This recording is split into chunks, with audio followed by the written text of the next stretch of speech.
Good afternoon and a warm welcome here in the Grand Hotel at Gosford Park. Here we are, just starting our IPA tour, and alongside me, Dan Davey, fellow professional player and a fellow commentator as well. Yeah. How do you see things at the moment, Dan? You know, the atmosphere in here, do you think it's all nice and that? A little bit of a buzz about the room. I think it's obviously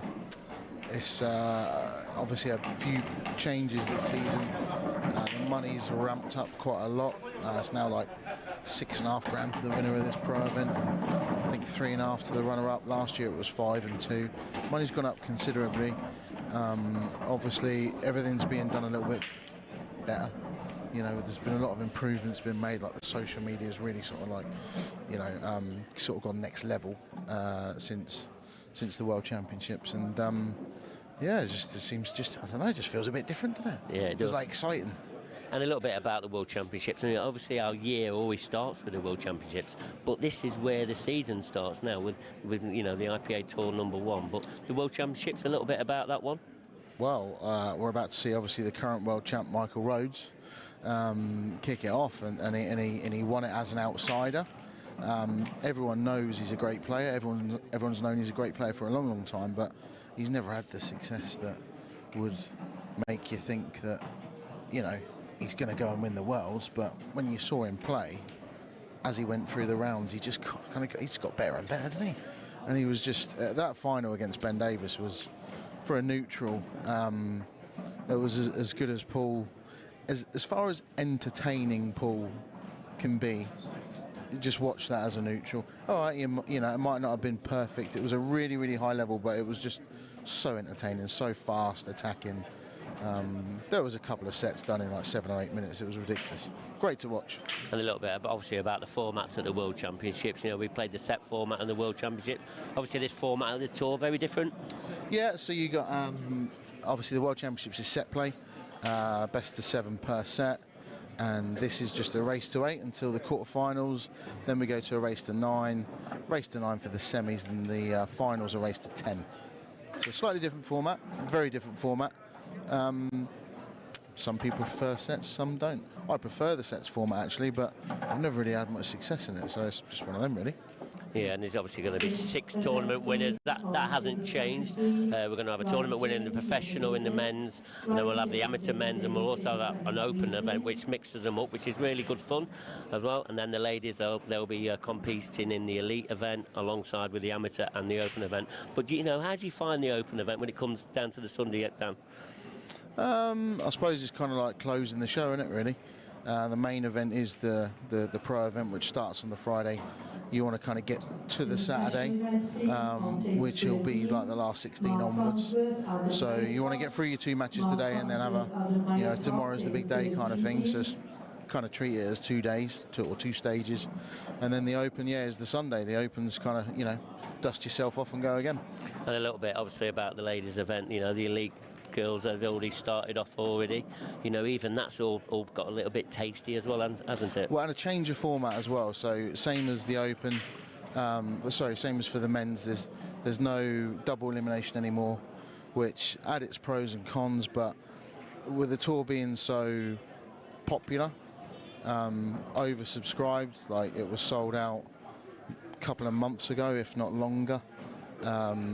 So you kind of need to do things to try and accommodate more people, and yeah, the double elim scrapping that was, I think, a really positive move. It also does mean that the races are slightly longer, so in the amateurs they have a slightly longer race, in the women's they have a slightly longer race as well, so I think it's all good. Good changes. And I think, you know, another addition, which I spoke to you about earlier, Dan, you know, there's going to be an extra stream table just for the women. So they'll be on stream all weekend. So if anybody wants to watch the ladies' event, you know, it's on our YouTube channel. The men's will stay the same on with the 2 stream tables. So on stream number 2 at the moment is a battle between the Maltese, Leiden against Johan. That's a bit of a tasty battle as well, isn't it, Dan?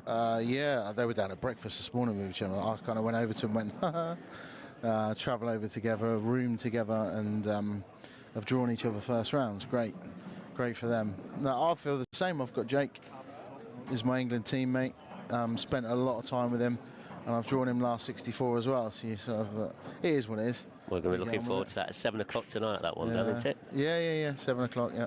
So a little bit about this match then. Obviously, Michael Rhodes against Craig Marsh. I mean, let's talk a little bit about Michael first. You know, he's won the World Championships. He sort of rejected the pro status when he was currently an amateur. So come the World Championships, he wins the World Championships, and now he's in the pro ranks. You know, but he looks up for it, doesn't he? Yeah. Obviously, it's gonna twist your arm a little bit when you win the Worlds and get £15,000 dumped into your bank. So he's obviously, he's taken up pro status, and he's a good addition, isn't he? He's obviously, for me, right, there's a lot of good players there's a lot of great players around, but not a lot of them are great to watch, and he's great to watch. We saw it all throughout the Worlds, and you're probably going to see it again today, win or lose. He is box office. He is exciting. He plays quick. He's aggressive. And yeah, I for one, like, I'm not a massive watcher of Paul. But if I'm going to watch it, I'm going to watch someone like him. And this match is probably just very similar sort of playing styles, would you say? Well, yeah, because Craig's much the same.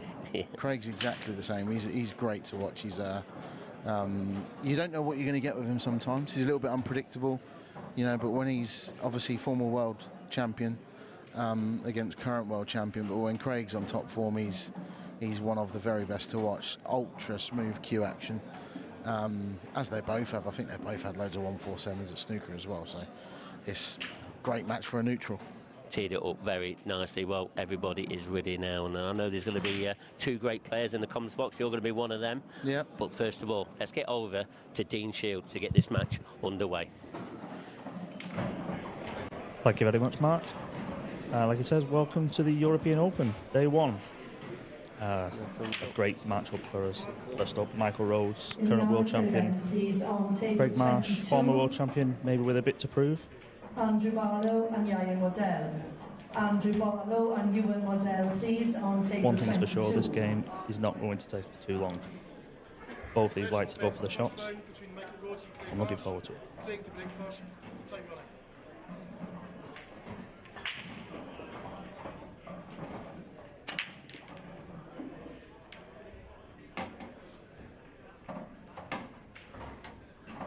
Craig starts with a fairly big break, slightly lucky not to go in off in the top left-hand corner, but they've split quite well.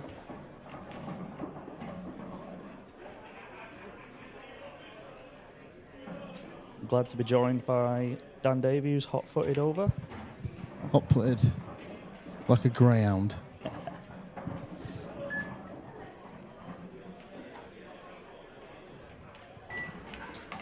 Just saying, Dan, this game, I don't think it's going to take too long. No, that's one of the reasons I agreed to do it. It's a great match for a neutral. Like, I personally, I love playing pool. I love tournaments. It's probably a better term. I'm not a great practice, but I love playing tournaments. I'm not a great watcher. No, me neither. But I could watch this all day. Yeah. That final between Michael and Ben Davis, I did the last couple of sets, and it's probably the most enjoyable pool I've ever commentated in my life. Yeah, I'm gutted I actually missed it. I was playing in the mixed doubles at the time. I'm definitely going to watch it back. All the comments people have said, I need to watch it. You know, people that are playing in my club are saying, "Oh, we were tuning. It was unbelievable, the standard." Yeah, it was. It was just so quick. Ben Davis kind of had like I need to change it up a little bit here to get back into the match because you're 3 sets to 0 down. So he started playing quicker, but Michael went with him, and they had a couple of tight sets that Ben nicked.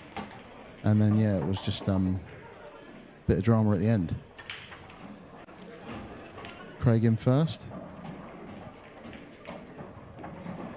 I was saying before we came on air to Renzi, do you think Marshy has maybe a little bit... Like, normally when Marshy plays a game of pool, he's favourite 9 times out of 10. Now, yeah. I think there'll be some people, given the fact that Michael's current world champion and Craig's been a bit out of form the last 12 months or so, that maybe would have Michael as a favourite. Do you think that'll be something that plays on Craig's mind and maybe G's? Yeah, I think he might like it. Yeah? Yeah, I think he might like it because we saw it a year and a bit ago in Malta when he won the European Championships. He likes a crowd, and he's one of those, I think, that if he's cueing well, he's such a good cueist that when he's confident, he's a different animal. Yeah. And I think obviously a lot of the game's so psychological. If he gets off to a good start in this match, it wouldn't surprise me to see him play like the perfect match kind of thing, because it's Michael Rhodes, because it's the new world champ, because he might sort of, this time last year, as good as Michael is, I think most people would have said that Craig was favouring this match. And obviously now, he could be thinking, well, it's only one tournament, I've won the worlds as well. I'm a former world champ. I'll show him his boss. Yeah, he's got that kind of boisterousness about him. Yeah, I think with the bookies, I think Craig is still slight favourite on paper, but I think a lot of people's opinion, obviously the people that know like the form of the players, maybe there's a little bit of doubt in there, and he maybe just wants to, I'm going to show you I'm still the man to beat. Well, the other thing as well is, how is Michael going to feel?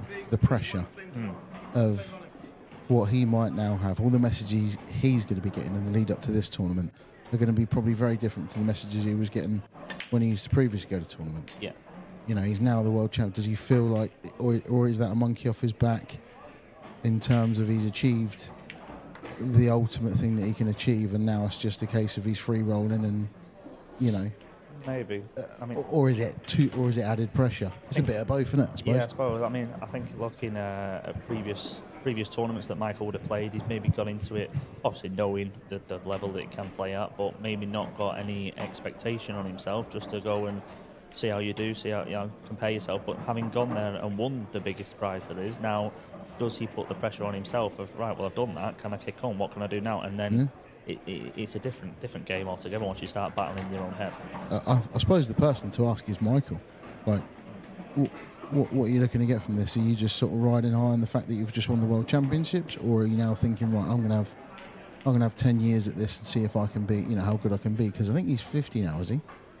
I'm not sure. I think he's just turned, or I think. So, is he thinking, well, all right, I want to see what I can achieve in the next 5 years and really take it seriously. He's taken pro status, which he wasn't going to do before the World Championships. He's always been sort of like he's always pretty much been the best amateur in the draw, or one of. You never know. I suppose this season will tell us. Yeah. Marsh in again.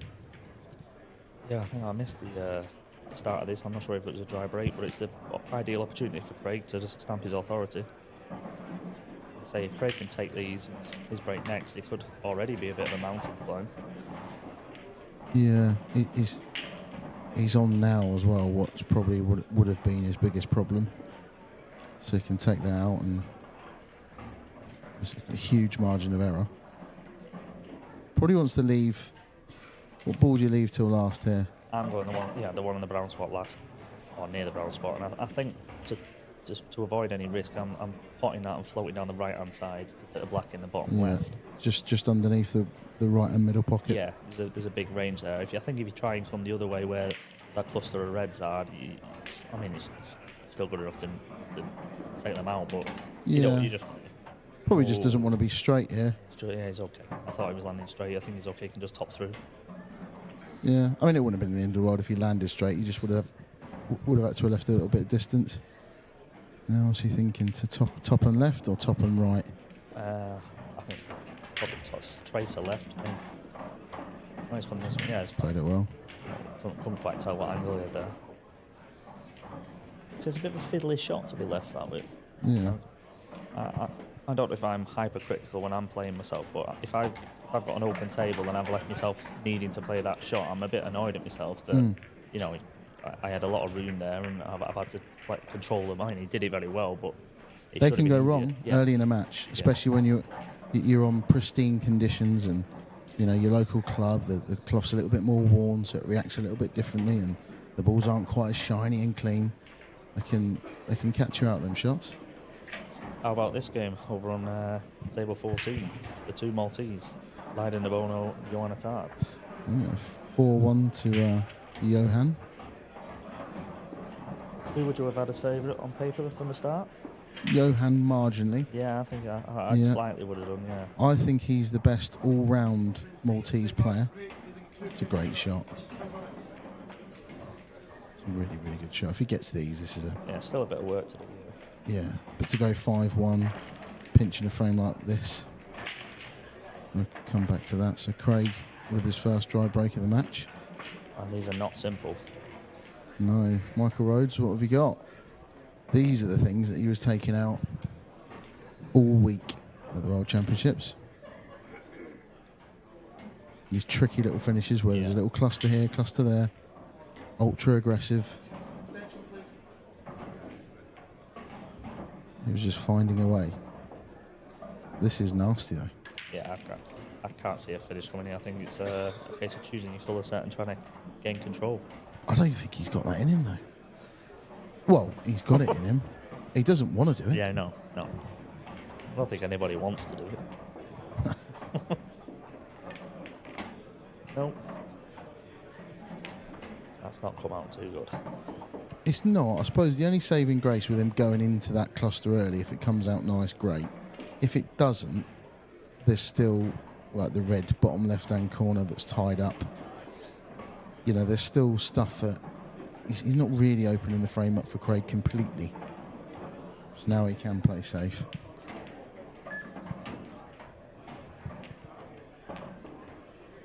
Back double. It's perfect.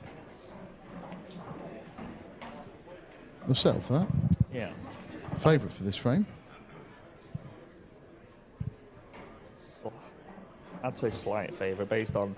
I think if you're switching into a negative safety mindset, I think the reds are probably better to get snookers or to get cover from than being on yellows. Yeah, if you got a chance on yellows, you pretty much got to go game. Yeah, and Craig doesn't want to touch that red that's covering the black because that's kind of a bit of insurance for him. He's tried to put the red in front of the yellow, hasn't quite managed that. He's dangling the carrot a little bit here. Wasn't the best shot from Craig, and as evidenced by the body language, dawdling back to the chair, he wasn't best pleased with that one. Dawdling? Tiptoeing? They do call him Tiptoe Marsh. Yeah, good old twinkle toes.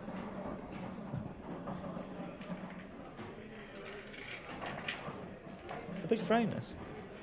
Huge. 3-0 or 2-1. Race to 8.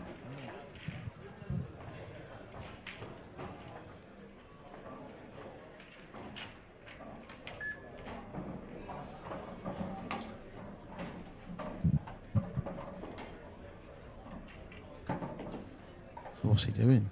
It looks like he's... I mean, did he want that in?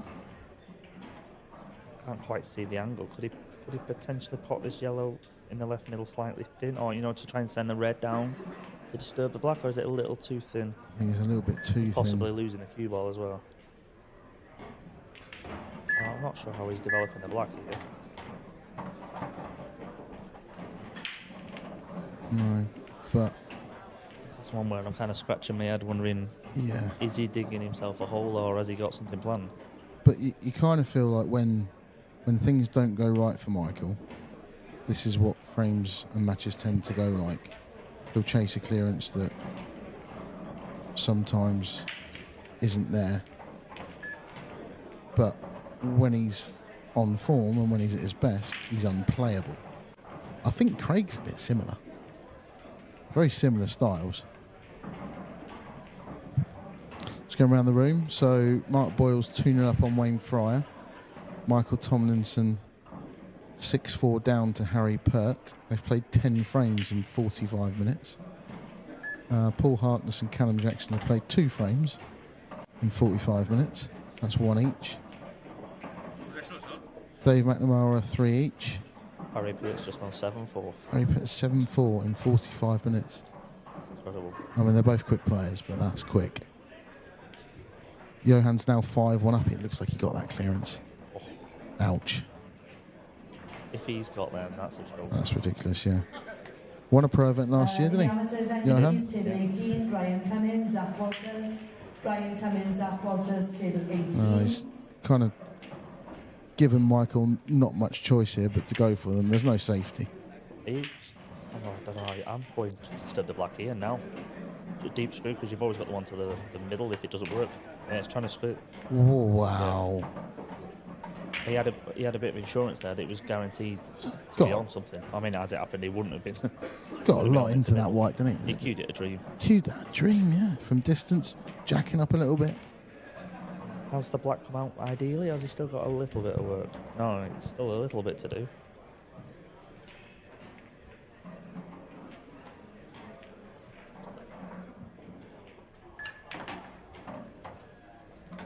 Doesn't want to be on this back cushion. I think he will. Needs to nip this. Are you taking this long or trying to nip it in middle and screw? I don't know if you can nip it in the middle and dig in enough to get over to the left-hand side of the table. Leave yourself a cut into the right corner. If you are playing it long, I think you want to go push first and then into the red. Yeah, if that white would have come up a little bit more, he'd have had a few options.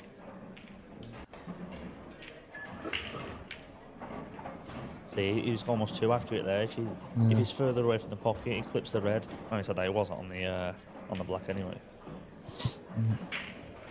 So it's one of them we said where he's chased it a little bit, and now Craig's massive favourite to go 3-0. Yep. Mark Fleming's 3-0 up on Christian Phillips. Ben Davis 3-2 up on Lee Shepherd. Adam Davis 2-0 up. Oh. An unexpected miss there. I thought I could get on with the scores. I reckon that's one of them where he thought, well, I'm getting cover if. Yeah, and hasn't given up. He hasn't given 100% though. Well, there's half a chance here because he's left a big bag. If Michael can get a good hit. I mean, he's going to need a hell of a shot on the 8 ball as well. Anderson and Adam Stevens on table 2. And on Playing at a table pace. 3, please. Yes. Matthew Schofield and Richard Swarfield. Matthew Schofield and Richard Swarfield on table 3.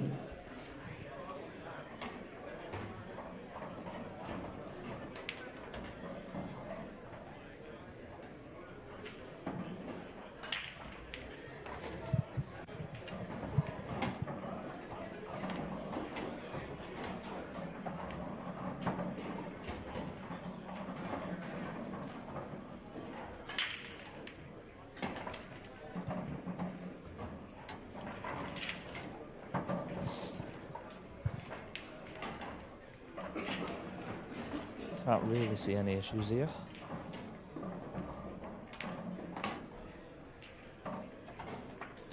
Right, he's played that well. Women's event. Mira Ira. 6 each with Yvonne Ewig. Cider. Lauren Williams is 6-4 down to Shona Lucas. Shona's in unbelievable form. I was going to say that. Every time I go online, it's Shona's won another comp. Yeah, she just started playing a bit more recently. I know. Kira Whitcomb, former world champ, 7-1 against Holly Heath.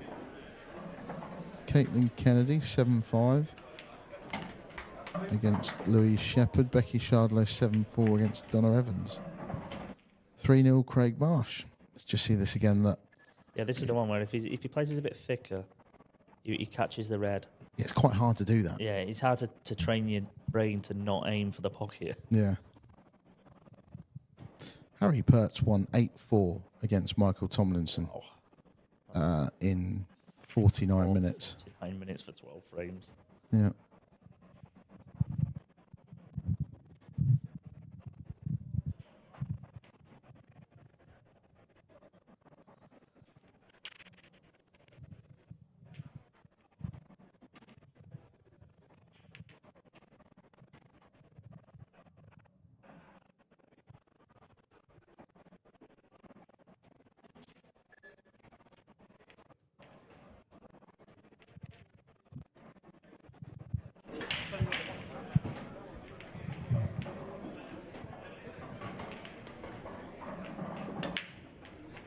Very, very important break. He's gone with a much Softer. Yeah, foot break. much softer, yeah. And he's, That scoreline influence, surely. don't know, but he wasn't doing that at the World Championships. And he's not got a great split. I mean, We went 3-0 down much in the World Championships, to be fair. No, he wasn't.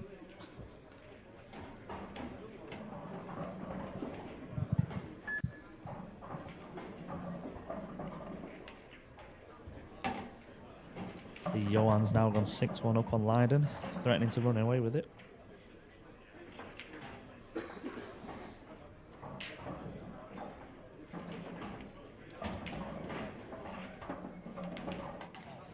Oh, that's quite a poor shot. He's clearly tried to use one yellow to flip the other one and missed it altogether.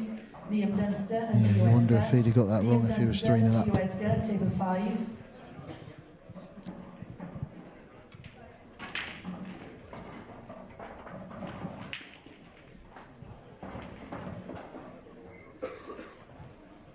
What do you do now? I mean, not really much of a safety option. Craig's got that red over the left middle, begging to be used as a skill shot if... I think he's just asked if that yellow's frozen, so he must be looking for some form of safety. I don't see where.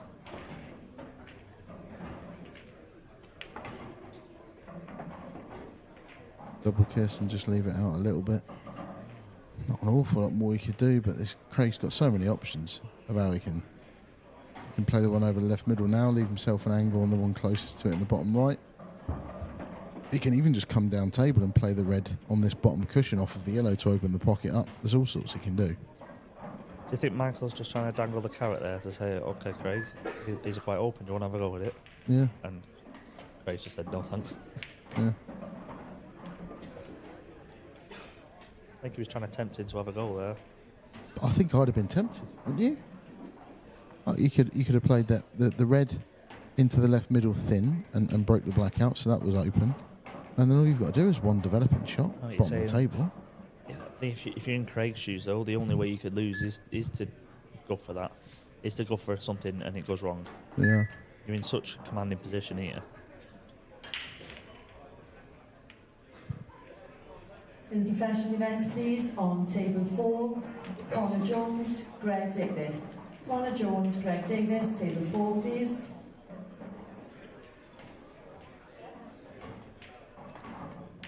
First round match, that is Gio Edgar against Liam Dunster in the last 64.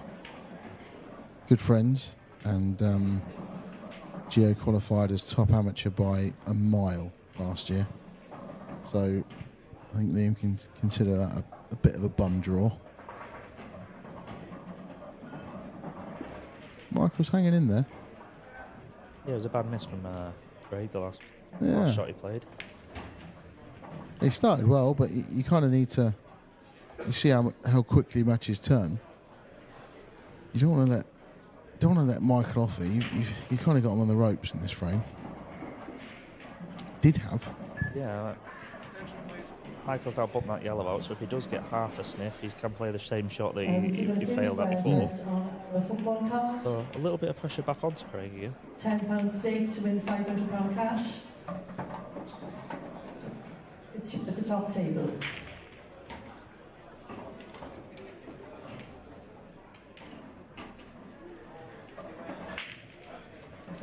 Looking at cutting this in and using the yellow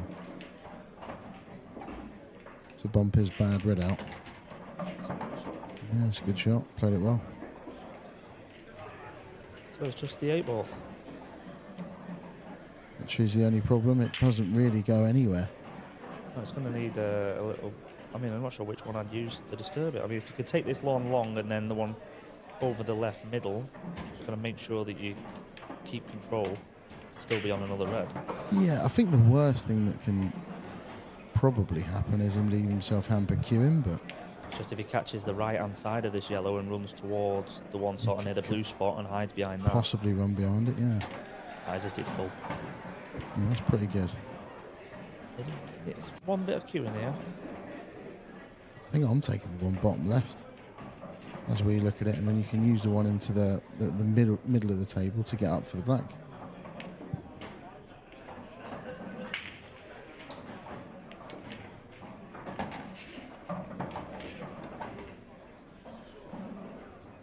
What do we know? What do I know? You'd have done what he did. I'd have missed by now. You wouldn't. It's not a final.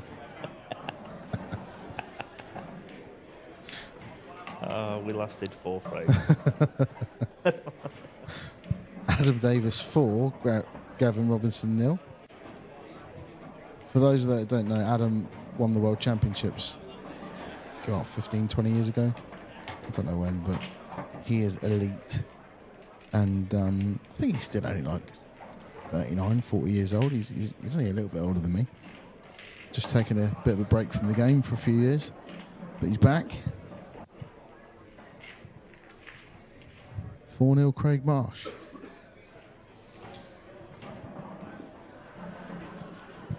It's a strange one. It's not, if you said it was going to be 4-0, like you'd think, oh, Craig's got off to a flyer and just swatted in a few great dishes and he's looking good. But it's been a bit scrappy.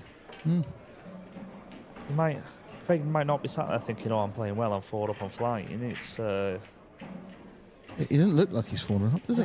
No. Miserable sod. Yeah.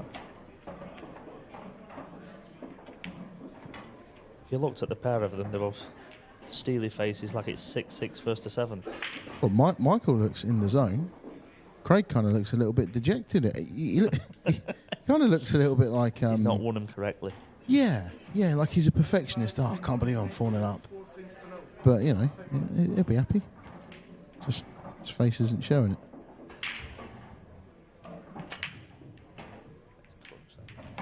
He has crunched that. You know when someone's hitting good where they don't seem to hit them hard, just timing. They burst open with look like minimal effort. Yeah, and these are a practice session. These are gone. This is 5-0. There we are. We've jinxed him straight away. Yep.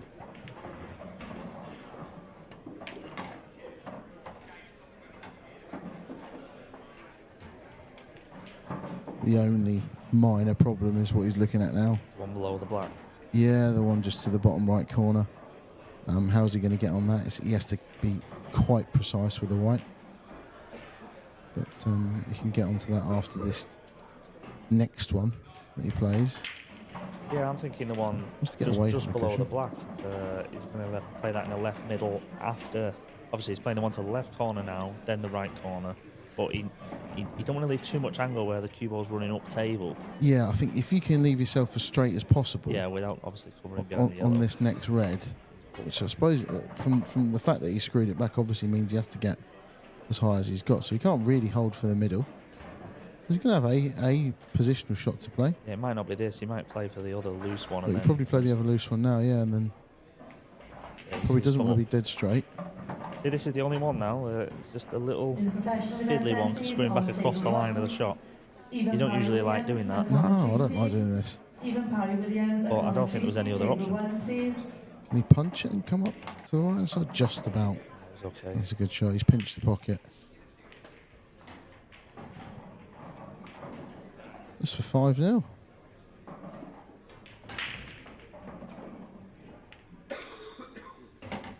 If all frames were that simple, yeah. Be nice though. It's an easy game, isn't it? Makes it look easy. Get down, time it well, put them all over the pockets, knock them in. Yeah. 5-0. Yeah. Sits there in his chair. Happiest sulking. Looking like he's 5-0 down. Good crowd for game crowd. 1 of day 1. There is a buzz out there, isn't there? There is. They're all piled around the sides as well, not just directly behind the players. Johan Attard's 7-1 up now. Wow. In the battle of the Maltesers. Farnsworth 3-1 up on Adam Ryerscroft. Mark Fleming 4-1 up on Christian Phillips. Ben Davis 5, Lee Shepherd 2, Adam Davis 5, Gav Robinson 0.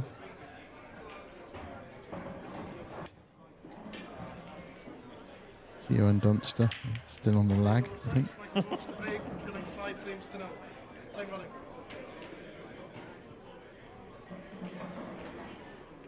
Alright, this is the start of the comeback for Michael. He's gone back to hitting them properly, so to speak.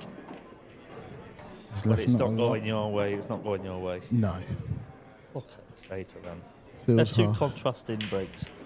Yeah, I think And he's though not particularly hit them bad. he hasn't hit them think. bad, but I think the white did track a little bit towards the corner pocket.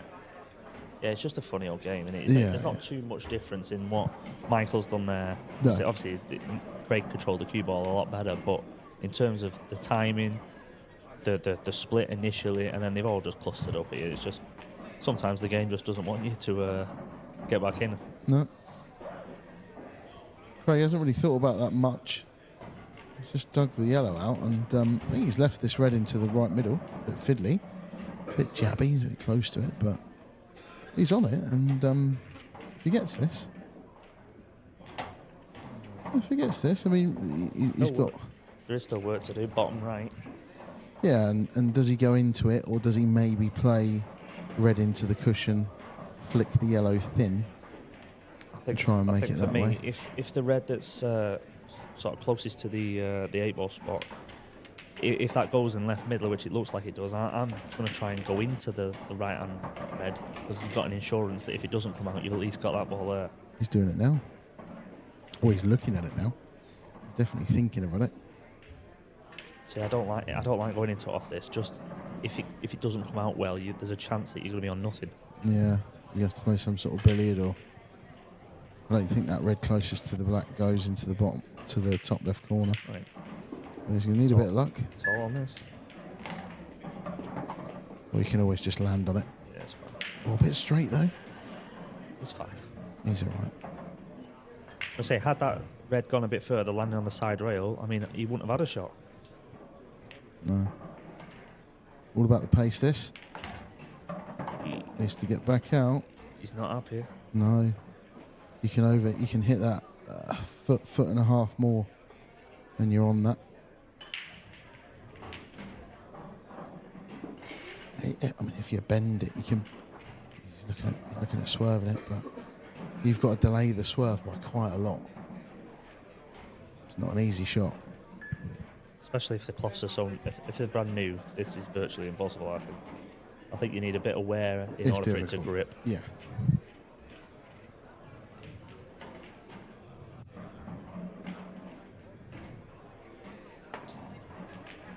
It's never going to come back, that. It's gone.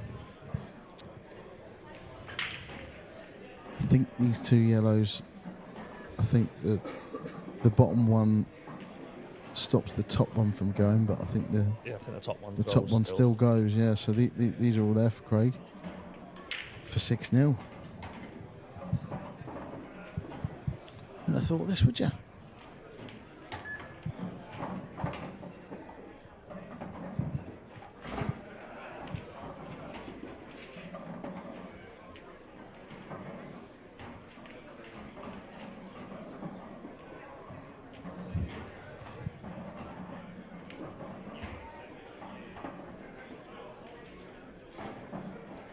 Dave McNamara, Dave Adenall.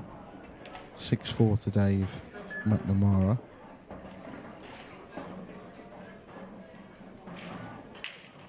Mark Boyle still 4-1 up on Wayne Fryer. Paul Harkness and Callum Jackson locked in at 2 each. Needs this to come out. That's pretty good.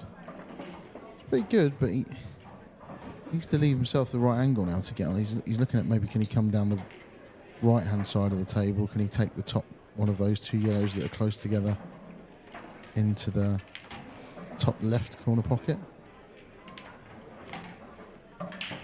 If he can't, it doesn't matter if he played on it because that's perfect. Yeah, he's played that absolutely perfectly. Good touch. Just don't want to run too far with this one because you want to be. I think straight is as far as you want to go on this next ball. Yeah. If you go any further, you're then going to be colliding with the top yellow. One of two. That looks perfect. Perfect, yeah. Screw it straight back. Straight back towards the line. Should be 6-0.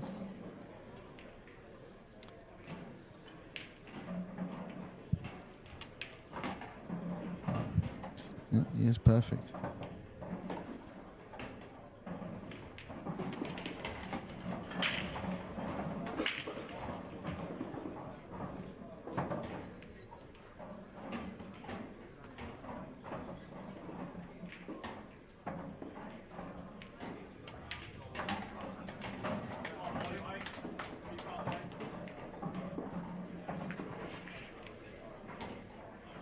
Are we getting to the point of looking at the possible whitewash? Oh, we are. You know they've both thought about it.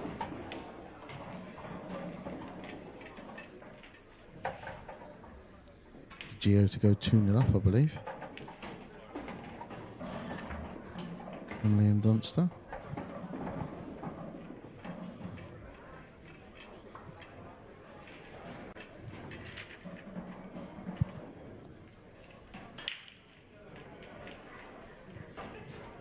Run you through, Wayne Fryer's got one back against Mark Boyle. That's now 4-2 to Mark. Paul Harkness and Callum Jackson still 2-2. So Ben Davies 6-3 up on Lee Shepherd. Mark Fleming back in form, 5-2 up on Christian Phillips.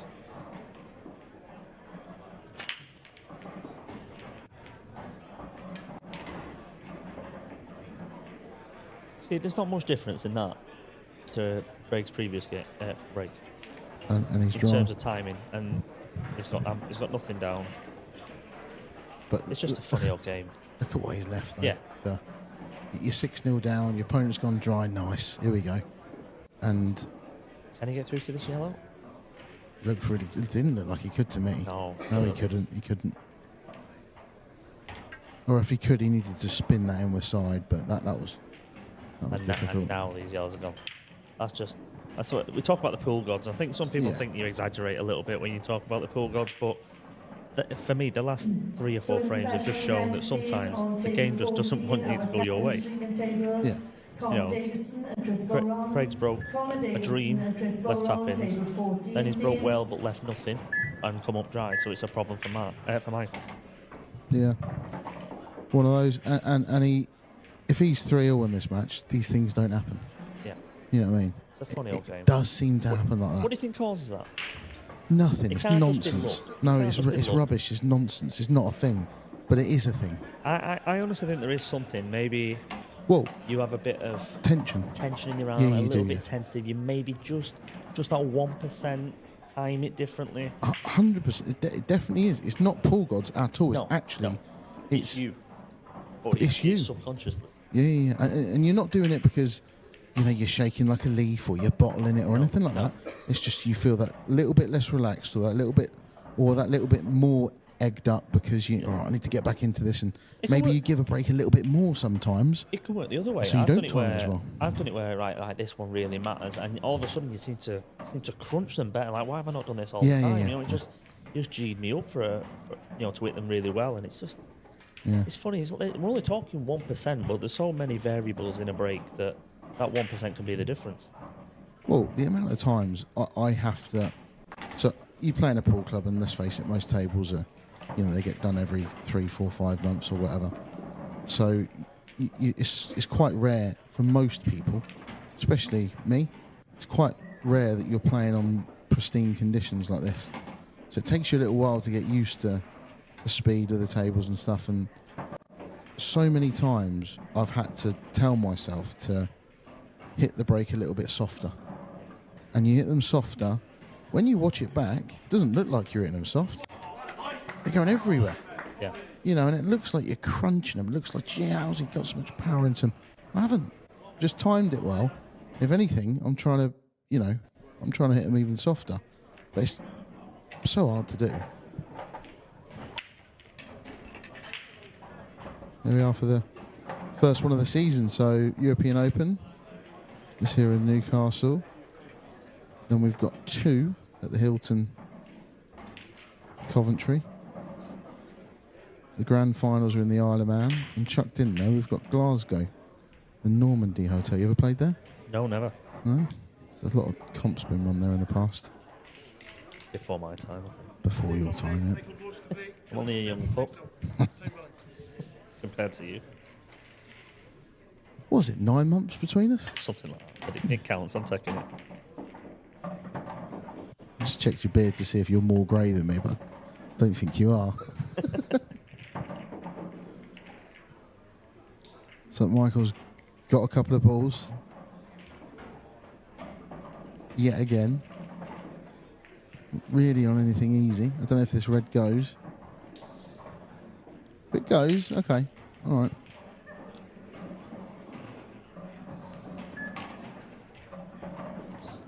gone a little bit wrong. He's trying to play the cannon there, hasn't he? Everything that can go, yeah, because he wanted to get into the red and black as early as possible, just free up that area a little bit. He could have played a little bit of top and run inside to bring the white out. Maybe going to have to look to play that last now.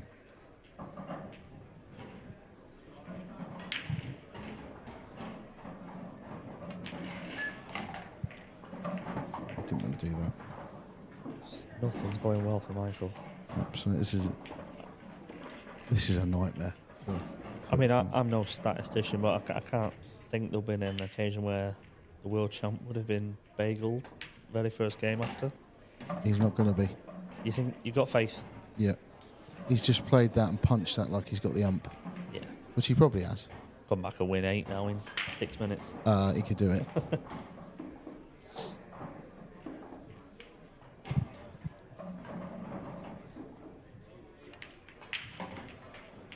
That's not going well. He's still on this red, but even if he gets it, the difference in your head being 7 down to 7 up playing this shot.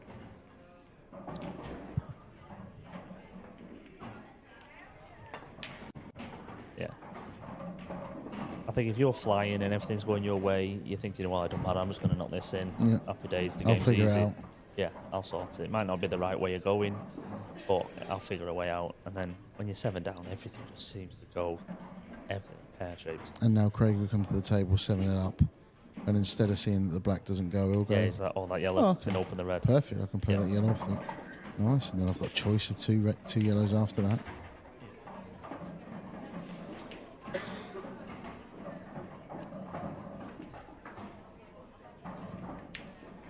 Just get the pace right. Perfect. Doesn't want it to.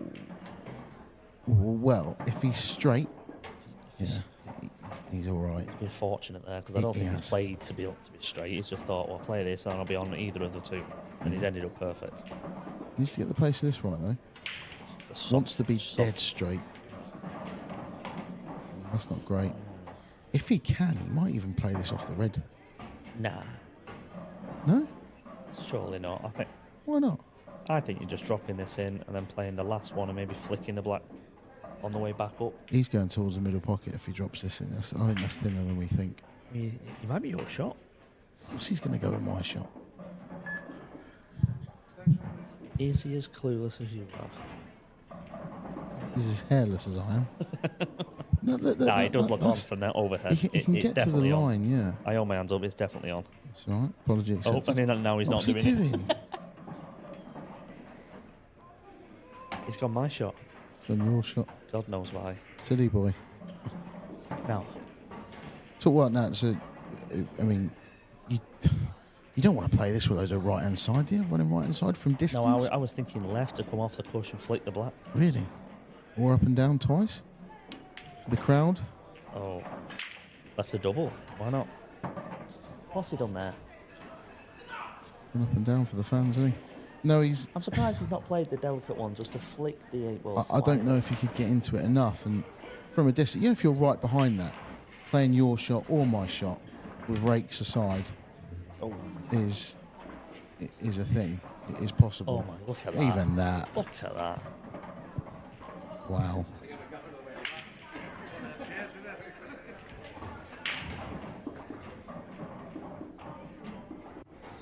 How'd you like this, Michael? Because I don't. Horrible shot.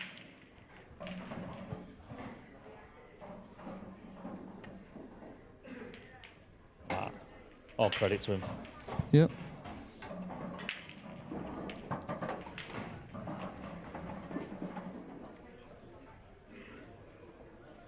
Probably helped a little bit by the fact he was never going to be leaving the 8 ball on.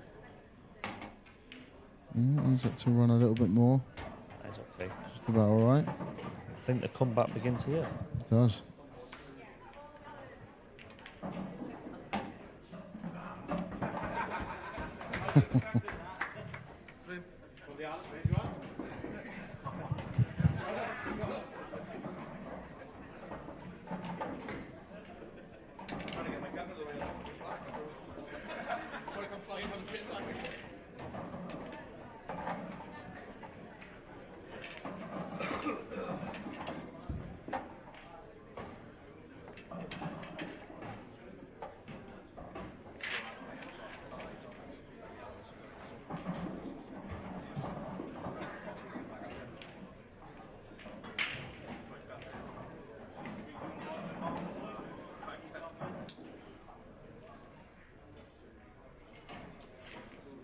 Pin number 9, take last to me within 7 frames to 1. Time running. Dave McNamara's got over the line, 8-4. Battle of the Daves. Right, now, Craig, can you just polish the match off here, or is that going to sort of come back to haunt you? Because he had the game in the palm of his hands there, didn't he? And he's not finished it off after being very clinical, playing very well. Not his absolute best. Everything's kind of gone his way, but he's found himself 7 up.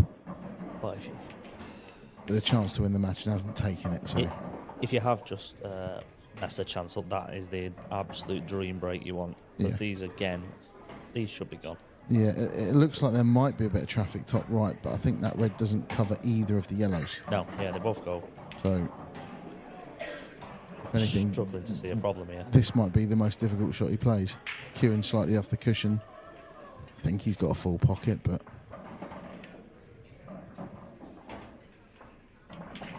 Oh, you're right. Oh, well. Wow. Now what happens? All right, if this gets 7-4... Craig, at what point does Craig start worrying? When we see the colour of his face change. Starts to go a little bit red. Happens to everyone. Michael would just be free running. I think, well, if I can just get it back to 7-4, 7-5, just make him work for it. You never know. He's got to be looking, Michael, here. Right, these are gone. I'm going to break this next. That's 7-3. Yep. Bit of pressure on Craig. If he throws a dry one in, then we could be getting back on. That's how quickly this can turn around. He's 2 dry breaks away from it. Not ridiculously, unrealistically being 7-6. That can happen. It's a crazy game. And this is the first frame where Michael's had a simple finish, just took him out. You'd be thinking, why can't every frame be like this? Yep. I would be amazed if Michael doesn't get a ball off the break and leave himself tap-ins now. I think the odds, the odds of a break this year are drastically reduced. Yeah. Just like we're saying about the free flowing, he'll be free. He'll be no tension in the arm. He'll just be like I say, free rolling. Yeah. Talking of free rolling, Gio Edgar's 3-0 up here on Liam Dunster. Looking like he's in with a good chance to go 4-0. Body language doesn't look too upset. He must have a decent angle to get back up the table, screw through the gap.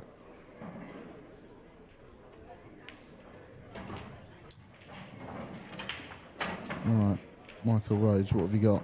Frame number 10, middle rolls to break, filling 7 frames to 2. Time running. Just read off a couple here. 7-4. Could be 7-4 in 5 minutes. Got a game in our hands. Took a little bit of pace off again. Take a little bit of pace off. Yeah. Very surprised he's took pace off again. Yeah, I don't understand it. You think that's your opportunity to just get them spread everywhere, knock them in, pressure back on Craig.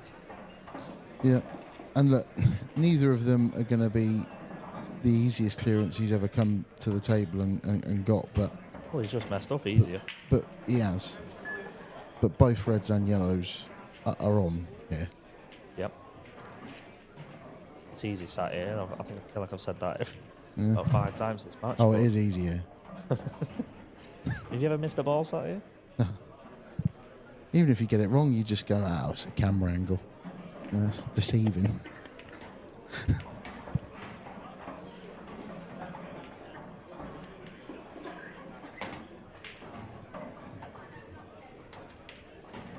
Gio 4-0 up on Liam Dunster. Connor Jones 3-0 up on Greg Davis. Now, Craig, this might be the key to the frame, this shot. Yeah, he's out. He's in good position. He's just pulling a little bit of a face. I think he'd like to have that to have just pulled up a little bit. But you can plant these 2 reds into the middle if he needs to. He's just looking now to see if that red second from the left-hand side cushion goes into the bottom left. I think it looks like it does. I think if it was me, I'm stunning this one in the blue spot, taking the one in the left corner to try and send the cue ball between the 2 reds, off the side rail and bump the bottom one. Yeah. You should be on either of them. Surprised he's gone for this. If it was as tight as it looked on his face. Is he topping through and trying to take the one next? Oh, he's played it off. Okay. Big shot. I'm surprised he's gone that way, but he's played it well. Well, that's a good shot. Should be Didn't done do it now. earlier, did he, when he should have done? No, To win the match. this should be done now. Yeah, it should be done. That's a Stun great this, shot. Stun this left middle, top through the right, and you're done.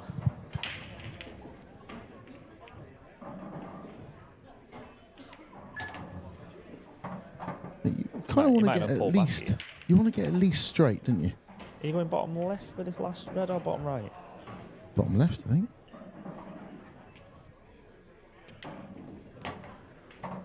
Because now does he punch it off 2 cushions or hold for the middle? That's is he why, going to flick the yellow? I maybe would have thought about just pulling that one back and taking it in the bottom right. Yeah. Or can he screw into the yellow and he's just leaving it for the middle? Very well. Fair enough. This for the match.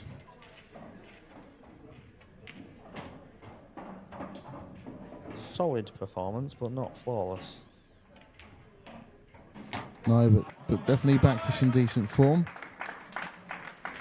Horrible first round match for both of them, really. So, you know, Craig will just be happy to get over the line and get into the next round. The next match we're going to have on the stream for you is going to be what's looking like probably Adam Davis, because he's 7-0 up on Gav Robinson, against the winner of Ben Davis and Lee Shepherd. So that will be next. But in the meantime, we're going to hand over to Mark Pickworth, who's going to have a couple of words with Craig Marsh.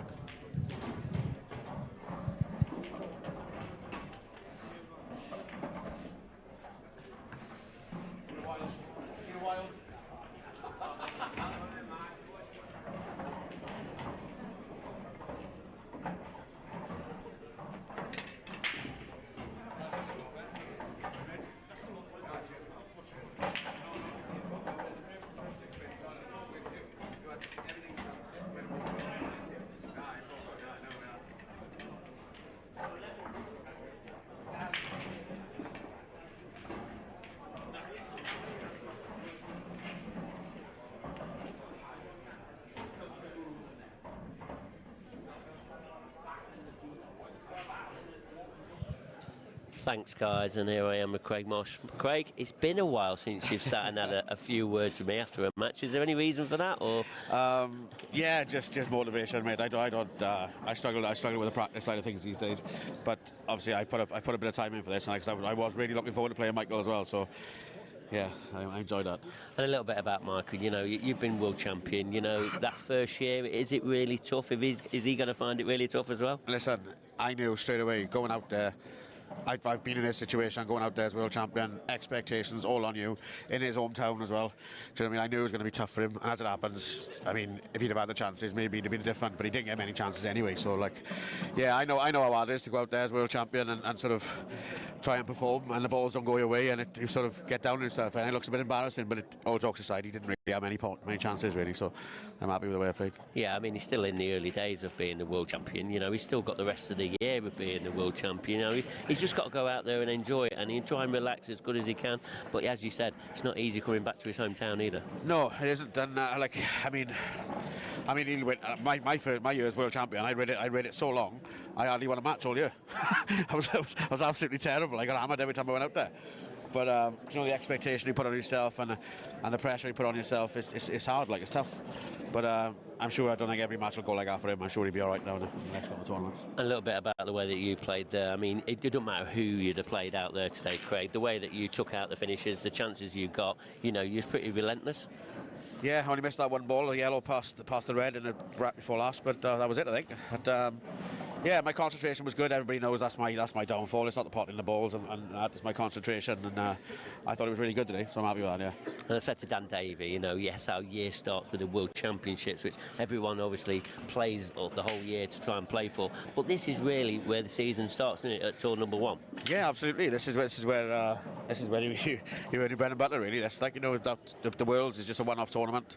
You know, it's a different format. It's a totally different setup. So, yeah, this is where the it all happens really at all. It's the first event. And a little bit about the setup here.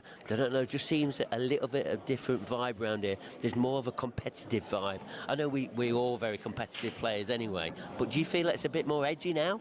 I just think I looked around this morning and people were talking. The place was buzzing this morning. People were just sitting around talking, waiting to play, and you could just tell everybody was excited to play because the new tour now everything's going good. So you could just tell the expectation and everything was brilliant this morning. I loved it. It was brilliant. It's brilliant to see. And to be part of it and to put on a performance like that, you've got to be truly, truly proud. Yeah, I'm happy. So with a bit of luck now, it carries on like that, I'll have a chance of winning the tournament again. Have you had a look too much into the draw? Have you had a look to see who's next? No, I looked at the draw game by game. I looked at the draw at the start. I seen there were some horrible matches in there. loads of tough matches. Off the top of my head, Gio and Dunster was one of them. I mean, that's a stinking draw for both of them, really. It's obviously me and Michael. But no, I'm not sure who's next now. Whoever it is, will as long as they play like that, I'll be all right, I'm sure. And I know you Welshes, you're always well supported in here. You even had a few people watching you in the crowd. Does that really help you as well? Yeah, it does, yeah, because I like playing for a crowd as well. Do you know what I mean? That's sort of what I play for, you know what I mean? But yeah, it was nice to have a couple of my mates, a couple of my sponsors. We were coming up to watch as well, so that was nice, yeah. Nice to put on performance from. Well done. Good luck in the next round. Cheers, Pop. Right, just while we're waiting, because our next game isn't quite ready for this match table just yet. So we're going to hand over to Alan Reynolds now in the commentary, and he's going to be doing a bit of commentary of his own with Chris Bowen and Connor Davison. So we'll hand over to you, Alan. Thanks so much, Mark. Great to see Big Marcy back in the winner's circle. This isn't quite the game I thought we were going to. However, it says Liam Dunstan and Gio Egger. I think Gio Egger's 4-0 in front.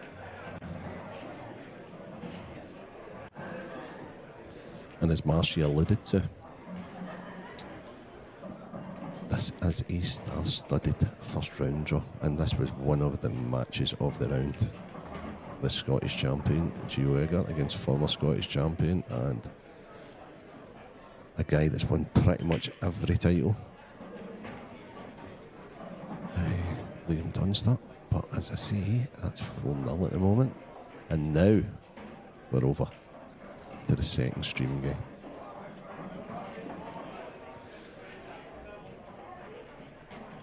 Connor Davison at the table. It's one frame all. He's playing Chris Boron, who is a local player. So this is going to be 2-1.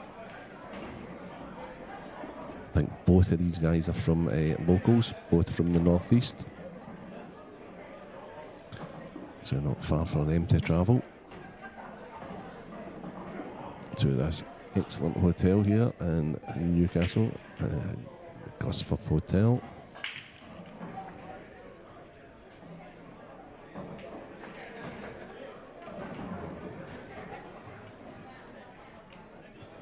And if you can hear in the background, you can just hear the buzz that Marcy was talking about.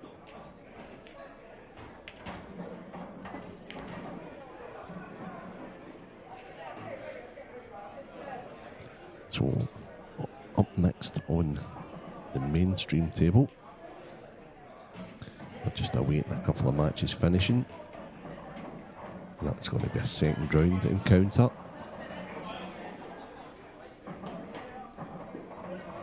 I think we know who's going on, but we can't see at the moment because the games are still being played.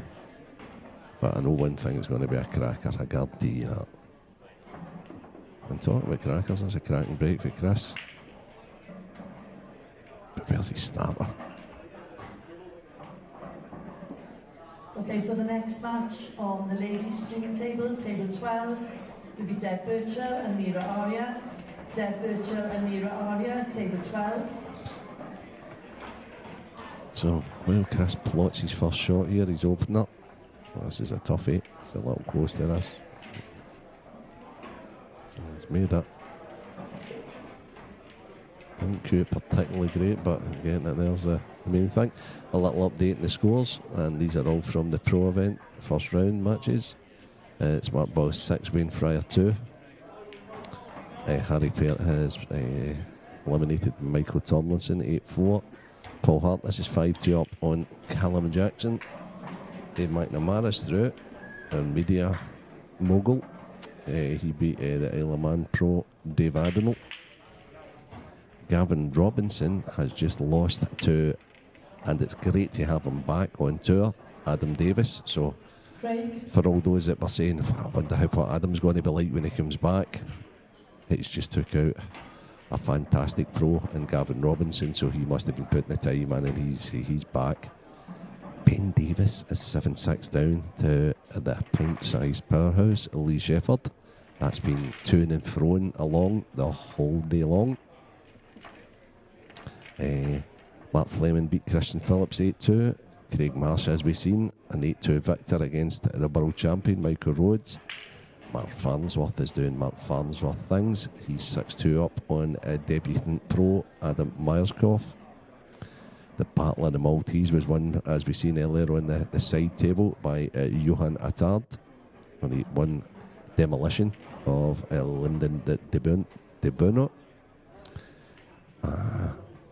Adam Stevens is 5-3 up on Scott Anderson. Richard Swifield's 4-1 up on Matthew Schofield. Connor Jones 3-2 up Greg Davis. Connor Tracy 2-0 up on Evan Parry Williams. 2-1 Connor Davidson Chris Boren, the match we're watching. And the one that I've not mentioned is Liam Dunstall 0, Gio Edgar 4. That might appear as a shock to some. But Gio is the current Scottish champion just now, so that is a tough first rounder, and I wouldn't discount Liam, that's for sure. Write that boy off at your peril.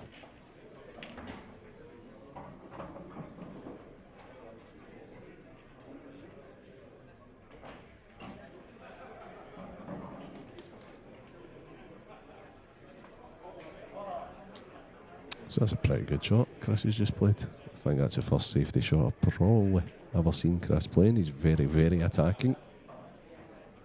But he's on yellows here, and this game hasn't taken fire as yet.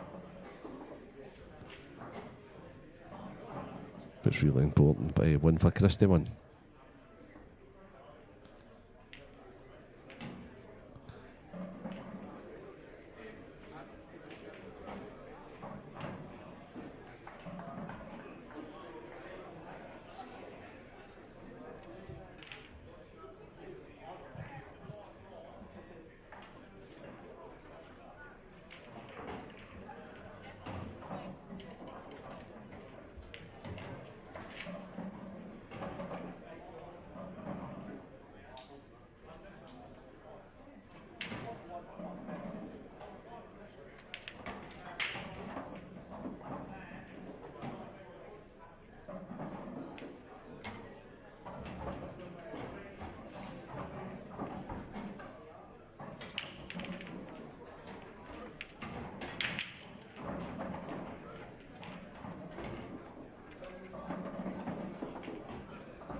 Well, the next match on the main streaming table, please, is Adam Davis and Lee Shepherd.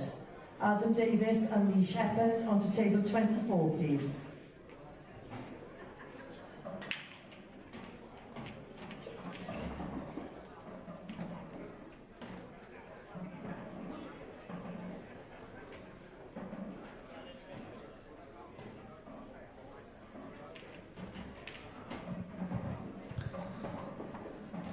Sorry about that, just a wee comfort break for myself there. So back with this match, and highly anticipated.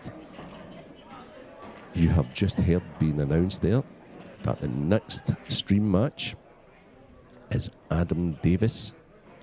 No stranger to the IPA. It was a long time since he has played in it, but one of the very top players that's ever played the small ball game. And he's playing against a pint-sized powerhouse, Lee Shepherd, who has just taken out former world champion and the runner-up just a month or so ago, Ben Davis, in a thrilling 8-6 win.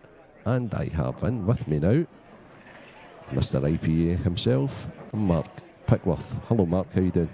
Wow, what an introduction that was. Thank you, Alan. Yeah, good afternoon, and welcome to everybody who's joined us in to this very early action. And that first game, wow. Oh, It was an absolute blockbuster, weren't it? tell you what, but I'll tell you something right now, Mark. See when Marshy's in song, he's my favourite player to watch. Yeah, he's He's easy on just the eye, isn't he? Unreal. He really is. So we're just looking at this game here. Look, Liam Dunster, just on this, just on the middle part of your screen. You see Liam going around the table, but he's trailing by 5 frames to 0 against Gio Edgar. Gio Edgar on the old pro ranks now. He's up against it now, isn't he? Really, but these race to 8s, you never know. But he's got a really tough task here, trying to beat Liam. He won't give up right to that very last ball. He's botted. And that's so strange you saying that, because literally 2 minutes before you come in here, I had just said the exact same. Now, it was 4-0 at the time, don't get me wrong, but one guy won. Every shot's a pint of blood to him. It really is. Yeah, it does mean a lot to him, and he's won a lot of titles.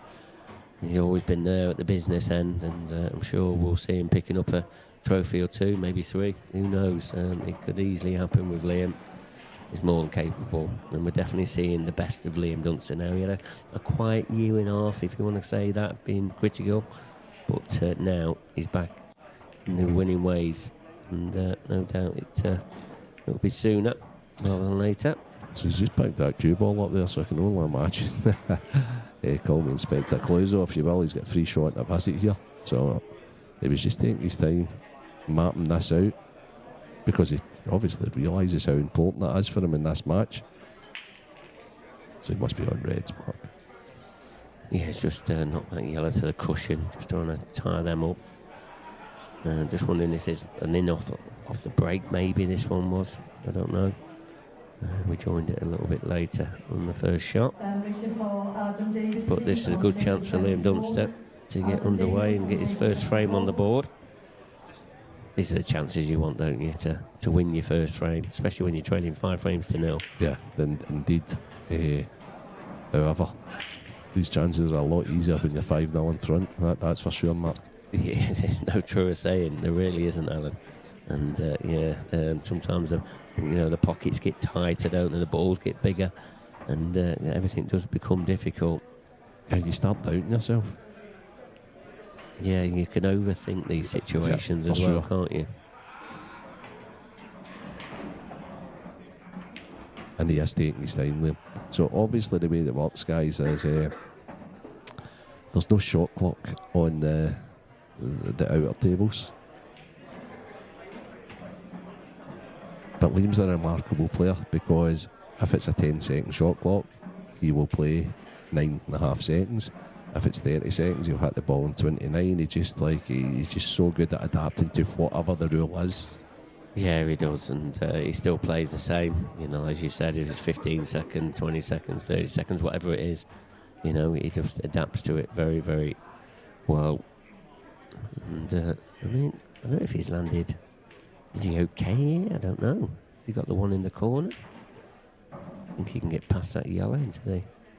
Yeah, I think he's the one, the most severe one, the one closest to the left corner. Maybe not. He's playing that one, hasn't he? Yeah, I think that's all he could see was that one. Again, he's not in prime position, is he? No. So sometimes you can see Liam right totally in the zone, and I can see the doubt in him here. Yeah. Yeah, this is the other side of Liam, isn't it? Not that we see it very often. But can he go on to make this finish? I mean, if he takes the one in this, this pocket closest to us on his screen now, the cue ball's going to be running wild. So, our social media man, Dave McNamara, he's through to the next round of the throws. A nice 8-4 win over Dave Adenote, who's come in and did a bit of commentary down at the World Championships. So there'll be no social media getting done until... Yeah, a little bit less being done by David. But he's a fine player, Dave. Yeah, well, both Davids are. You know, we've seen David at not quite the latter stages, but he's made a semi-final. And so he knows what it's like to get to the latter stage. Yeah, just looking at some other latest scores here, Alan. Adam Stevens, he's a newly pro this year. He's up against Scott Anderson, and Scott Anderson, he was really pleased with his first season, but Scott Anderson, he's got a bit of a hill to climb. He's 7-3 behind against Adam Stevens. So Adam one frame away. You can see that in your top right-hand part of your screen. Adams has just broke up, but he's gone in off. So Scott Anderson has gone to the table now. Mark Boyle, number 1 IPA ranked player. I'm sure he's going to be number 1 for the next 5 years with the amount of ranking points he's got at the moment. But, that's what everybody's chasing. They're all chasing ranking points. They all want that number 1 spot. And he's winning currently at the moment by 7 frames to 3 against Wayne Fryer. It's a tasty, tasty draw, this, Alan, isn't it? Oh, it's incredible. There was 4 or 5 of the first round matches that could have quite easily been finals. Yeah. This one we're watching just now, if these two guys were in the final, you would say, okay. Yeah, and it would have been okay, wouldn't it? You know what I mean? Craig Mars, Michael Rhodes, no problem.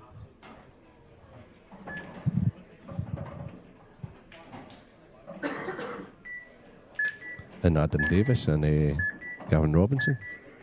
There was no problem with that if it was a final as well. So it's just going to be a really tasty tournament. Yeah, I mean, Adam Davis, 2013, he was last on the IPA tour. Gavin Robinson, we know he's already got an IPA title to his name, the Masters. And that's not easy to win, especially in them long races. It's difficult. So he was never perfect there until the last couple of balls. So Liam's back in it. That's what good players do, Alan. They do take out the finishes at the right times. Now, can he just, get a bit of momentum going? Because that's what it's about. Yeah, well, if he dishes up here, that'll certainly have a young Gio thinking, that's for sure. The conditions out there, Mark. I was down giving the guys a wee hand, cleaning the tables and that this morning. The conditions are immaculate. These supreme tables with this 8/6 1 Stratton cloth, and the balls are getting cleaned prior to each session and things like that as well. It's just like it's different class. It'd be a joy to be playing out there, to be honest. Yeah, the standards have gone up, haven't they? They really have, and no doubt we'll see it in the playing part of it over this weekend, and we're already seeing it already. But yeah, fantastic conditions out there, and and I know we're sort of praised on that as well by the players, and they put in a lot of time and effort into coming to our events, so we're sort of repaying them a little bit with doing these little bits. Always got one. I like your reds. Yeah, first glance it says reds. So there's the hardest shot, just to get that one on that bottom cushion. It's that one that's closest to that yellow on that top right hand corner, if you want to call it that. Can he glance past that yellow when he pots that red? It depends how much angle he can get from the other yellow that could be blocking it. Tricky to see for us, Alan, that one. Yeah, well, what's interesting to me here is like where he's been and where he's positioned just now. So he must think that the red ball that's closest to the yellows over there is some sort of a connect for something. Oh, he's taking yellows? Yeah, well, he's looked at that. That's yellow what it is, cushion. okay. Right, okay. Yeah, and that's probably the reason why he's changed the colour set there, is because of that red. Yep. You know, there's no sort of connection to that one on the bottom cushion. So he thinks this yellow goes. So this is the key shot, really, in this frame. Liam's the best in the business at working out what the colour set is, what the pattern is, and where his cue ball can be perfect every single time.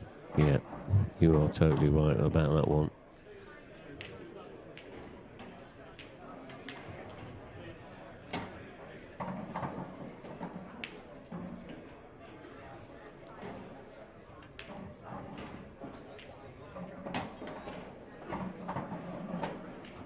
And that's on Liam, like, to be honest, but he knew he had the full back ball, even with nudging them. He still was on the ball at the bottom left. He's got a choice of 3 balls here, hasn't he? Yeah, he's in good shape. He's perfect, isn't he? He's looking like a 5-2.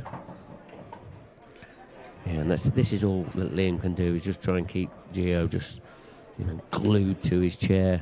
Because the longer he does that, the more frames he'll get back onto the board.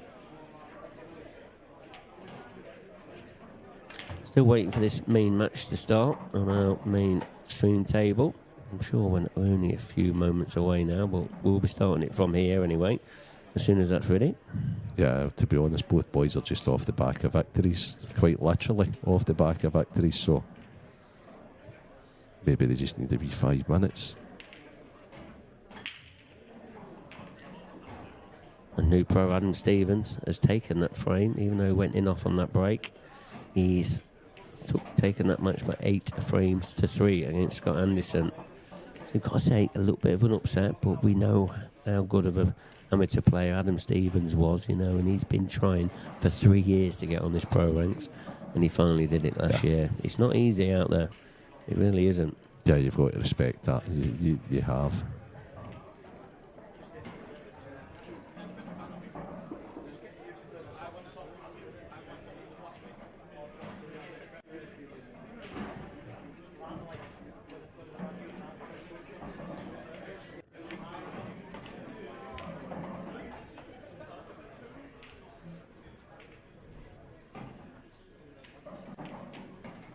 Some of the other games just going off in your screen there.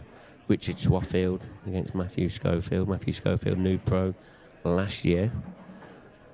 He's currently trailing. What's the score there? 6-1. 6-1 for Richard Swaffield.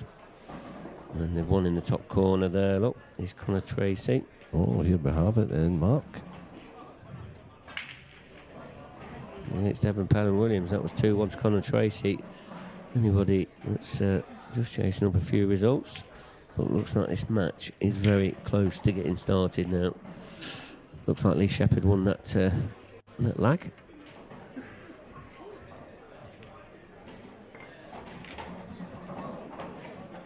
Liam's going to feel a little bit better after these last couple of frames.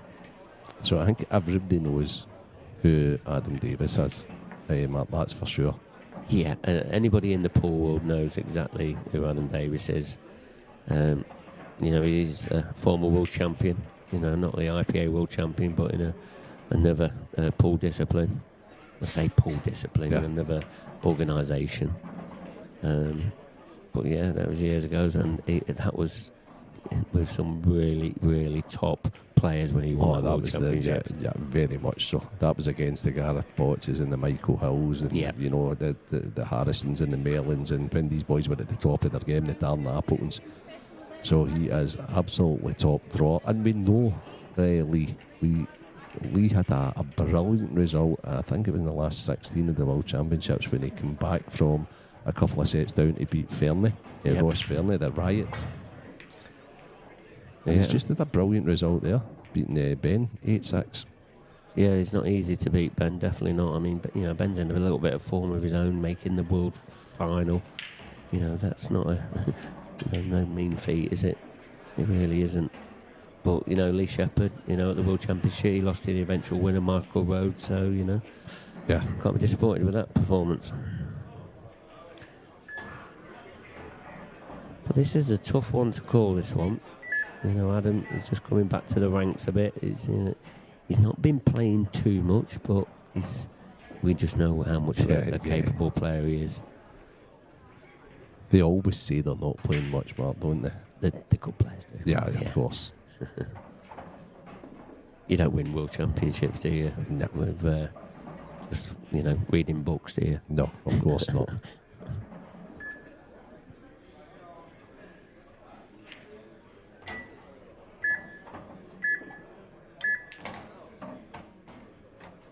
That's quite a good shot. I think he's fine. Took a lot of time over. That short mark. Yeah, he did. He wanted to make sure it was right, didn't he? I think with his facial expression, he doesn't like it. Is he on it? If he's not, he has to play Cush first. He still needs to attack it. Yeah. He just keeps looking at it. Well, that clock's not going to keep looking. No, it looks as if he's Counting on it. down. No, he's fine. Absolutely fine. He was very close to his work there of, you know, really not getting a chance there, but he's got one. Interesting shot choice, this Mark. Wonder if he'll come forward or he'll just stop the fight for the yellow as he's playing just now and then just take that one long. I think he's going to come forward. That's fine. He's fine. That's pretty much perfect. Pretty much perfect. Does he take the one bottom left now, do you think, Mark? He's got a choice of two, hasn't he? But yeah, the one bottom left, you don't have to do a lot with your cue ball, do you? So you can just pick your angle, and then he's going to have to find the gap in between the black and the red to give himself that shot. Next match, please, on table 21 in the amateur event. Nick Powell. Okay, so he's at, yeah. Nick Powell, yeah, good spot. Table 21. And on table 20, Zach. And this is a good way round, really, because he then leaves himself two options, probably instead of one. You know, a lot of players would have probably left that till the last ball, but he's missed that one. I'm actually surprised they played it that way. I thought he would have played just to keep out the other side of the red and then possibly play the yellow top left. Well, he had a choice of both top corners. But it's a shot he should have got. Yeah. And what I will say, because this isn't a sets match, is Lee needs to start better than he did against Ross Fairley. Yeah. Not the last stream game. Yeah, he'd be disappointed that, and that could hurt him a little bit. Because it was a good chance. And he didn't have to do a lot with that cue ball, but he tried to do some really serious run inside, and that's what made him miss the pot. But first look now at Adam Davis.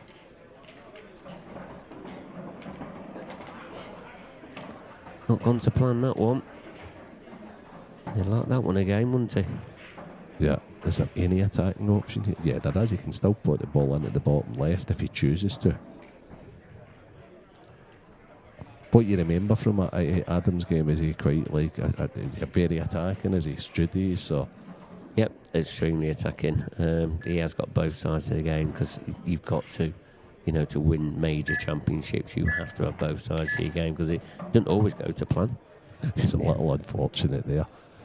Yeah, he's been unfortunate and fortunate all in the one go there. Yeah, if you want to be a bit critical of him, yeah, that's fine. But he's going for his shots, and I think, you know, that's the conversation we're just about to have, isn't it? You know, we'll see some of this ability that Adam has about going for everything. He's a bit of a shot maker as well. Yeah. On table 16.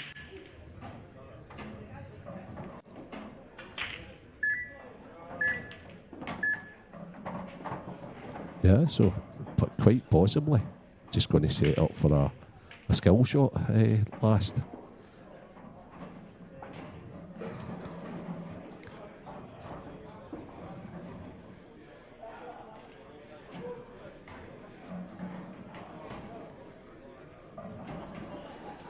Good crowd then as well, Mark. Yeah, it's very bustly out there, isn't it? There's a lot of people here, a lot of spirit, and you know, you even heard it in the Craig Marsh and Michael Rhodes. You know, there was a good connection for both of the players. Funnily enough, even when you were doing the interview with Marcy there and you were talking about the boys, you could actually hear it behind you. Yeah. You know, it's like it's fantastic. I mean, this Newcastle venue, you know, it always has that buzz about the place, but it does seem to be a little bit louder than normal. This is the first I've been here, and as soon as I walked in, I was like, yeah, I was very impressed with the size of it, to be honest with you. And First time you've been here, then? It's the first time I've been in this one, yeah, it is. Wow. Yeah, it's fantastic size. It's very spacious. Yeah. Gives us a lot of options. So he's trying to get in behind it. He's actually potted the ball, left it in the middle. What That's a a shot. fantastic shot. That is a fantastic shot.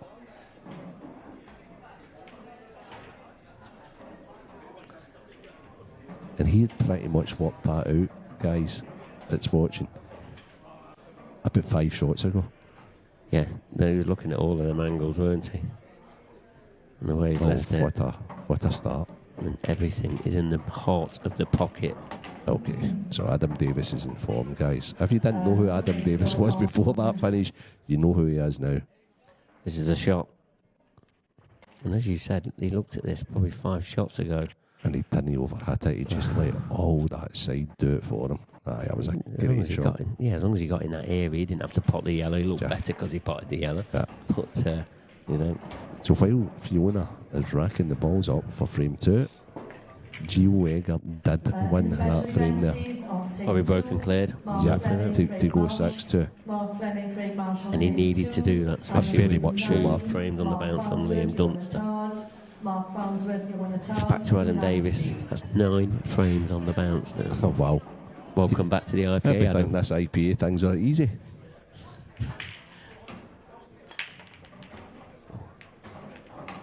Oh, wow. It's got a ball, but the cue ball was wild.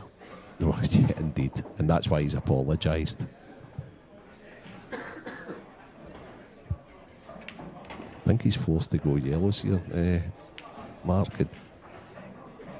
I think it's all about the one that's up close to the red. And I think it sneaks past. And my eyes ain't the best, but I think it sneaks past the red. And if that's the case, this is... As long as he's good after his first pot here, it should be 1-all, to be honest. Yeah, I think this is key, this first pot.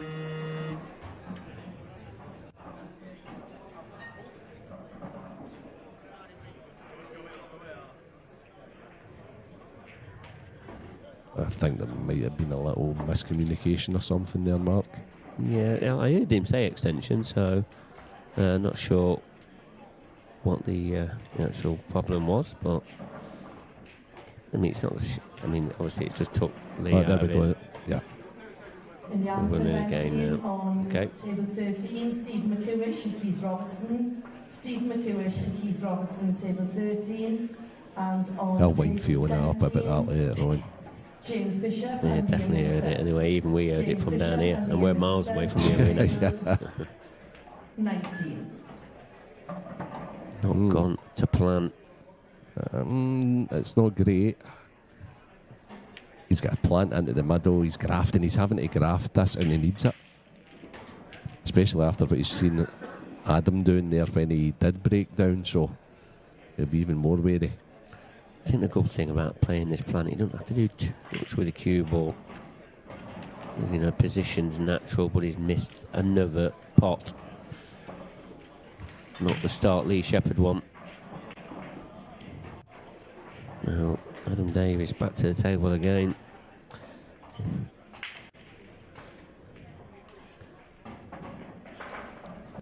It'll be interesting to see his choice here.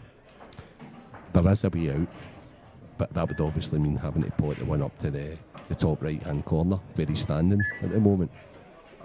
And he's got a nice ball to bring these out. Obviously, if he pots the one into the bottom right, there's a double available, etc. But he can also duck in here just now as well and just play a wee safety. Yeah, I think, with Adam, he don't like canning into too many balls. You know, he's one of these top players that doesn't like to be moving too many balls if he don't need to. But might be a containing shot here. Yep.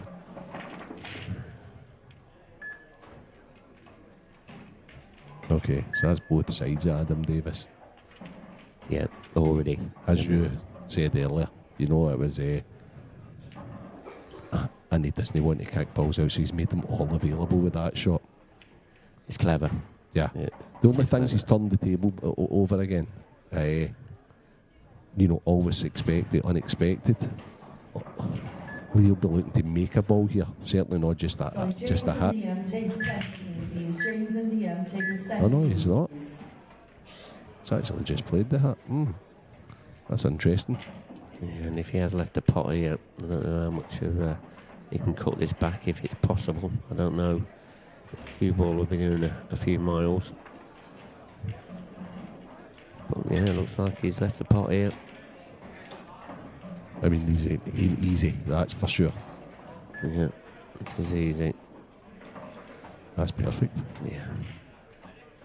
Actually, he can pot the yellow at the same time. If he pots this red, it's the middle of the three together. And if he did that, he's just opening everything up for another chance of a counter clearance. Yeah, but there's all them options on, isn't there? He'll just take these out easy, I think. But he's just the way he played that snooker as well, Alan. He's just piling on the pressure for Lee. He's seeing a bit of frustration in Lee. Very much. He's missed 2 pots already, and he's just piling it onto him, and that's what good players do. This must be a big bag for the middle mark. Didn't spot it. Yeah, and he'll probably just draw it out to play the red that's next to it into the same pocket. If he can pinch a bit of an angle, I think he can. He's running it through. That's came forward. I think what he was worried about is where the yellow was going. And he's in pretty good position now, to be honest with you. Yeah. If it kissed that yellow, then yes, Yep. it could have definitely... It's a bit more controlled, weren't it?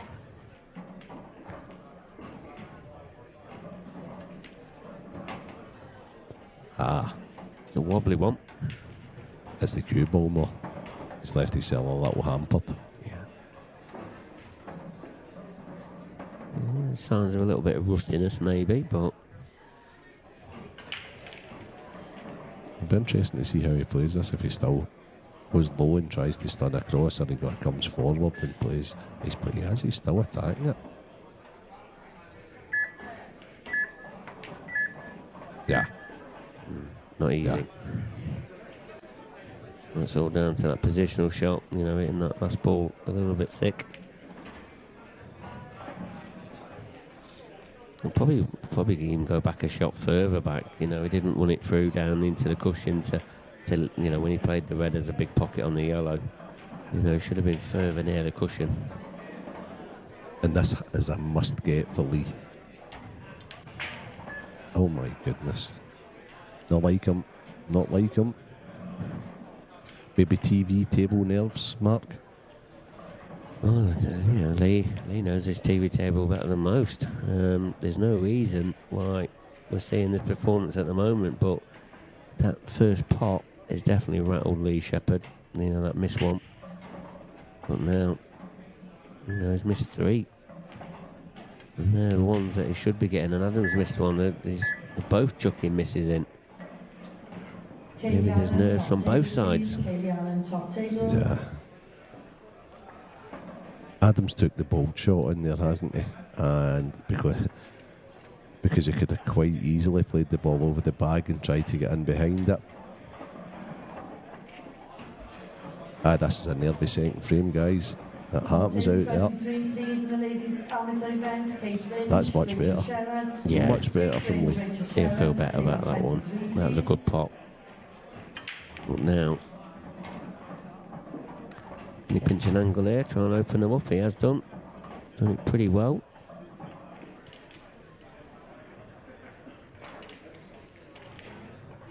Kaylee Allen, top table, please.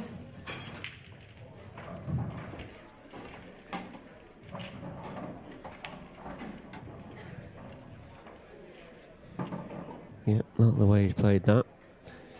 Just needs to make sure he gets his cue ball off the cushion enough so he can have a stun down or come off at an angle.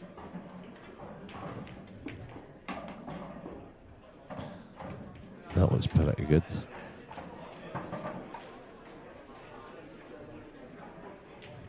So anywhere over the right hand side of the table here. Yeah, he's played that great. Really, really well. Yeah, very positive. He'll feel better about this clearance if he does go on to get it. Got a little bit more into that than he wanted. In the ladies' event, please, on table 4, Sally Marona and Laura Gillett. So that's a great view Sally of Lee Marona, Sheffield. Laura Gillett, table 4. Levelling the match at 1-1. Straight back over to Liam Dunster, who is 6-3 down to Gio Egert. Gio Egert in his first pro event.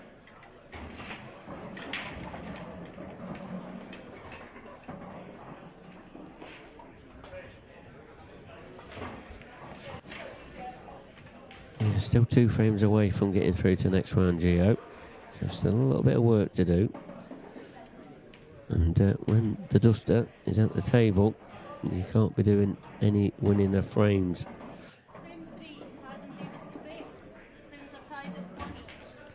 That previous frame there, Alan, there's a very, very scrappy one. You know, misses from both players. Misses that we didn't really expect. Great frame to win, Mark.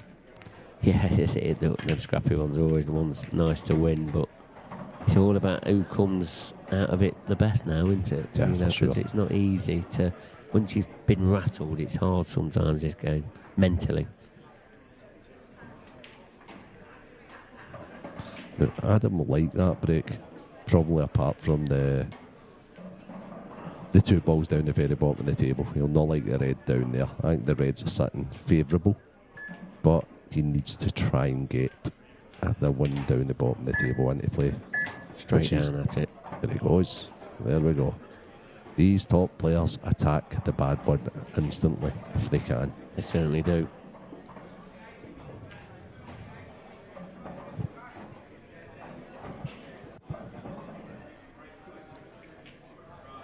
Got a little bit more angle than he wanted, but you know, this is again, it's another chance.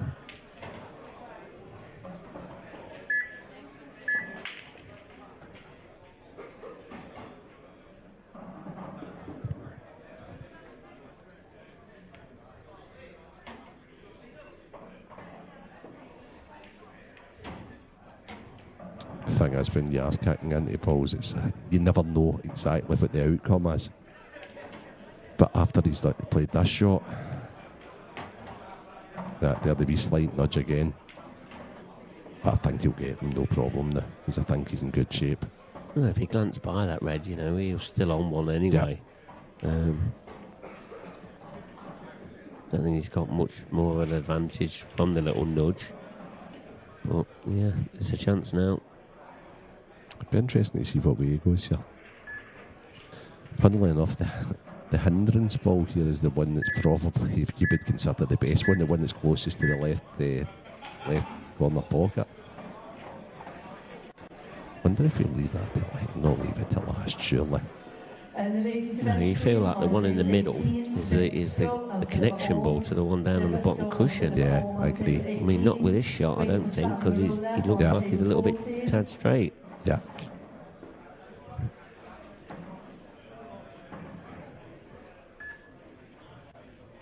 He seems to be going low, so he looks to be screwing out.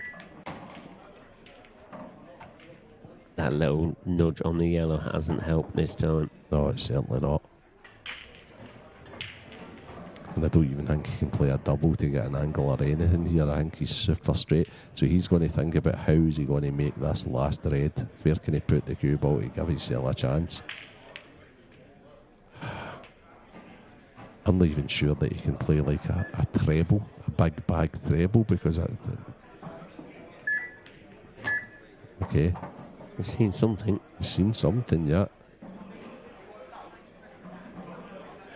What's he seen? What has Adam spotted? I'm not sure he can get the pocket, can he? Is that what he's looked at? I think is he coming inside to move the yellow away to try and squeeze it in past it? That's what he's tried. Oh my goodness. What a shot. Well, I didn't see that till late, I'll tell you that. I mean, you could see that there, but the way that he's played it, he's played it at that weight to pot it. Tremendous shot. Oh, that's a big shot. That's a real big shot, to be honest. I was wondering when he drilled that and what his plan was there. That was a great shot. How many players would have seen that shot? Oh, not many. Not many. Handful. That's all. Yeah.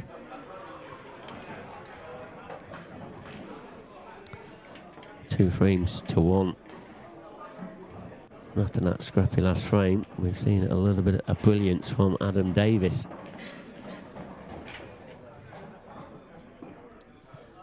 Richard Swaffield has just beaten Matt Schofield. I think it was it 8-3, was it?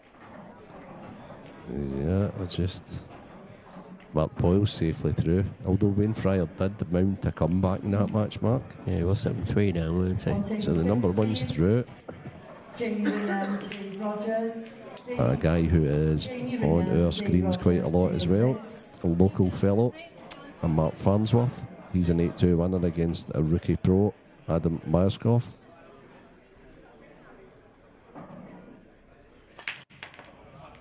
And Richard's just won, 8-2. On table 8, please. In the professional event, Adam Stevens, Richard Swaffield. Adam Stevens, Richard Swaffield, table 8.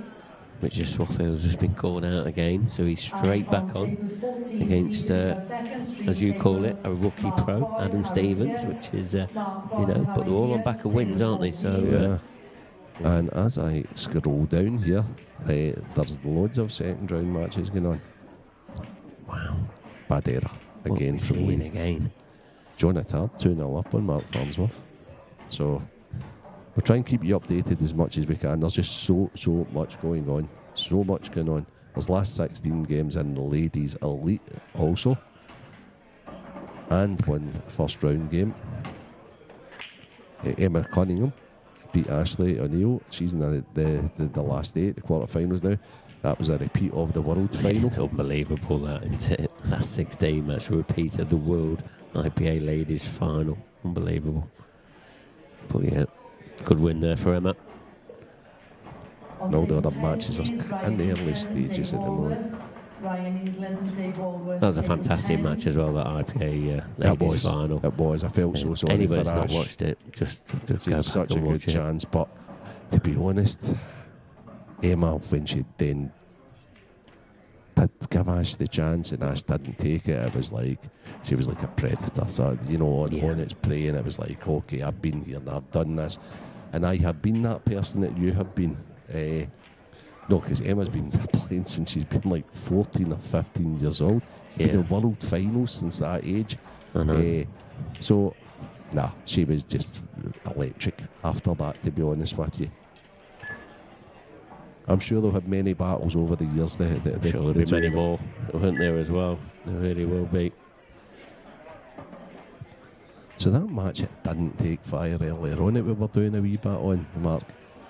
Connor Davidson, 8-2, winner on Chris Boren. So you must have got a... Yeah, Connor had a bit of a quiet year last year on the pro ranks. It was his first year, but started off with a great win here, 8 frames to 2. And you probably would have to put Chris favourite, especially with his experience and that. But, Connor Davidson, he's had other thoughts, and 8-2 win, well played to him. Back to this match, Mark, and Lee didn't have the best opener there. He twitched it a little, and the freshest give this guy chances. He seems to have upped the pace as well, doesn't he? So this could be worrying times here for Lee Shepherd and his fans. This could possibly be 3-1 the other way. Yep, definitely. Yeah, this chance is definitely.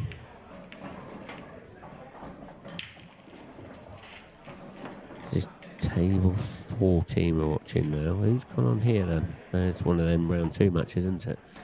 Let's have a look.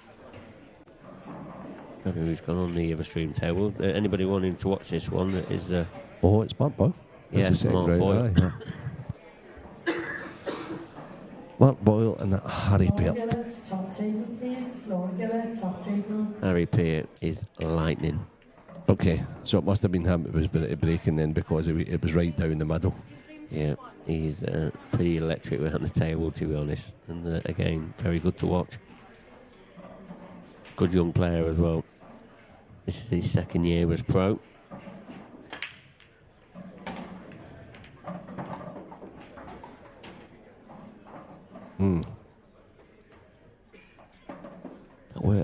much on that yellow, was I it? think he can still pot the yellow in pretty much. I mean, he doesn't need to, even if it draws the fight out to where it is at the moment, he'll still have some sort of a plan or something like that. But if he draws it straight back, he's got the yellow into the middle. I fancy McGetty's. Yeah, just powered himself through Yeah, it. he powered it. That was a good shot.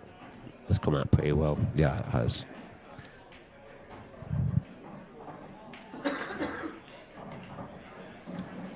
Yeah, he's been successful pretty much most of his breaks here.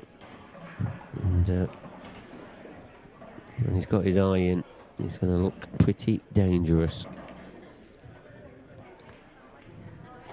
So he'd just be he'd probably take his extension here. Yeah, I thought so. Is he just going to plan his route here?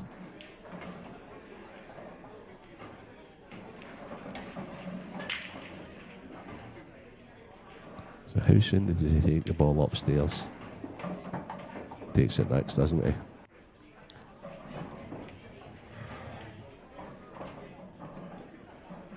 Got quite an unorthodox flat hand, hasn't he? Yeah. With his knuckles up. And I don't show it on this shot, but Always thought when watching him a few years back, when he was playing against the guys we would mentioned earlier on, that he did have quite an unorthodox action, but it certainly works for him.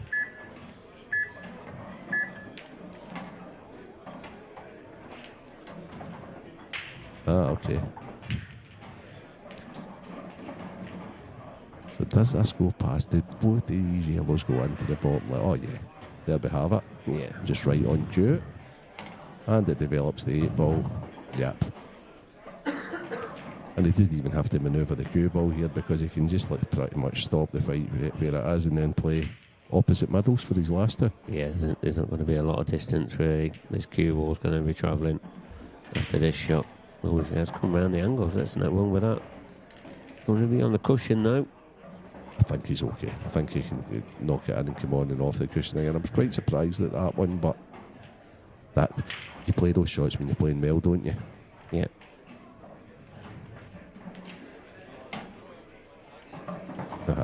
Perfect. 4-1, Adam Davis now leads against Lee Shepherd. You know, another break and clearance there from Adam as well. This is the Liam Dunster match again. What's the... Can it still be the 10th frame, surely? I predict it's 6-4 now. Let me have a look. Let me have a look. There we go. 6-4 it is. And Liam at the table. Great chance. I hasten to add on reds. Remember, Gio did lead this 5 frames to 0. And now it's looking like Liam Dunster's probably going to go within 1.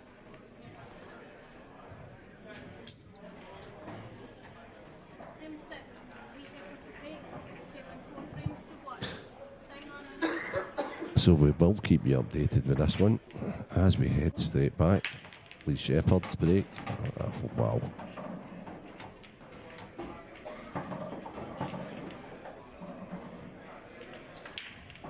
Now that is a massive break. Has he got the rewards, Mark? That's horrible, isn't it? He deserved better from that, you know, because he has made a good connection. But has he got an easy opener? I don't think. Does his yellow cut back? Is he taking it on? This cue ball's going to be doing a bit of travelling. Where's it travelling to? Okay, so that's obstacle 1 out the road, I think. Only that is. But still has a slight issue over on the right hand side. With the yellow's parked close to the red ball. Yeah, work to do in that top right hand corner for sure. But he's had a bit of fortune there. Because if this yellow does pass this red, and it does, you know, it's going to give him an opportunity. But he needs to remove this red out of the way from the baulk line near the yellow.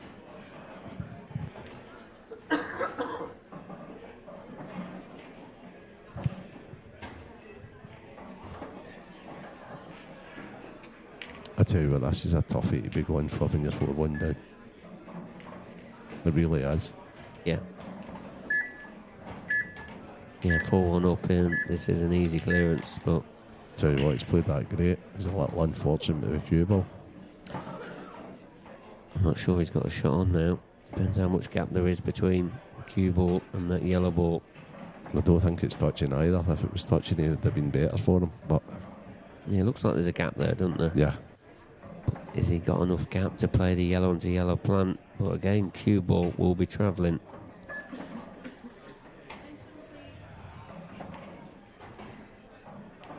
I think that's what he's looking at. Yes, he's going to play the paper thin cut, try and play the plant. Fight's going to be really travelling, as you say, Mark. Yeah, there it goes. Oh dear. Oh dear. I have Mystic Meg next to me. Yeah, that's the thing, when you have no control over it, funny things can happen, Mark. Yeah, it certainly can. And this 1-free shot, you know, the black ball rules is quite devastating. And you really can't see Adam faltering from here. Just going to remove this yellow in the bottom left-hand corner, I believe.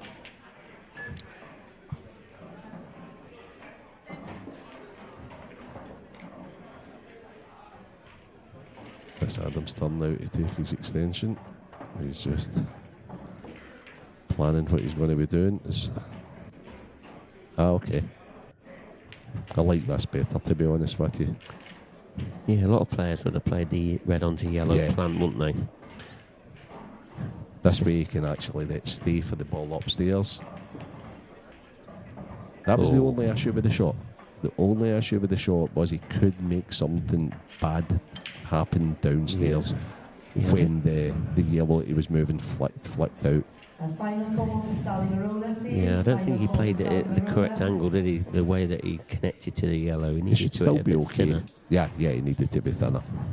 I liked his shot, and I think he'll still get out because I think he'll come forward here and then use the red in at the bottom left to flick the yellow and red into play. No that he's staying for the one down the bottom left, but it was a wee risk. Yeah. It's now 6-5 Gio Egger, Liam Dunster. Wow. Yeah, this is the angle that you said. It's perfect. His cue ball's really good. Yeah, he's thinking very clearly, isn't he? You know, for a man that's not been playing. Yeah. He might not even need to move this, to be honest. It could possibly also go to the right middle. But I think he'll try and move it. Well, if it does, you know, I'd expect him just to drop on it, but it depends on his angle. But he's missed the pot. That's unreal. On table 22, please, in the amateur One thing event. I didn't expect him to do was miss the pot, but I totally understand why he's just took it for granted. Yeah, he has, hasn't he? No emotion there from Adam, no. I tell you, one guy will be happy though, and that's his opponent, Lee. He was out his seat in a flash. Yeah, he didn't punish that 1-free shot, did he? One visit. Now,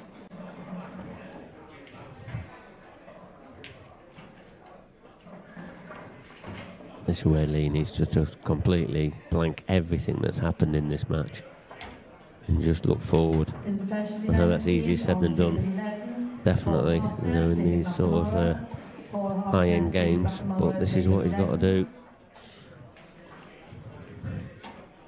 This is what will make this match good one to win now.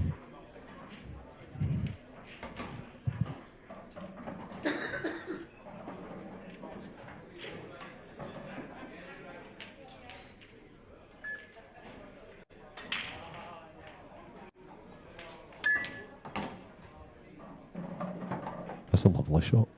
It is. I don't know if it's a shot I'd have selected, but it's a very confident shot. Yeah. The way he swung it around the cushions with that. But it flicked the red. Went inside. But if anything, that probably took the spin off it. Do you feel like he's trying to play some shots that's trying to get him going a little bit? Possibly. Quite possibly. Yeah, because I don't see him normally playing these types of shots. No. I'm not saying he hasn't got it in his locker, because he obviously has. But he doesn't normally play him. No. No, I'm surprised that he's Troy's there, but he'd be delighted. And Adam will be sitting there raging at the moment. Yeah. Because of as you say, the misuse, if you want to call it that, of the free shot. There was different ways. Yeah. Maybe just tried to be too perfect. So we're back on to the Dunster-Egger game. Liam, every time we go over here, I don't think I've seen Gio pot the ball yet. Is every he time there, we flipped Gio? over. Yeah. He's there and he's winning frames. But now this Certainly to go looks 6-all. each. Yeah. And you know your money's not only on because of the momentum. Yeah. And we're going to go into a best of 3 if Liam does take this frame.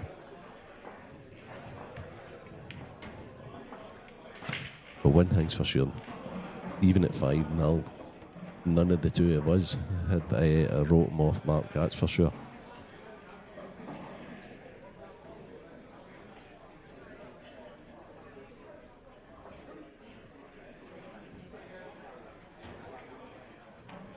Let me just flick down a little here, scroll down a little to see what the score is in the second round match with Mark Farnsworth and Johan Attard.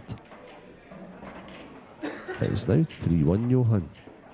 Marshy, he's 3-1 up on new pro Mark Fleming from Dundee in Scotland. Paul Hartness is playing Dave McNamara now. And it's 1-all Mark Boyle, Harry Peart. These are second round matches.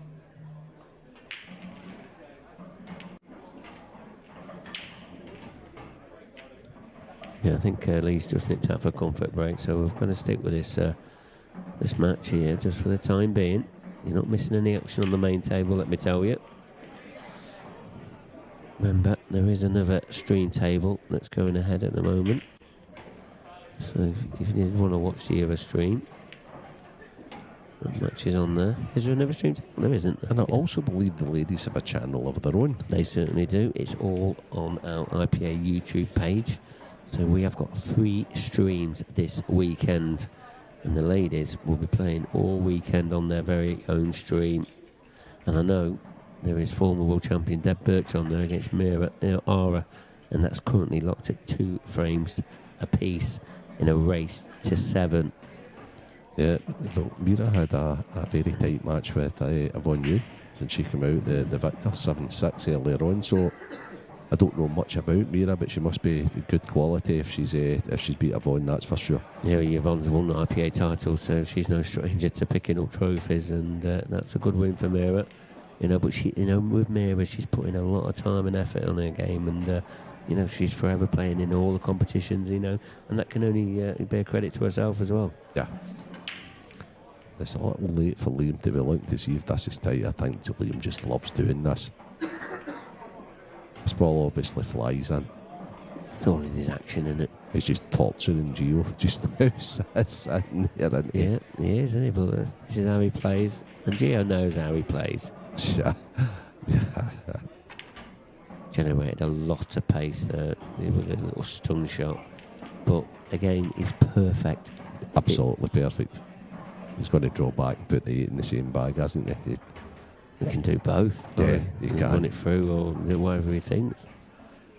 But whatever he... And normally, whichever one he commits to, he executes it tremendously. As we're just seeing. What a change in his demeanour, though, from remember that frame earlier on, which he eventually finished, I may add. But he didn't look Liam-like, if you want to say. But also, this is another credit to Liam's game. Yeah. When he's his back up against the wall, and things aren't going right, and you can see the frustration in him, he still comes out and he gets back into this match. And there we go. Again, it's Liam to breaking that one. Yeah, and it's a best of 3. Are we going to see Gio again? Who knows? Well, next frame here then. Adam Davis again. He's breaking well into. He's making a ball. He's also parting the cue ball pretty well. I know that just slightly away from him. This is going to be a tester. Opening shot. Not easy. I have a feeling he'll duck safe behind. Do you? Yeah. I don't think he'll go can for he it. put the yellow? Can he? Is it sticking out enough? I wish I could see that, to be honest with you, because if it is, he'll go yellows. Well, he'll know. He will know, because he'll stood right behind that shot. I'm not sure. He's Maybe. looking over there, but I'm just thinking, is he going to put the fight, going to slide off the, or does it cut in? So that is the big question here. He's certainly taking his time on it. It looks as if it goes, you're right, Mark.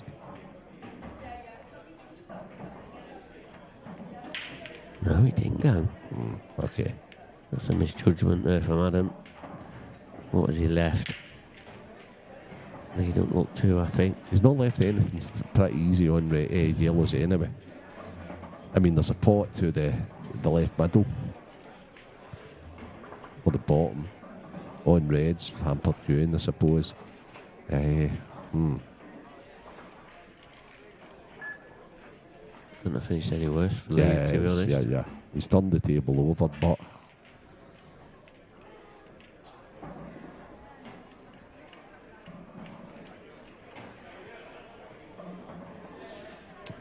what's Lee seeing here? Yellow is closest to off the cushion to flicking off the other yellow. But watch yourself here, he needs to get his cue away. Oh dear. Oh dear. And then, now talking about turnovers, the only issue really not making that is look at the yellows now, Mark. Yeah, they're a dream, aren't they? They are.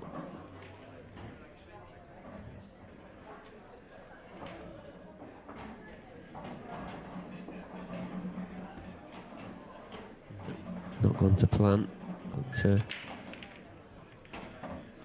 Yeah, and that's just about as good as you can get it. He's put it to the sector of the table that is absolutely plumb. He can now play the one in the top left and then just pull back for that into the one that he's just moved there into the middle. And they look pretty straightforward. yeah, he cannon that out at a very good pace. So now it's given him a good chance. All about where he positions the cue ball here, but he looks perfect. He's got a nice angle there just to run down. He's got a choice of every yellow, to be honest. He'll just be picking his pattern now. I Yeah, think he's going to come. could be coming downstairs here, Mark. Yeah, bottom. Yeah, bottom cushion. Yeah, I like that. Laura, you can stand down now from table 4. You're through. Can he hold for the opposite mid? Can he hold for the left middle here? Or it may go in the same bag as he's playing this yellow. He'll just flick over the side. That's what he's elected. Yeah, I think he's going to leave himself an angle now on the yellow so he can pot the yellow in this. Well, so pot the black in the same pocket as the yellow. Is that right? Yeah, but he needs an assuming. angle. So does he need to screw across here? No, he's just slow rolled that. That seems fine. Does the black go? I think he might be playing for the black in the same middle here. He'll just stun up past it. That's what I thought.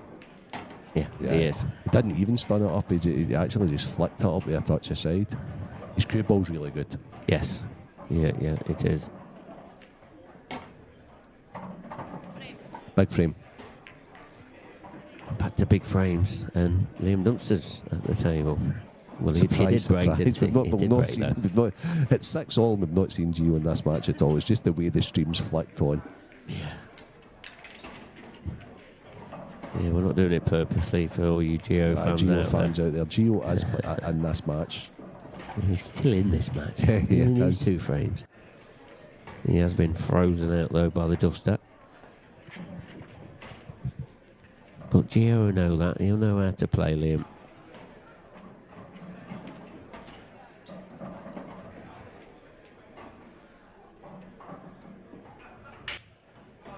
Again, just looking at this chance though, Alan. I mean, he's still got that tricky yellow that's just on that side cushion above that middle pocket. Yes, it does go up the rail, but it's still about leaving the right angles. I would be amazed when after the conclusion of this frame. Oh, maybe even just now. See, we're going to see it now. So Yeah, there we go. Well done, Craig. So the re-rack on the stream table. I would be amazed if Liam doesn't get these, to be honest. That's what I was just about to say there. When we come back, I think it'll be 7-6 Liam. Yeah, especially with the amount of momentum that he's showing as well. It's you just can't see any of a result. And also no shot clock pressure.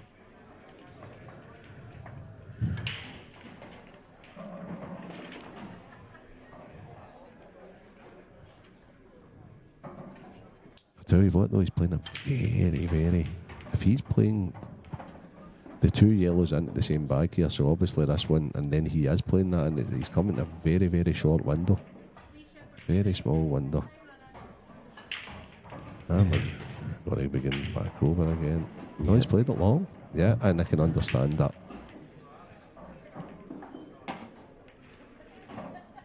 Oh, he's got a ball. That's the main thing. Yeah, Reds look more inviting. Has he an opener? Yeah, I think there's a gap there between the yellow and the black. Put that yellow into the middle. I mean, if that's the simple option for him, if that's the case, then there's no reason why he shouldn't take these out. The red beside the black. Okay. Perfect. I think at this stage in this match, these are must get for Lee. Yeah, and these are the ones that you want, don't you? You know, if things aren't going all your way at this time, you want these easy run-outs, but you know, still got to keep the concentration there. He's got to try and keep his cue on going. Sorry, Mark, I apologise. I think it's about getting on the 8 ball. Yeah, it's only got the one pocket in the top, and it's got both middles, but yeah, it's about leaving this correct angle now. But for me, he just stuns this past that yellow. He's got a choice of 2 to go on in the middle, hasn't he? But it depends how he plays that shot. Yep.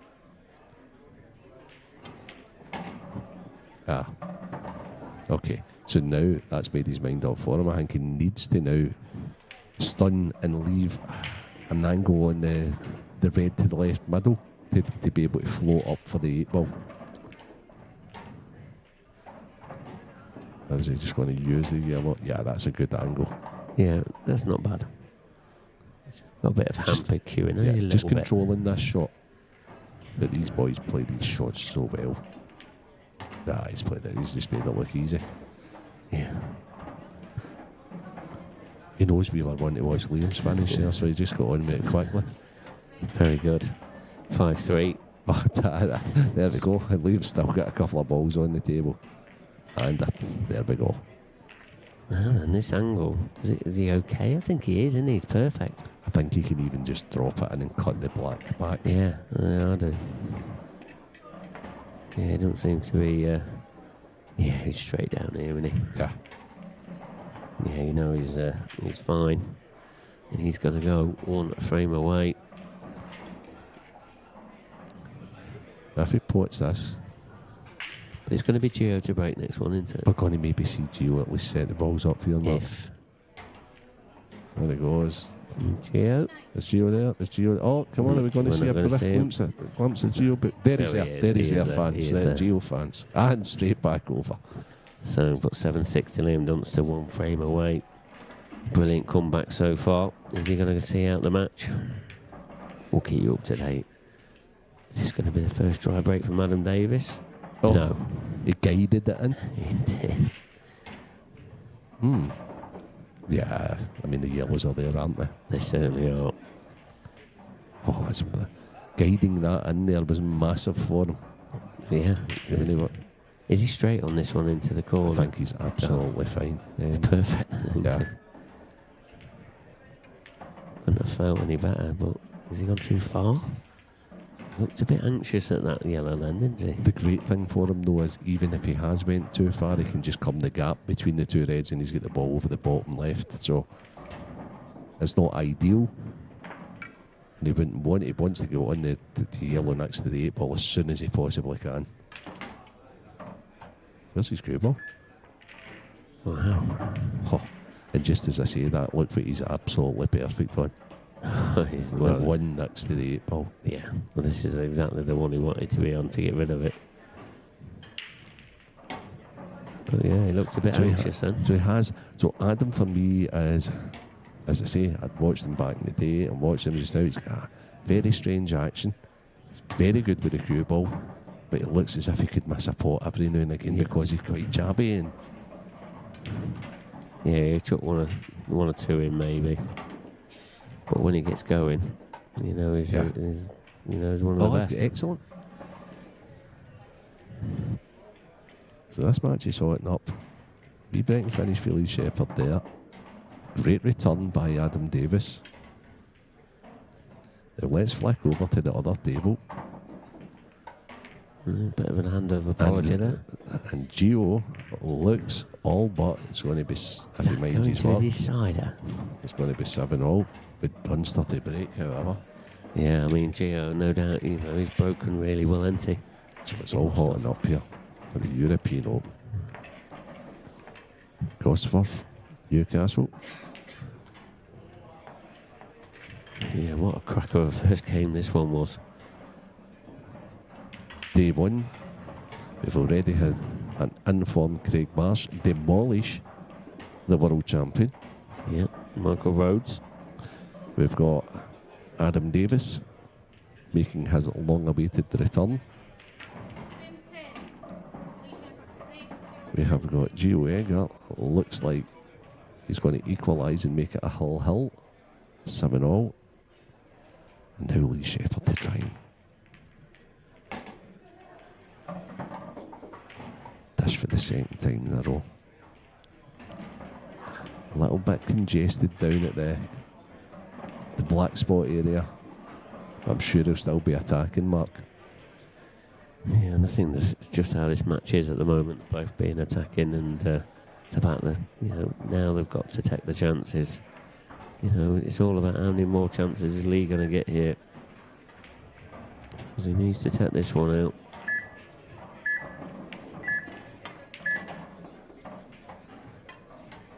And as Alan said, there's definitely a little bit more work to do here.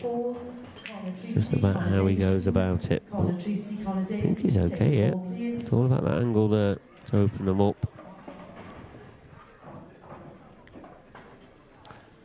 Yeah, it looks like there's a potting angle there for that red. Yeah, I think he's perfect, to be honest with you, Mark. Or maybe not. Maybe there wasn't. Maybe not. It's gone wrong. It's gone wrong, but he's still got a pretty easy nudge into them just now. But as you know, when you're nudging in, it's in the lap of the gods slightly.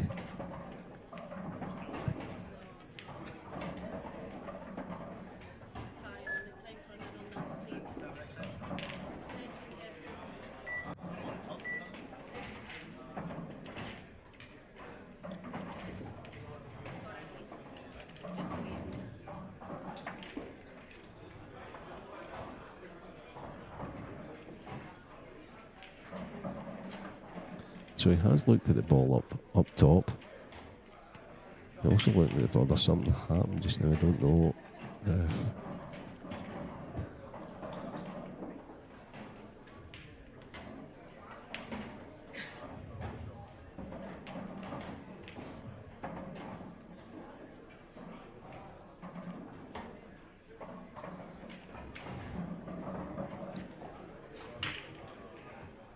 But the clock seems to be running down. It doesn't seem to be moving here.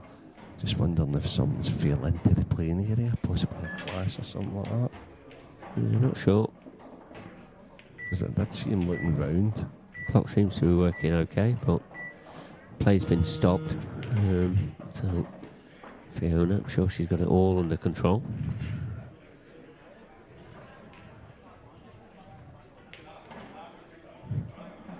Sure it won't be too many moments now. I haven't seen the Gio Edgar score yet, but we think we're going to get going in a minute. Yeah, we're back on. Ah, okay.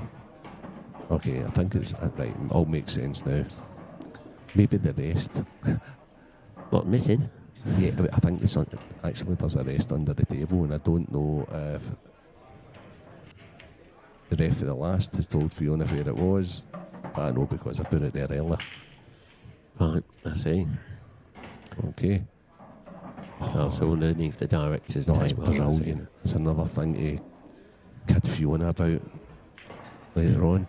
What do you mean you didn't know the rest was under the table, Fiona? You're going to have to start writing all these things down with a yes. mark. I'll remember the mark, it's okay.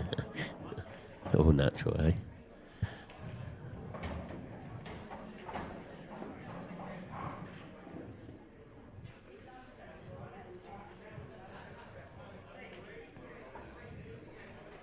Still an important visit to the table.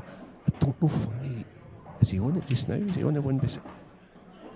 So he's purposely not tried to dislodge the one that's beside the yellow and black. And I ask myself why. Yeah, I don't think he was on it, but now, if that red don't go, he's going to have to cannon into him. Or does it double, or does it go to the left middle? It seems to... He's cannoning. This is crazy. But you never leave the cannon to last if you can avoid it, Martin. I thought you could have played with the rest and come into it. Let's see. He'll know better than us, that's for sure. So there's the cannon. He's got a good cannon. I tell you what. He couldn't have hit that no better. I tell you what, that's actually worked out. Fantastic. Look at Adam laughing. Because he probably knows that he's been brought up to never play the cannon last. But when they come out like that... It's easy. It was always under control, that one, Alan. So it's still saying 7-6 Liam Dunster, so Gio missed. Yeah, has missed, yeah. And Liam's at the table, so this is looking like it's going to be the closing stages now of this match. If he does get it easily, what a victory from 5-0 down. Yeah, tremendous. But yeah, dug deep. And I think, as we both said, didn't we, he just doesn't give up, does he? Yep. Not till that last breath, that last ball's potted, whichever absolutely. one it is.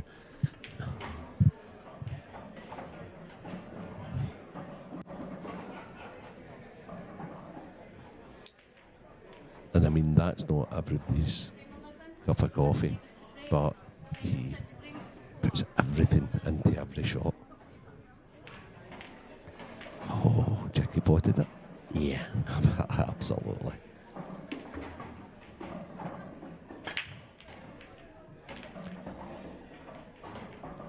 Ooh, we have a dry break for Adam Davis. I tell you what, the Reds look good. Lee has actually did well the last few frames to stay in this match. Liam Dunster. Yep. 5-0 down. 8-6 winner. We'll see Gio again. Look for the handshake. Gotta say, Gio will probably be a little bit disappointed. Of course he will. But these race to 8, you'll always see there can be a lot of two sides to these matches. You know, because it's not, you can't just roll off an 8-0 win all the time. You can't do it. So in the ladies' amateur event, please, on table 5, Kaylee Allen, Paula Boyd. Kaylee Allen, Paula Boyd, table 5, please. Well, there's a momentum swing in this one as well. You know, Sheppy looks like he's got an extra spring in his step. That's exactly what he did. As I say, the last game that I commentated on him against Ross Fairney, it was all but beat. And then he started buzzing.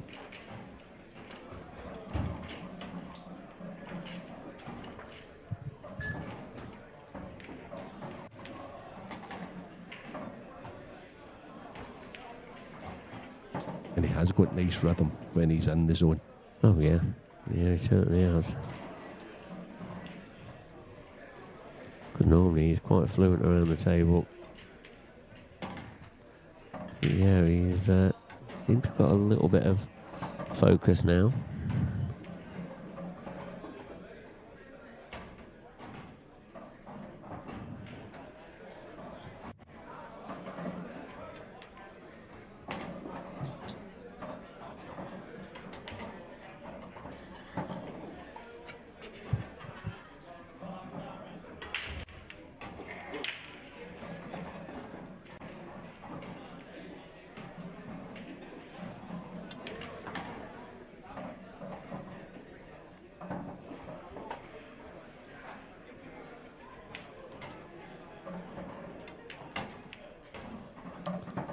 So he's this April away for 6-5.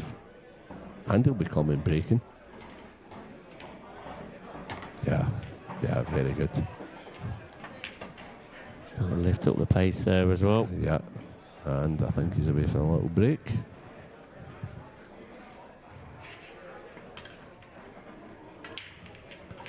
As is Adam. This is a second round match, Mark.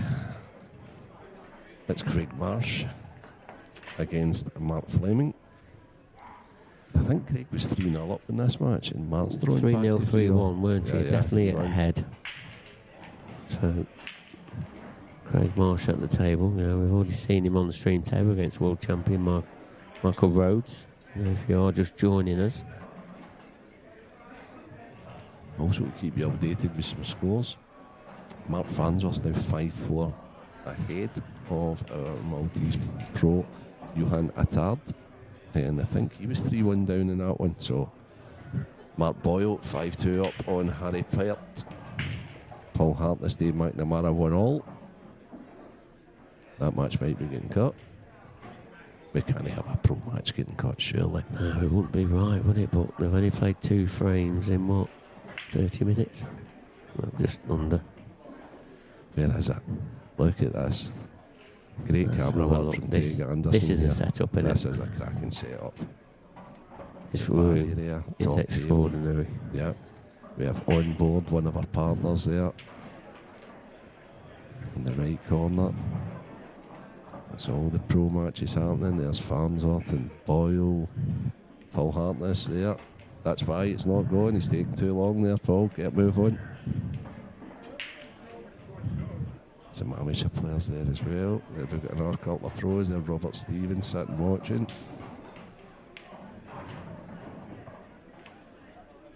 If you're down in the Newcastle area, get yourself down here. Yeah, anybody watching, come by and see us. There's plenty of room anyway, isn't there? There really is. Some really great atmosphere as well.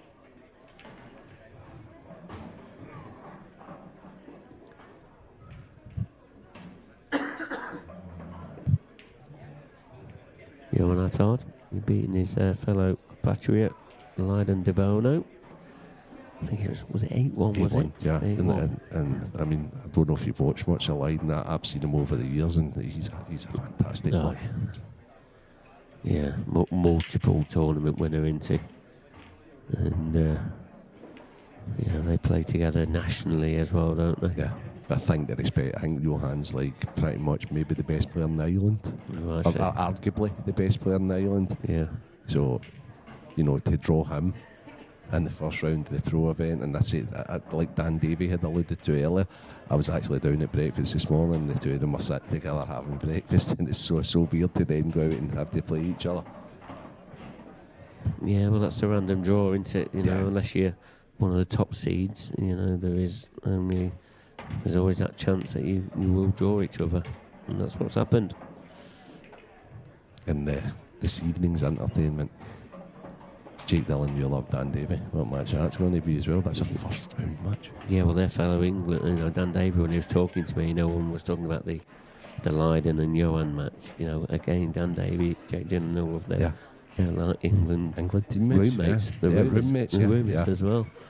So you know, and they're up against each other, and that's what can happen. You know, Jake Dillon making a return to the pro ranks. You know, this is now his opening match. Being a pro once again, but up against a Dan Davey, a very informed Dan Davey. Okay, now he needs a ball, and not that one. And he got one too. And it's so cruel. So cruel. Yeah, you can't help them enough, just getting cannoned in that. I mean, first glance says reds. Yeah. But he needs development of the one next to the 8, you would expect. Does he? No, he doesn't really, does he? I mean, you can use one of the balls to the middle to get down, but it's a very small window. I would say it's 100% he's going to go reds. I think it's just how he maps them out. Yeah. Now, does he try and get this red out with his free shot? I mean, that seems the obvious option. Okay. So he seems to be hitting the yellow into it. I actually don't know what he's doing here. He's going to play a yellow, or is he going to just pot it in? He needs to get a move on. He's got shot. He's under shot clock pressure. Now, oh, dearie. You've not really got much time to be doing that, Adam. He's missed it. Okay. It's come out. He's very fortunate there. Now, do you know what's really fascinating for me? That's twice that Adams had the free shot and he's not particularly used it well. I wonder if that's because of his background playing different rules. non-blackball. Yeah. And it can be a very interesting point that. I tell you what, that wiped his feet as well. I wonder if he's getting nervy. Well, he's been put under pressure here from Lee, and that's the thing, in it 5-2 down, and then all of a sudden Lee's come back with the 3 frames, and there's obviously some doubt in Adam's mind, because he wouldn't have played as many matches as what Lee has. He might have put a bit of time in at his club and that, but it's about match play. There can't be. There's a bit of rustiness. As I say, it's so easy sitting here commentating, Mark, right? But at this scoreline, in this match situation, with the ball sitting the way they are, they're pretty much must-gets for Adam. Yeah, and as you already mentioned, the shot clock, it's also an added pressure. So, those are the wee sort of shots he plays so well. Yeah. Just a very controlled, delicate, drop shot. Just played to his side, and he's held it nicely. And then he needs it to slow. It's slowed. I think he's just okay. Yeah, I think Lee will be looking at him to see if he gets any reaction, but I think that just tells you, look, he's nodding his head. What he does need to do, however, is he needs to draw back here, and I think he's okay. Yeah. He's playing down on it, so he's getting back. Yeah, he's fine. Yeah, Lee's nodding his head there, sat in his chair. And this now to go 7-5 ahead and 1 frame away. Yeah, good finish. So Lee will be ruining those couple of missed chances early. Yeah. If he would have got them at 7-5 the other way. Yeah, it could be. He's had an unfortunate in-off and that, but so this is the first tour then, Alan. Talk us through that calendar. Before that calendar it is, but we're down in Coventry, the Halton Double Next C, one, yep. which is a great venue. Then we're up to the Normandy Hotel in Glasgow, which has had many tournaments over the years. It's great seeing it back again. Yeah, can't wait. I'm sure you guys will love it up there. Never been. Then we're back to Coventry again. Fly way back there because we love it there. And then we're over to the Comus Hotel in the Isle of Man, which I believe is fantastic by all accounts. It is. I went last year to have a look at it. And then this is what the amateurs are all about. So if you're not involved in this amateur competition, you need to get involved. Get yourself looking at the website. All the details are on there. We'll talk about that through the weekend. But there's venues all over the UK. And all over the UK. Yeah. And it's already started. Yeah. I think is it 2 in or something like that? I think there is. I know there was one in Glasgow, I think it was a fortnight ago. Yeah. That I was sitting bored on a Sunday night and just switched the TV on and said, oh, hello, I'll be watching this then. So, yeah, I think it was. And it's all played at clubs. It's played at clubs, yeah. Yep. So if your local club's got one, I suggest you get your name down because it's a fantastic prize as well. So have a look at the details on the website, ipapool.com.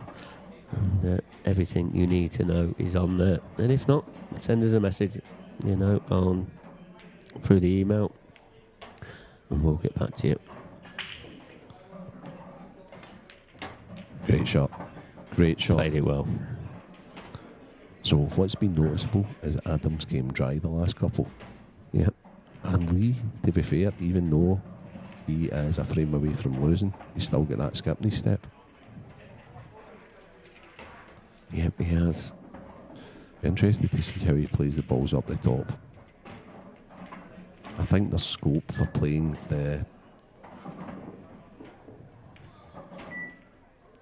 2 balls that's together. I think he needs to play one of them off the yellows to open that back up to play like the plant.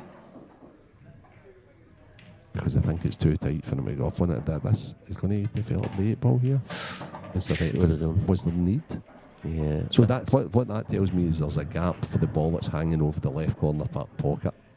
Yes. A considerable gap because I thought he would have played for the plant. Yes, there is. Oh, it's amazing how it looks this even. It does, yeah. I mean, from where we're sat here, it doesn't look like there's a lot of gap at all. Played on it now. I like the way he's nudged that red ball closer to that middle pocket. Will he take the ball over the the left corner now. I think so. He's Yeah. got to. And then just draw it back into the yellow and then guaranteed position on the red. Or you can draw it back through the gap. That's fine. Either. Oh, he's played it great. Yeah, it's fine. Played it fantastic. Okay. Bit This of could be going ambiguity. 7-6. Yeah, a bit of hampered queuing, but you'd expect him to get this. He seems to have picked up the pace again. Nice pot. This black looks like it's pretty close to the cushion, so again, you'd expect him to get this. All the way. All the way. And he's breaking. Man means business. Yeah. It's been a great match. Man, Farnsworth. Man, it's won everything. 5-5 that match is at the moment. It's going from one side to the other, isn't it? Yeah, it is. There we have our chairman in the background. Sitting beside the lovely Bronman.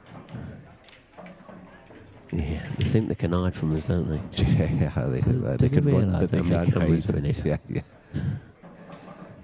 Yeah, they can. They're looking like Mark Farnsworth here, look. I think taking this to the centre and then drifting back up because that black goes in the middle. And another one that's exceptional with his cue ball. Oh, yeah.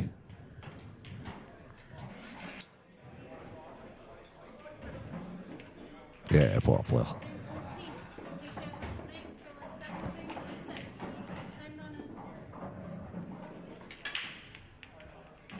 So. Oh, he's. Cue ball. Oh. Stop from going in. Where's he going? Was Oh, dear. Oh. Okay, he's done okay. Because there's nothing easy here. Yeah, he didn't hit them as sweet as he wanted because when he did draw it back, he was drawing it back to the pocket, but it was blocked. That's why he held his hand up in apology. For sure. But what's he left? First glance, not a lot. Is he going down table first on the red, or what's he got on? So he's taking his extension, which I fully thought he would. Don't think he can get down to the one on the bottom. Can he play the plant on the yellows? I don't know. Sure. I'm looking at this red in the bottom left. Oh, yeah, yeah. But is it going to help him? Reds are more favourable, but he keeps on looking at this one. So he's going to play the plant, isn't he? He's going to play the plant on the yellows, and there won't be any finish. He certainly won't be going for the finish this time. I wouldn't expect. Although there's maybe a chance. Well, how does he clear that top left-hand pocket? Then he's still got a problem on the top right-hand pocket as well. Oh yeah. The top left-hand pocket he's on just now, isn't he? So he could maybe run into the red, push that to the side, then play the plant dislodge. I think he'll be just putting this over the bag, won't he? No, he has. That's exactly what he's playing. No, I doubted myself there. Yeah, but that's was right. exactly what he's playing. Yeah. He's going to play the double, isn't he? And kick your head away. Big shot. Very big shot. Because I think if he misses, the reds are on, especially if he's got a cannon into the red as well. He's missed it. He's missed it. What's he left? He's left one into the left middle. Not got very good control. The big question is, does that go to the top left? Yeah. If that goes to the top left, it's a great chance. It doesn't look like it. Not from where he is at the moment anyway. I think if it did, he'd be going for it, wouldn't he? Yeah, for sure. But maybe he's still got to go for it anyway, because he can I sort think it of must be tight. cover the pocket up as well. Don't think there's any hiding place. I think he's got to be going for them, Mark. Yeah, that's what's stopping him, isn't it? It's looking like he has it. And if eyes are looking up there. Well, he's used his extension. So, yeah, with you on this one, Alan. He's not looking at anything else but going for these. He's playing this downstairs. Yep, no one with that. Now he's on it. Yeah.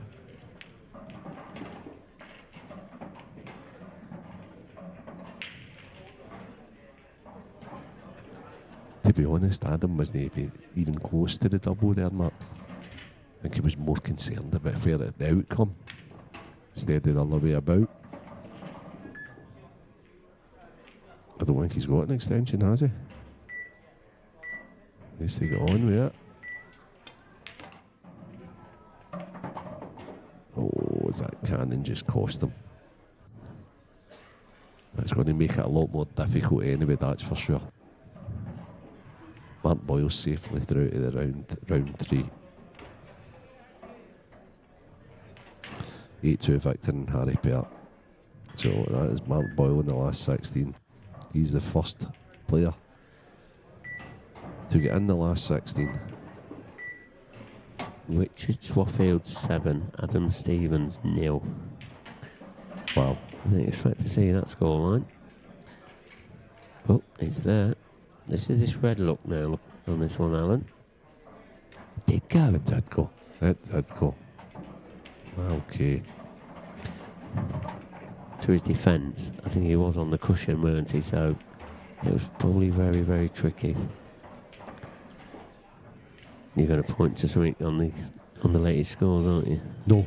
I'm just keeping track of the game, but I think it's absolutely fine. Oh, he's not came a bit straight. Now,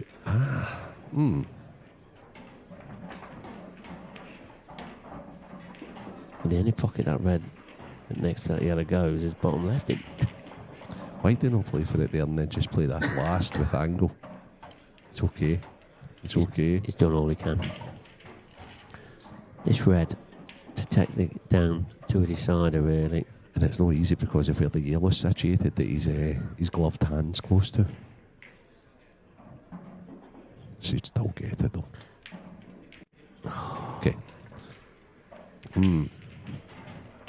Played it at a nice pace, didn't he, as well? Just didn't want to come straight on that second last red there, Mark. Just didn't want to come straight on it. Sometimes in that situation, I think you should play the one and then just leave an angle on the last one up the cushion and just leave a longer 8 ball. But as I say, these guys are that good that they don't think they're going to come straight.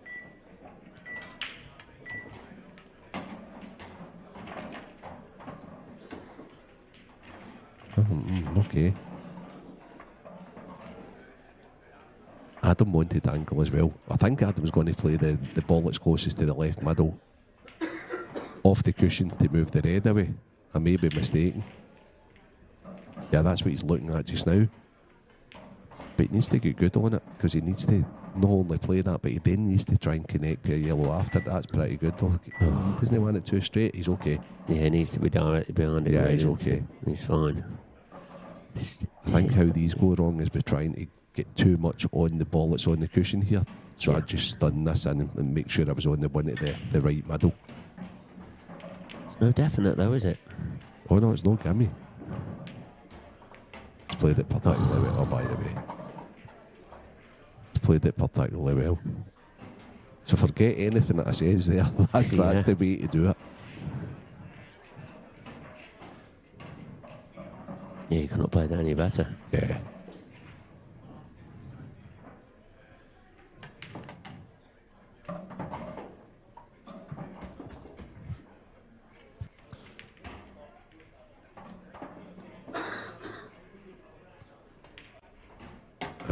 Yep, he's this 8 ball.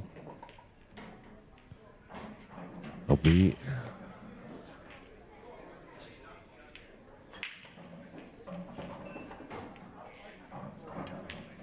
Yeah, good performance. That was a cracking match. A really, really cracking match between two great players. Unluckily, well played, Adam.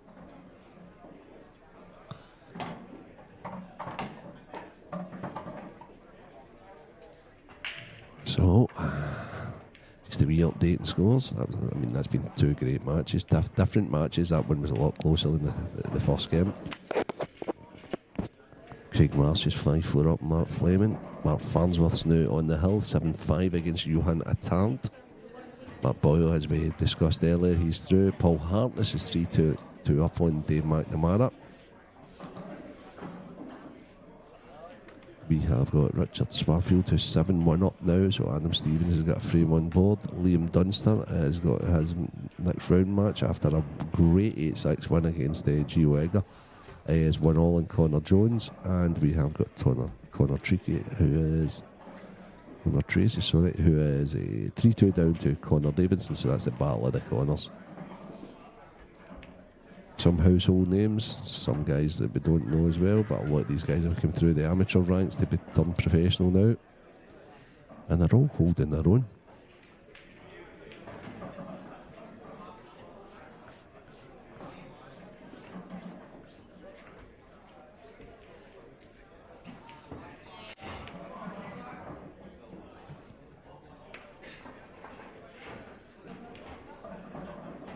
There's Big Diamond Deb Birchall there as well.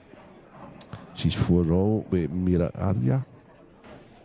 Shona Lucas is 4-1 up on Rachel Tucker. Okay, for the next match on the streaming table. That's all in the ladies elite. Jake Newlove and Dan Davey. Jake Newlove and Dan Davey, table 24.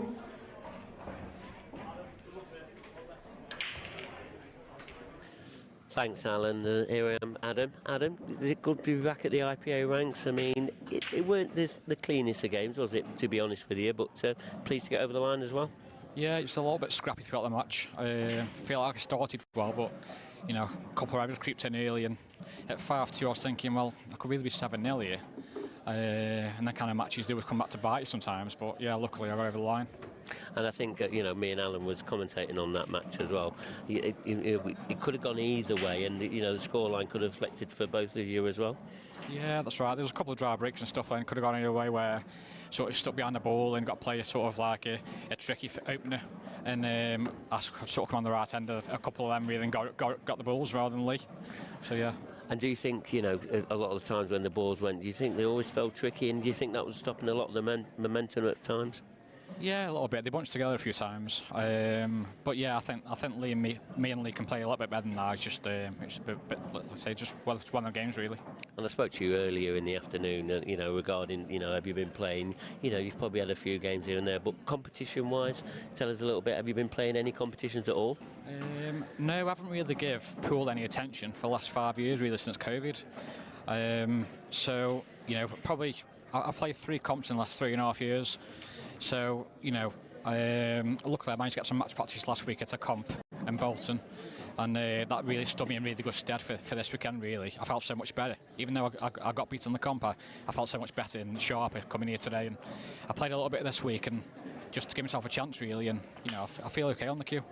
I mean, you showed some really great brilliance at times. You know, there's a lot of good shots with, you know, because I think I sort of backed you up a little bit. You know, you're a very good shot maker, and you'll come up with shots that you know only a very few players that come up with. Would you say that as well? Yeah, sometimes. I think my strength is the white ball, really. So I sort of try to keep it simple for myself. I aren't a great potter. You know, so I have to keep close control where I can, just to sort of help myself out, really. And a little bit about the arena. You know, obviously it's your first time back in the IPA since 2013. I think we spoke about. How do you find it? You know, what do you think the atmosphere's like? Yeah, it's great, really. It's really strange to be back out there again. I didn't expect to sort of like, you know, even win the first game, to be honest. So I come through that one, and then they sort of mentioned you on the stream table next. I was like, oh wow, go out there a bit like rabbit in the headlights, really. I wasn't used to like the shot clock and the setup and stuff like that, but it's amazing, like, it's great. And the rule set, obviously the blackball rules, you know, you're not quite new to them, you know, you do know them, and no doubt you play them in your club and that, etc. Do you find that you got caught out in a couple of shots that you played? Yeah, to be honest, I don't really play the rules, so over the last couple of weeks I've just had a few games that the rules realistically, I haven't really played them ever, really. The very odd comp here and there, but I never practiced them. And yeah, I'm probably missing a trick here and there with certain shots. I'm really sure what shot to play at the right times, but hopefully that'll come this year, you know. And you're into the last 16 already. I mean, did you have any expectations? You know, did you put any pressure on yourself with anything that you'd expect? None really. I didn't sort of expect to beat Gav first game, to be honest. I just thought, you know, come here, enjoy it, take it all in again, and just hopefully throughout, you know, towards the end of the year, perhaps try and run at something. But yes, it's nice to come through like a pretty tough section there with sort of me, Gav, Ben Davis and Lee. So still be in the tournament, like, and I'm chuffed. We are into the last 16. I'm going to wish you the best of luck for the next round. So Adam Davis safely into the next round. I'm going to have a few words with Stevie Walker, see if he's paying attention. We've got another game coming up here next. It's going to be Dan David against Jake Dillon Newlove. But first of all, just going to talk to Stevie. Stevie, great to see Adam Davis back in the IPA ranks. 2013, he was last back in here playing. You know, did you sort of see him, you know, making these results that he's got so far?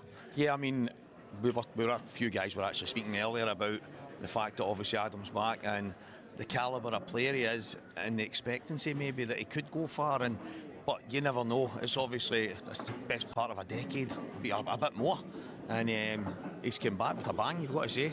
I mean, former world champion as well, you know, is there a lot of expectation on him to do well here? Is there an expectation on him to pick up a trophy? I think he's the type of player that puts, probably not pressure, but he puts that expectancy on himself. He's obviously believes in himself, he knows he's got the ability, and I think he's the type of guy he's not coming here to take, but he's coming here to win.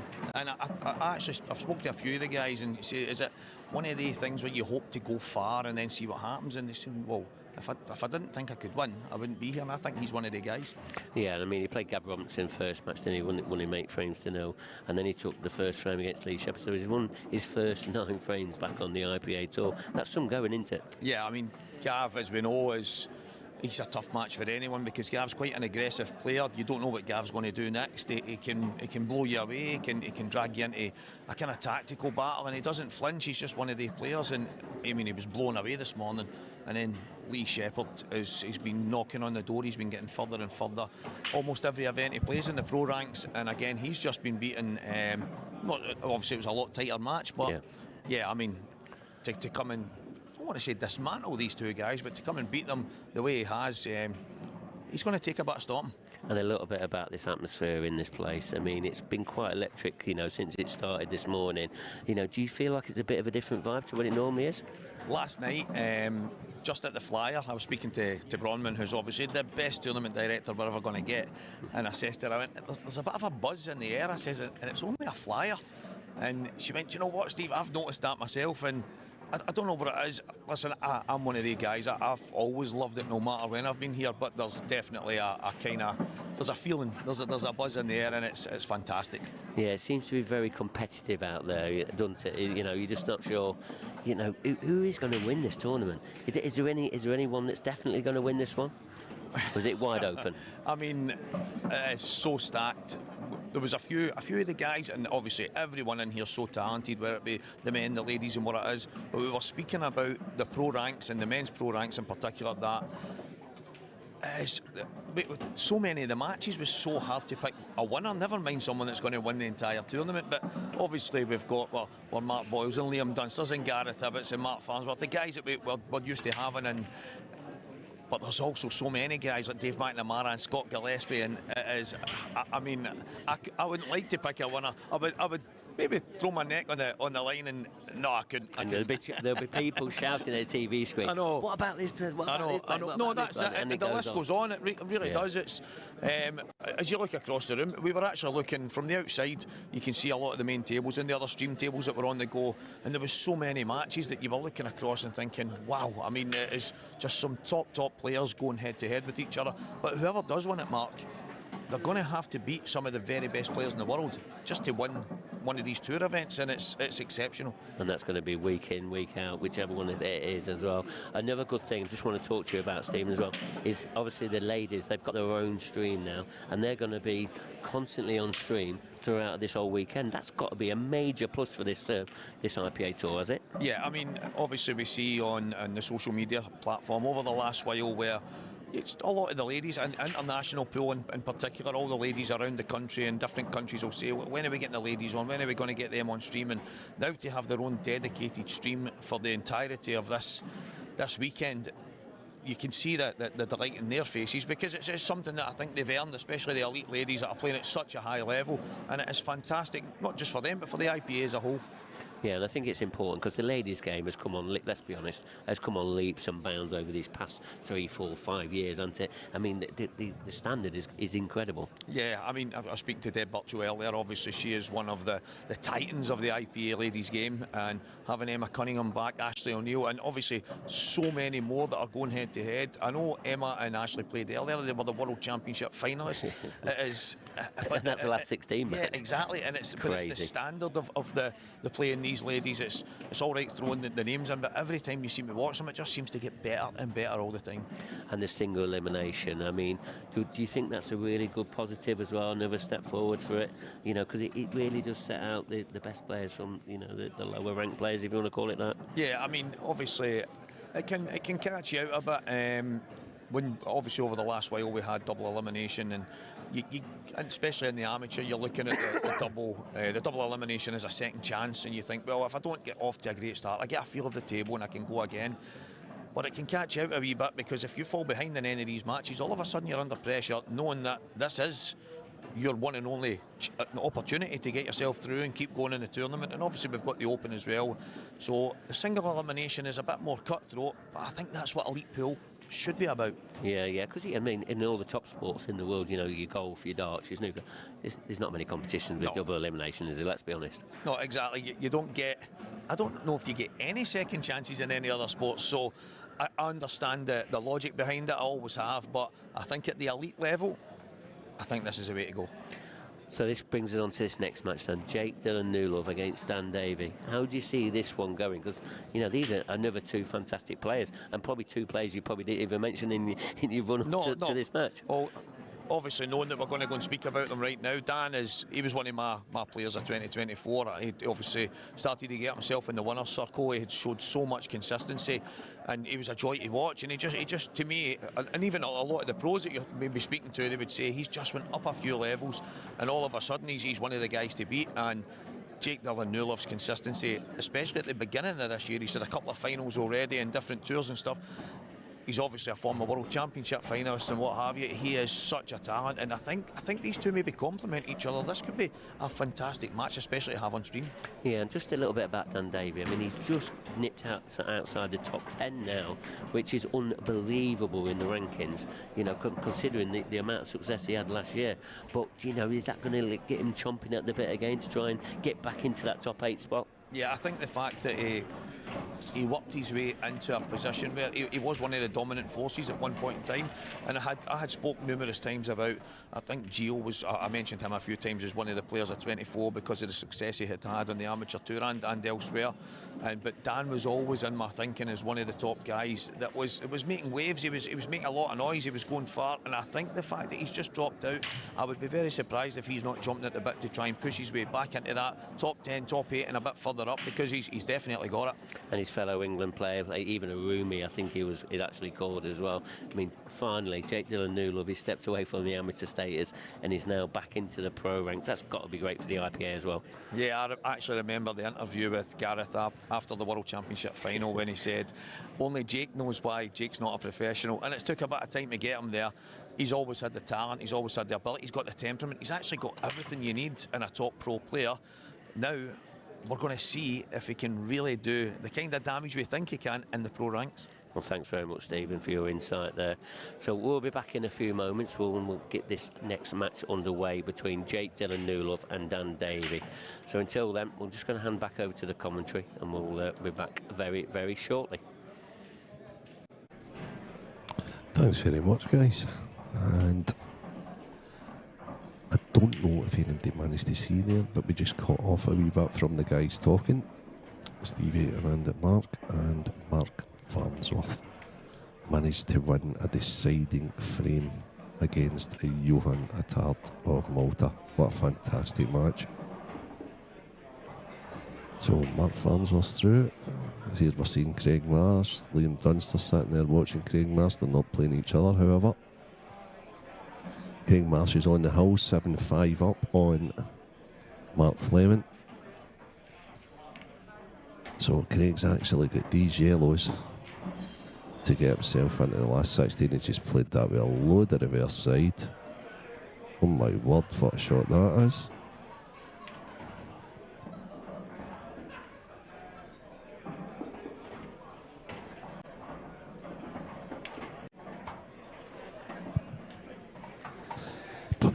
Marcy's on that.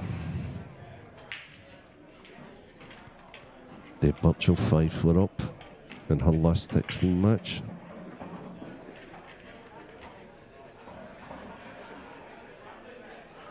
Dave McNamara's 4-3 up and Paul Hartless. Liam Dunster's 2-1 down in his match against Connor Jones.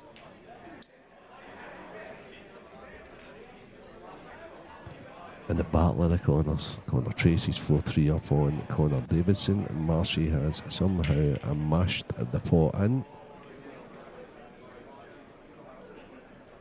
As he won the last yellow.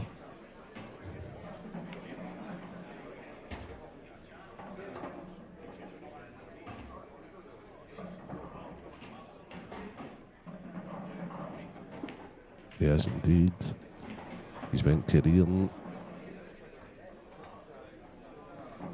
Is he on the 8 ball? Now, that tells me he is not in the 8 ball. I wonder if he can play a wee swerve round it. He's shaking his head, he's laughing. He's letting Liam play first. It's all good on here. It's still in the background, you can hear the buzz that's going on here. This is always a great part of the weekend when the professionals are playing, the amateurs are playing, the ladies are all playing all at one time. Now, Marshy, what have you got up your sleeve for this? There he goes, he's jacked up, he's playing with side, he's trying to swerve round a wee bit, he's overdone it.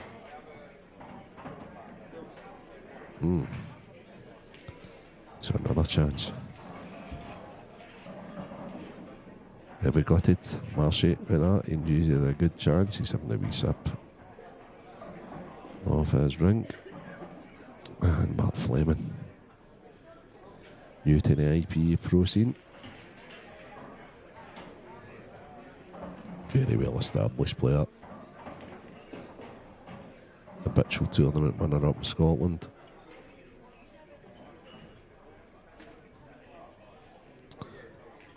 Scotland international team captain. On table 14 then please, which is our second streaming table, Pete Fisher, Dave Compton. Pete Fisher, Dave Compton, table 14. On table 16 please, Josh Collett and Rhys Befalco. Josh Collett and Rhys Befalco, table 16. On table 19, Andy Lucas and Declan Maley. Andy Lucas and Declan Maley, table 19.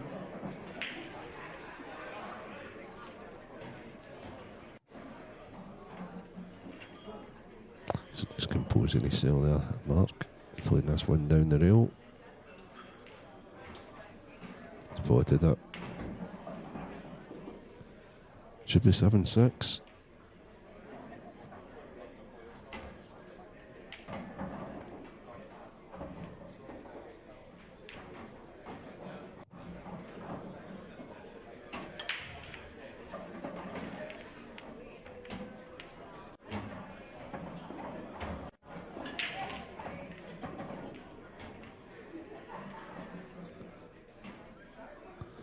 That's a cracking shot. Let's play the wee pot and develop.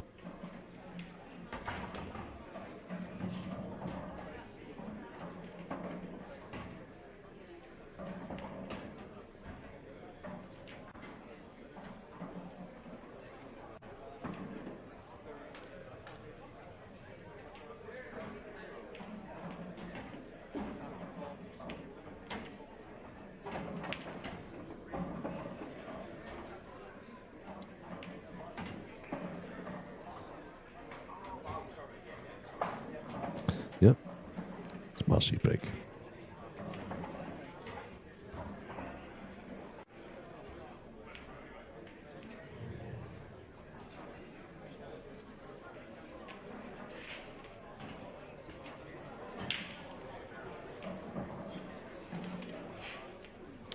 So players already through to the last 16.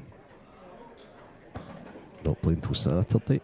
Mark Boyle, Adam Davis, Mark Farnsworth, Richard Swarfield, they're all waiting on opponents. So that's the 4 it's through so far. Marshy has broke, he has pocketed balls. I think the yellows are sitting better.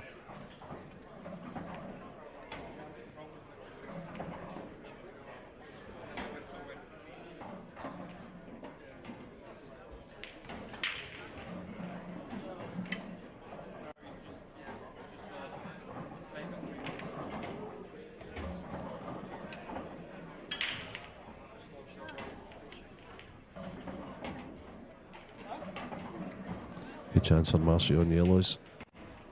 He's trying to slow it down. I think he's okay. On table 9 then, please, in the amateur event, Scott Pope and Ryan Burdett. Scott Pope, Ryan Burdett, table 9, and on table 8, Martin Keenan and Jared Cronier. Martin Keenan and Jared Cronier on table 8.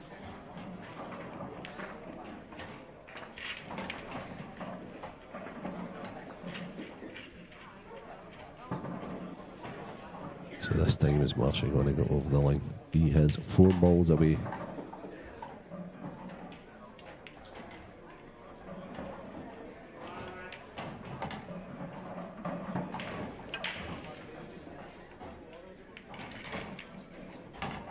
He is now 3 balls away from earning his spot in the last 16.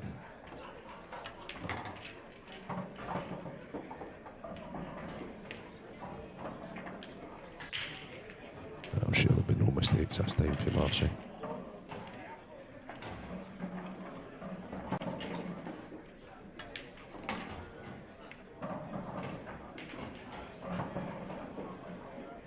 Yeah, he's perfect. So now it's just a matter of where he is going to play the ball. I think he's going to play it into, yep, right centre. I heard Marcy's sponsor, Big Bushy, shouting him on there. So good victory for Craig Marsh. There he goes. His fan club in the background, making a little noise. Well done, Marsh. He's in the last 16. Good 8-6 victory.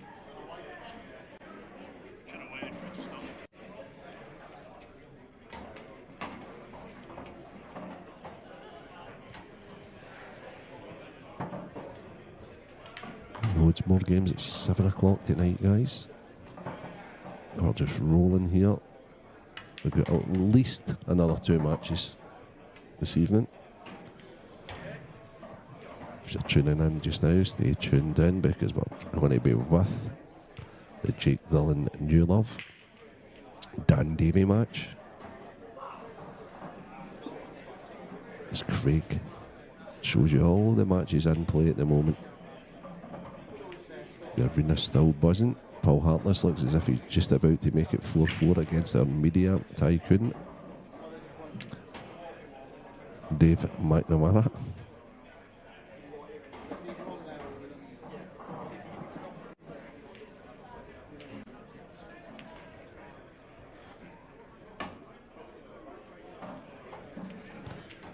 David Birchall is at the table, but she's just left the table. She's 6-4 up on Myra. She's a frame away from a last 8 spot in the Ladies Elite.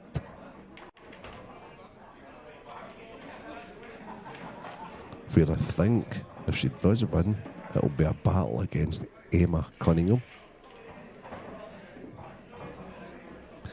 But don't write me off. Paul Hart, this is this yellow up the rail. If he gets this, he's pretty straight. Oh, he's got a wee bit quick on that, Paul. So that's going to be a 2-frame lead for Dave. Okay, waiting for Scott Pope, please, on table 9.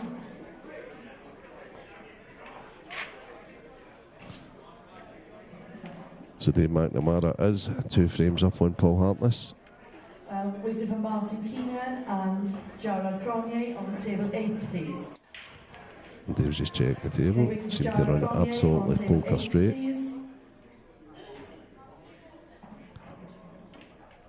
And I think the guys on the stream table, mainstream table, are having their practice. There we have it. Now, the main man has been champing at the bit to get in here all day. We've just been speaking to Mark, and I would like to introduce into you Stevie the Talker Walker. Stevie, good afternoon. I'll leave this in your capable hands. I'm going to try and get you a little bit of assistance. I'll see what pros are already through it this Saturday. See if I can get one on one with you, but I know you'll be able to do this on your own anyway. So without further ado, I will hand over to Stevie the Talker Walker. Hi guys, good to be back on the comms. Just having that sit down with Mark just before the match was getting underway. Speaking about Jake and of course Dan Davey, two players playing some fantastic stuff, and obviously Jake broke off a moment ago, and I think I was just only sitting down, and I think it may have knocked the black in for a re-rack. So well, he's broken dry here. Dan's up off his seat.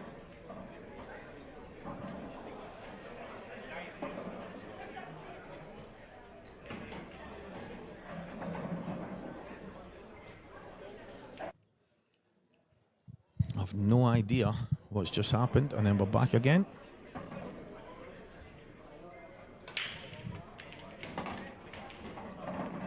So Dan has started off at the table, and as he has started, I am delighted to be joined by none other than 2025 new professional Adam Myerscough. How you doing, mate?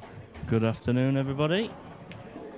What a matchup we've got here then. So Jake Dillon-Newlove, pretty consistent so far this year, and Dan Davey, who had a decent 2024, but he's fallen outside the top 10, I was told today, so he'll be itching to get back there. But how do you see these two guys going at each other? I think it's going to be difficult for both because they're both good friends. You know, they play England together, so they're great friends. So the respect will be there, which I think playing against friends, it's a lot harder. Yeah. Jake had a break, knocked the black in, and with the re-rack, as usual, he was dry. And he's giving Dan a chance here. I think the red might pass into the middle, just between the black and the yellow. He's looking at it just now. And I know you played. Have you played earlier? You played it? I did, yeah. How'd you get on? I lost 8-2 to Farnsworth. It was just one of them, Stephen. Got a ball off every break and then was just jarred. Yeah. Didn't have a shot at anything. But it's the way it goes. It's an introduction for sure, but we live and learn, and on to the next one.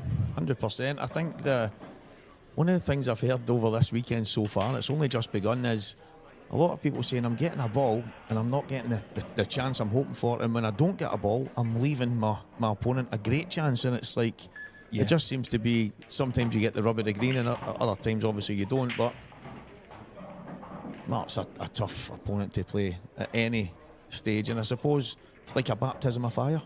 Yeah, he's just one of them. Obviously a very quality person, takes finishes from absolutely nowhere. It's just one of them where you think you're getting back to the table and you absolutely don't, and he just pulls worldies out.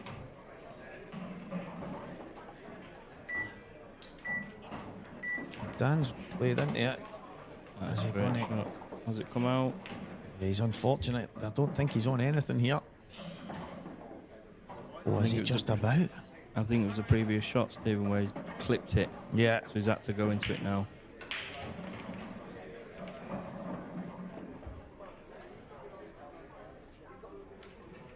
If you can't see this, how are you liking a little swerve?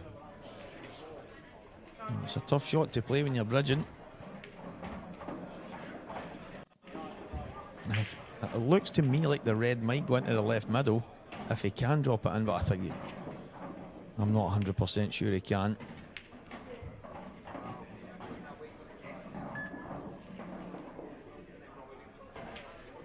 I think that suggests he can. Has he got this? Oh, what a shot that is. Dan Take a bow, Davey. Danielson. Wow.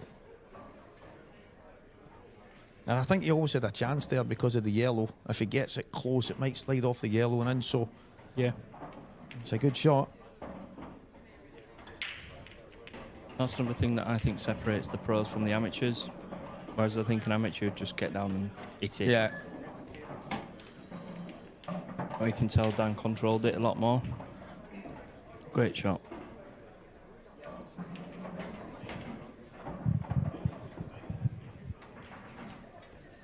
I'm slightly surprised the way he played the red there, though.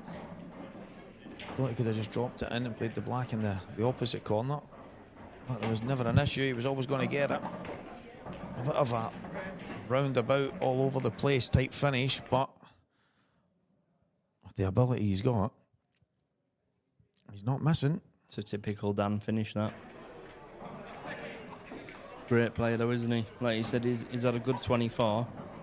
Missed a few events to the back end of the year. And hopefully he can come back stronger this year. I think that was huge in the case of his ranking, because I had said a few times on comms and stuff at the beginning of the year, and even towards the middle part, when he'd obviously won a few events and stuff, and to me he was one of my players of 24, and then missing some of the events towards the tail end, all of a sudden the ranking points disappear, and he's dropped outside of a place he was trying to get for so long. But he's definitely shown that he's up there with the very top now, so let's see what he can do this year. And what you thinking, Adam, about the tour going ahead, all the players that have come in, the new structure, obviously we've got more professionals, we've got it's kind of streamlined, there's no double elimination in the amateur, and you thinking everything's all positive? Yeah, I think it's moving forward the way it should. I think single elimination is better for everyone. You feel like they've made it slightly longer races, so the better player will always come out on top, in my opinion. And I think the only thing that I worry about is when family come to watch the players and they're on table one and it's the furthest away it could be. You know, I think there could be some backlash there, but in terms of having someone, having people in the arena, I get it.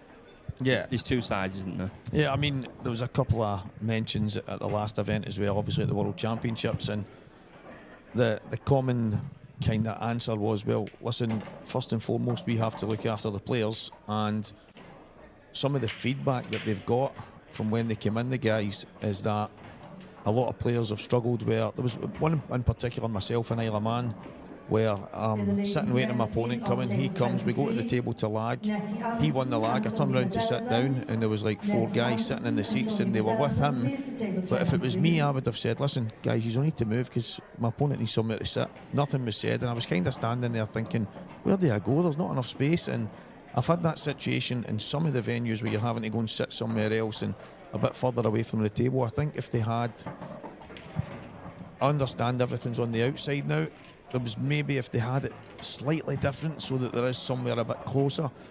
But I do get the reason for it. Dave Adenall was speaking about it last night. He's saying he really likes it because it is more based on the players, but I also do think that maybe they could try and maybe just, I don't know, maybe move the tables ever so slightly so you can get people at each end.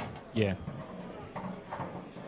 I mean, not everything's going to go right. No, of course. Changes will need to be made, but I think as a whole, the IPA and Santa and Paul and Bronny and Mark and you, it's moving in the right direction. So that's all that matters. Yeah, I mean, right now it's all there's a kind of buzz in the air. There's a positive energy, and everyone seems to be enjoying the fact that we are moving forward. And I think that's probably the biggest thing that we can look at right now, is we're not looking behind us anymore, we're looking forward, and we're looking at the things and the possibilities that can be in the future. Yeah, it's all about the bigger picture really, and I think having a limited space for each amateur and pro, I think that's going to do it a world of good. You know, no one wants to be playing at 1:30 starting a match in the morning. No, I know. But so far, like today, it's run smoothly, and if anything, it's gone quicker than I thought it would.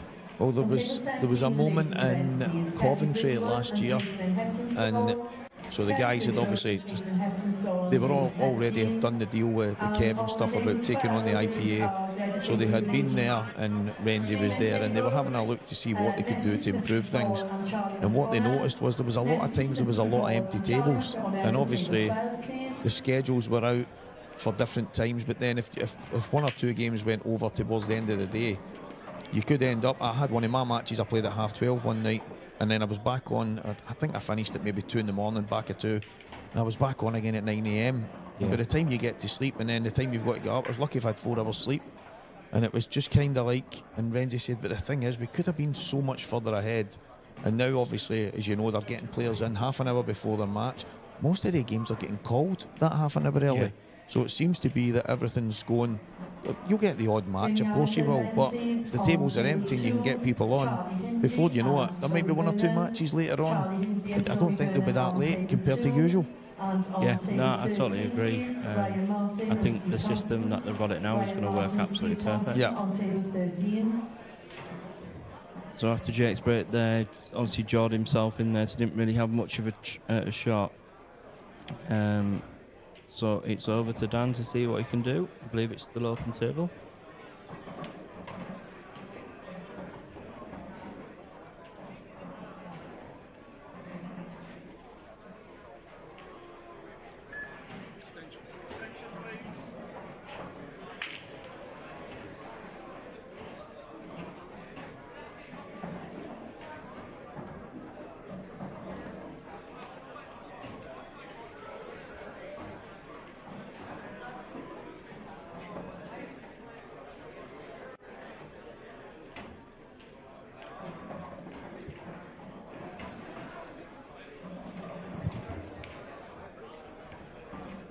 Pot kick straight away here.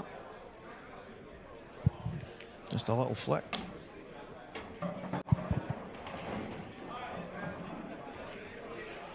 They all go. What way you looking to go here? Do you think you can get? Do you think Dan will get these? I think it's a tough run out, to be fair. I think he'll play the one in the middle of the bottom cushion, which is where this white ball goes. Can he control it enough to maybe go through the gap of the red and the black? And that's what he's done. And yellow to the top right. Is that potentially his last ball? Or is he going to maybe play on it just now? But I think I would leave it to last ball, Stephen. So I'd stun. I'd play the middle three. The middle yellow of the 3. Yeah. Stun into the red to leave a little angle. In the middle of the table. So he's done it. Oh, he's gone up. That's absolutely fine, yeah. But it's whether he can hold now. Can he drop this in? Craig Hart and David Hunt, table 15. But the answer to your question is yes, I think he would get out here. Yeah. He's played that well, just a delicate screw off the red, and he's landed absolutely perfect here. As you say, as long as he can just about hold it, just to drop the yellow. Great shot. Yeah, a little. £500 for the winner. I think he's going towards the black, which is okay. He can play onto the black. I think you would in this situation. I thought if he came a bit further across, he could have just stunned onto the side cushion through the gap. But yeah, just a gentle run through. Yeah, perfect. Yeah, even better. Queuing.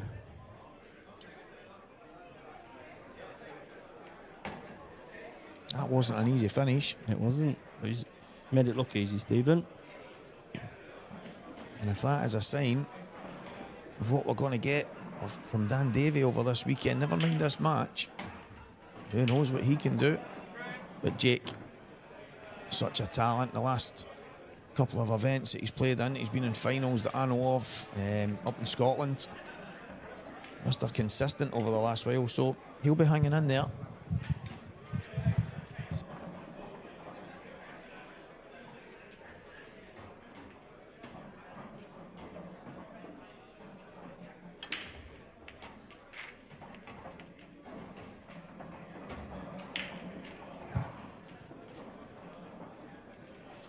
So just before Dan breaks off then, a couple of scores to go through with you. So Liam Dunster is 4-2 up on Connor Jones. See that Connor Treacy is one frame away in 7-4 up against Connor Davison. And David McNamara is 7-4 up on Paul Harkness. And over on the ladies' table is currently 5-2 to Shona Lucas against Rachel Tucker. That was a good break. Where's that white going, Stephen? Oh, he caught them so sweet. Perfect contact. Cue ball back off the top cushion. And the cue ball was close to that bottom left corner.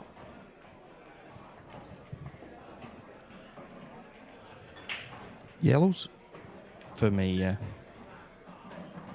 There's obviously the two at the top together. So it's how he's getting into them. If they don't go.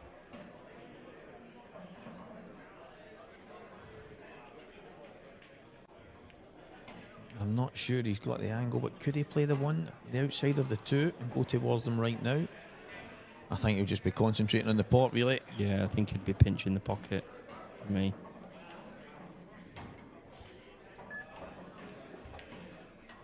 Yeah, good shot. If that yellow passes, might be able to screw into him. Gently.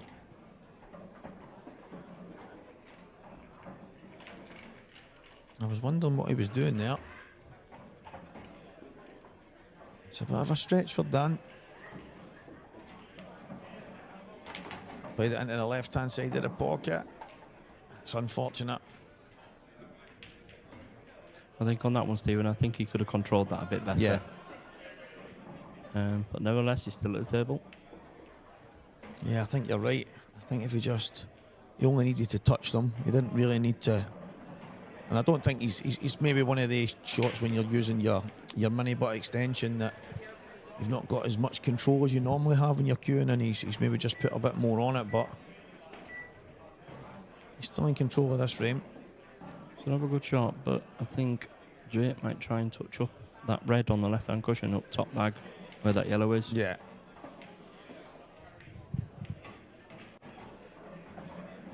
I think it's a bit of a scrappy frame, this one, Stephen.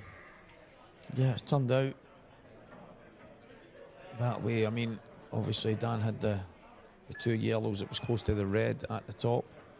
Out with that, all the yellows weren't too bad. The yellow at the bottom cushion, obviously, but and I don't mind that from Jake. He's just making things a little bit more untidy here. I think it's one of the moments when you're at the table and you think, well, I can't finish, so I'm going to make sure my opponent can't. Yeah. Yeah, I totally agree. And it can be a big frame, to be fair. If Dan wins it, obviously he goes 3-1. Or will it dishearten Dan if Jake managed to scrape that to 2-all?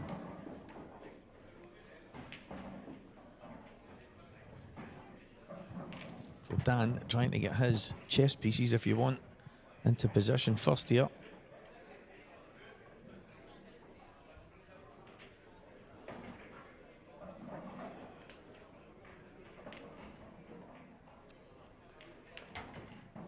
Will Jake go here?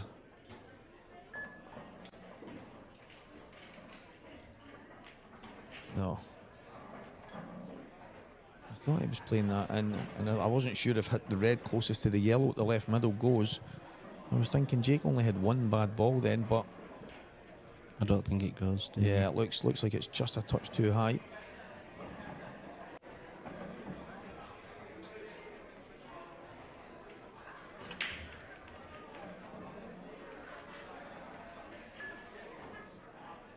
It looks like one of those frames. Both of them won't want to make a mistake, and obviously you don't want to make a mistake in any frame, but as you say, 2 each and 3-1. I know there's a long way to go to 8, but it is a big difference. It is. I think it's going to be Jake's break as well. So if he does get it, Jake will be on the front foot.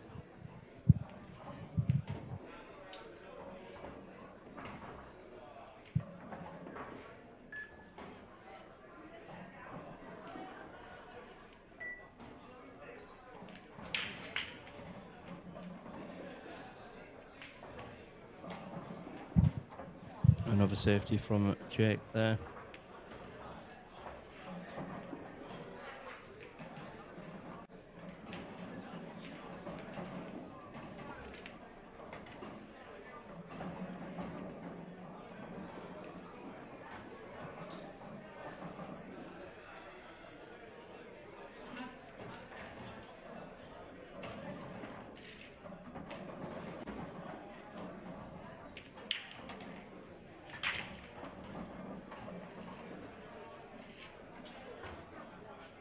It's all go here. Just having a look at some of the scores. The amateurs are flying, the ladies are flying. The elite ladies still going. And obviously here in the professional. That's okay, mate. Jake's just fouled. No ball touched the cushion. It's still a bit messy, isn't it? Yeah, I'm looking at that and thinking, obviously the red that covers the yellow in the middle, and every other yellow might go, but they're not easy to get.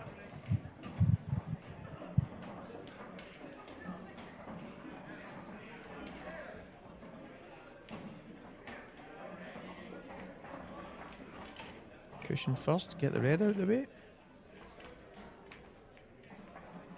That's what he's played. It's not a bad result.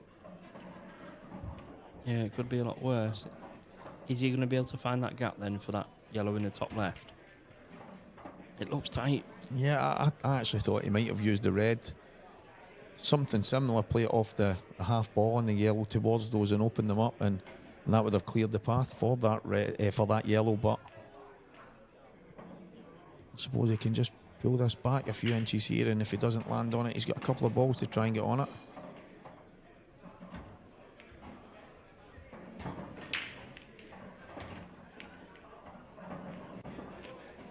Yeah, he's looking at it now, and it's a small window, Adam. It is.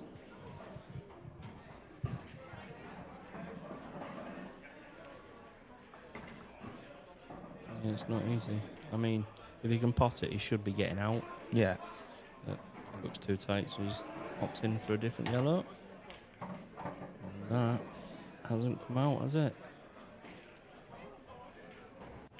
Shake of the head from Dan.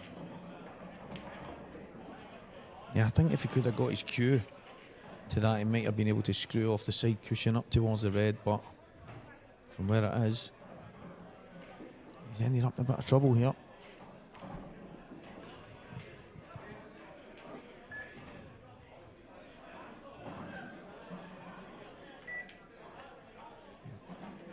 I think it was tight, and I think the previous shot's got in his head pretty quickly. But Jake at the table then.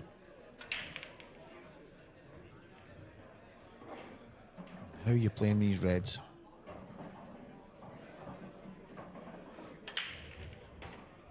I think there's only one shot for me, Stephen. Play the red that he's playing and cover the bag. Nice and easy. Yep. Oh dear, Jake. Oh, wow. He didn't like it as soon as he hit it. Wasn't the best shot, but it's actually turned out okay. Yeah. It's okay having 6 balls on the table. Yeah, it's ended up not the worst.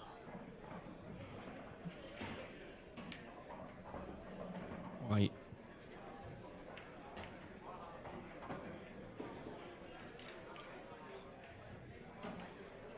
Quite an aggressive safety from Dan. Get the yellow up towards that top left corner. I think he would have liked it a touch wider, but it's another ball in that area. And Jake can slide this in here if he plays it right. He's got that one wrong as well. I know the frame was quite scrappy to begin with, but it's ended up it's actually been a few pretty poor shots from the guys. Yeah. And it's very uncharacteristic of both of these players, but it's not nice to say, but you know, it's. Can Dan get round the back of these, or is he just going to drop this? He can. Great shot there. And he's down quickly, so he's absolutely spot on here. far enough. He's underhit that as well. I think he rushed that, Stephen. Yeah, so he was already down as the cue ball was stopping, so I'm actually looking here thinking, is there any way to get through those reds? I'm not sure there is. Maybe screw along the bulk line and come across and take your medicine. Or is he just going to run off, maybe flick the red? He's tried to do that.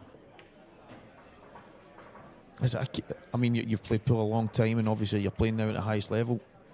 Does it happen every now and again when you're the kind of player that likes to play that free-flowing pool, but you end up in a frame where it's quite scrappy, and all of a sudden it kind of brings out some mistakes in you, and it seems to be what's happened here? It does. No, I'm one of those flowing players. And people that know me, I do like to go wherever I can. If I see a finish, I see a pattern, I'd like to go for them. I'd rather me go for the finish than let someone else go. Yeah. But that's just me, my opinion. But yeah, I think that's what's happened here. And I think what I've noticed with Dan is, you know, when all the hard work's done, he sometimes takes his eye off it. Like the last two balls there where he's potted it and not come... Yeah. And not come far enough to just screw down. Yeah, when he's got himself into a position where the frame is really at his mercy, and then that's when he's kind of took his eye off the ball a bit, and it's maybe something that he wasn't doing at the early part of last year. He's gone on and won numerous titles last year, and maybe when you do start to slip ever so slightly, but it's one frame. We all have a bad frame. Everyone will throw one in. And do you know what I was actually going to say? And then it's likely that he'll pop this yellow in here, but there's a good effort there from Dan. I'm starting to see he's pretty good off one cushion. So last year, just to pick up on that again, Stephen. So obviously there was a few tournaments that Dan had entered, and I think most notably the Murphy's one that he entered, where I've never watched someone more zoned in. And I mean, to beat Farnsworth once is a hard job, or twice in the same comp is absolutely phenomenal.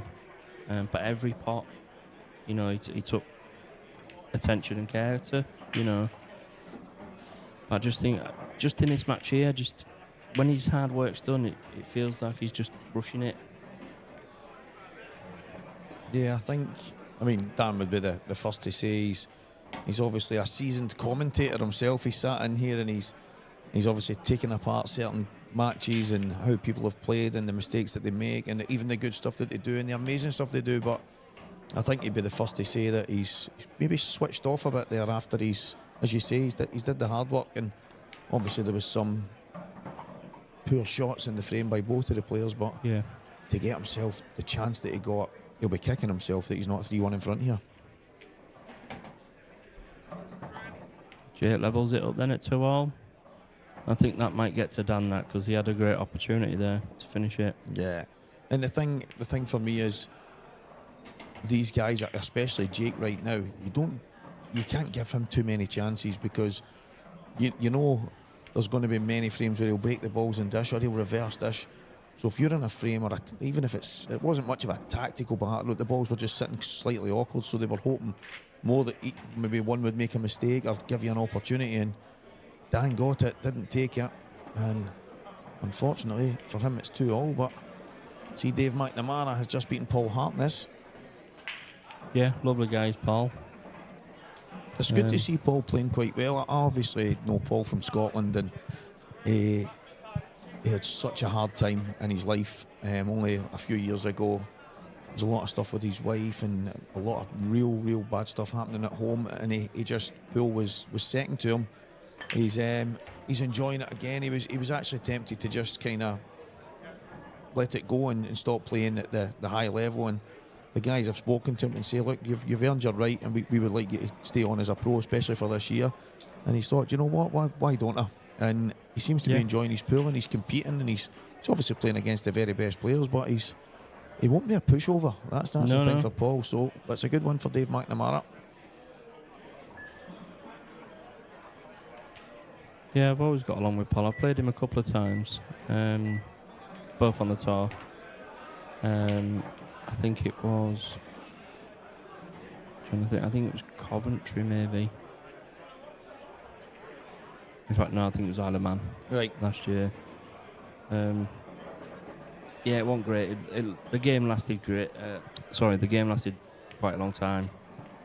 I mean, he's quite methodical, his ball, so I did end up winning that 7-5, I believe. But it was just the way it went. Yep. I think we finished at about 1:30 in the morning. He's one of the players where if the game, like the frame we just witnessed a moment ago, that would have been right up Paul Street. He would have been thinking to himself, this is my frame. You're going to have to drag him off the table. He will touch balls and just slide off balls to his heart's content, and he won't be in a hurry to get to the finish. And actually, when he plays international pool, he's often the guy that's left to the end, just in case you need that big frame or you need someone to dig in there, and Paul will go and tap the pack. And it's definitely his way of playing the game, but he's a good guy. He's a class act into the bargain. So, and he deserves to be here. Yeah, most definitely. I think he's paid his dues over the years. Do you know what I mean? So it's good to see him still in there competing. He said he's going up to Bridlington next week. Yeah. With Scotland team. So are you going over, Stephen? Or? Yeah, I'll be there. We've actually we've got the English Scotsman or the Scottish Englishman, which is everyone in there last night. Yeah, had something to say. Yeah. I was actually walking through the bar and there was a crowd of people and they shouted me over and said, Stevie, tell us, is Scott Scottish or is he English? And I says, listen, as far as I'm aware from what he said is his parents are both Scottish. I think he might have even been born in Scotland, but he's been brought up in England. I says, but I don't know if this is true. I just know that this is I know his parents were lived in Dumfries or something like that, and I don't know if Scott was born in England or if I honestly don't know the finer details, but I do know his two parents are Scottish, so that's as much as I know. But once he was available, and he's been up playing in events in Scotland, he's done the hard work. He's doing a lot of travelling so that he can make himself available for the selection. So a player of his talent, it would have been silly of me not to look at picking him. So.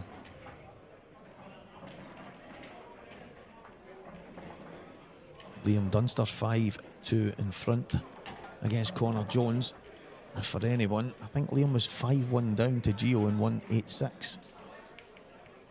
Doesn't go away, Liam. No. But on the other foot, you'd think if Gio's 5-1 up, he'd be taking it. Yeah. Of someone of his talent. But it's Paul. There it is. Mr. Dunster sitting in the corner, quite relaxed. I think Connor's just snooping himself there. That was what Dan Davey needed there. He definitely needed that, yeah. Get the balls open, go aggressive, attack, and take out the finish. And he took them brilliantly, but that's maybe one of the finishes. I usually say it was like a finish in anger because of what happened in the previous frame, and he just went down and rolled them all in as if they were all hanging over the pockets. But I think that's sometimes what you need after you've had one of the frames.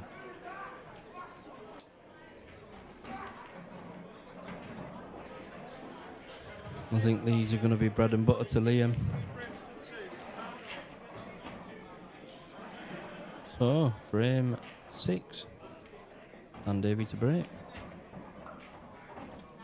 Can he get some daylight between him and Jake here? Big break off needed.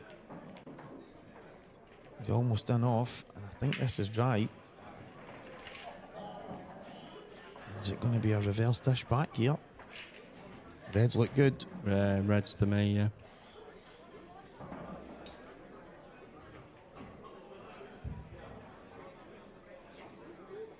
Yeah, my first shot I played earlier was similar to this one. So if you're playing the top red on what he's playing now, he's played it to come off and put that red in the middle. Obviously the yellow wasn't there to do that, but it just kicked and died. Ah, right. A bit of a pain. I was chasing from then. Otherwise, it would have been perfect. And that's the thing. The tables are so reactive and the cloth's so quick. And if you get as you say, slightly out of position before you know it, you are chasing it all over the table, and it's hard to get it back. Yeah. So just one little shot. It'll probably come through the gap now, Stephen. No doubt. Yeah, nice and easy. I think he's just playing a delicate screw shot, maybe just through, just slide. Yeah. Controlled that very well indeed. I've known Jake for a lot of years. He's he's been through a lot of pool cues. So I've heard, and that became news to me at the World Championships, that Jake's got a habit of creating plenty of firewood. Yeah. And I would never have guessed it.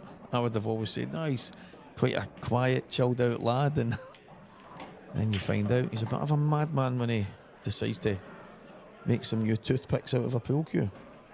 I think he has such high expectations of himself. And I mean, his level is just it's ridiculous, isn't it? It's the consistency over the last while that, until I joined the IPA, and I'm only a short while in it, but when I first started, he was playing Robert Stephen, and I'm travelling up and down with Robert, and he's beat Robert, and I think it might have been here in Newcastle, and then they played in Coventry. And Robert was a professional at this time. Jake was still in the amateur, but obviously we knew Jake was he was always just at it. He should have been in the for like 20 years. Yeah, exactly. And then the next one, I didn't know too much about the history of Jake at this time, and then Roberts beat him, and it was some match. But I could see in Roberts' face, and he gave the fist pump, and he said to me, absolutely delighted to beat him after he beat me the last time. But I was sitting scratching my head thinking, but he's an amateur. As I say, I didn't know too much. I was only just back on the pool scene. I had been away working for like the best part of 10 years. And then when I start playing pool again, you start to find out certain people and the levels that they're playing at. And that was when I kind of found out how good Jake was. And that was maybe 2.5 years ago or something now. But what a player. Some guy.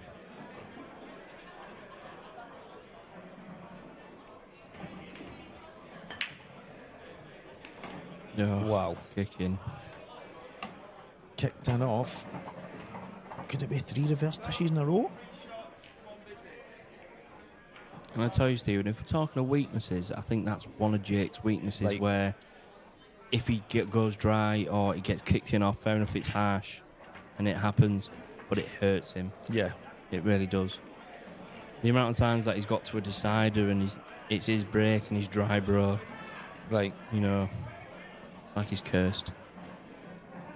It's funny, I was obviously commentating on his final with Ross Fernie last week, and obviously Fernie was unplayable the whole weekend, the guys that he beat on his way to winning that title, but Jake had obviously had a great run himself, and there was a few moments in the match, it was Jake's facial expressions that was catching me quite a lot, because he was maybe not so much emotion, but his reactions to certain shots, certain breaks, whatever it was, and I could see that he was getting, I don't want to use the word uptight, but you could see that some of it was bothering him, and it was, and that would make sense what you're saying, because I don't know, I wouldn't even pretend to say that I know Jake inside out. I just know how good a player he is, but I could see some of the reactions, and I thought, I mean, obviously losing in any match it can get to you, but yeah, I did see that side to him, that he can let out a little bit of emotion when things maybe aren't going his way, but to have the talent, I mean, he is absolutely world class, and I wouldn't be surprised if he goes and wins a couple of tours and stuff, and when people talk about him as a new pro,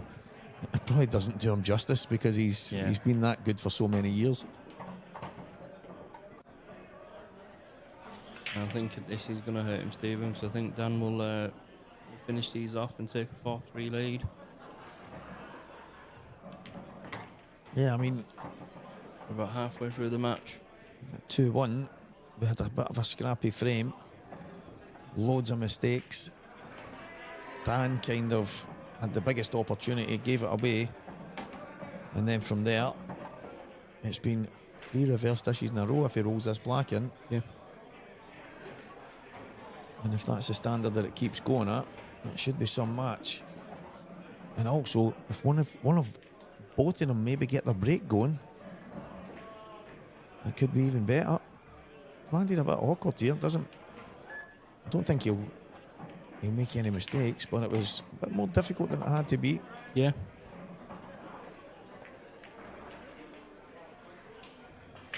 So for anyone that hasn't seen, Mark Farnsworth has beat Johan Attard 8-7. That must have been a decent match as well.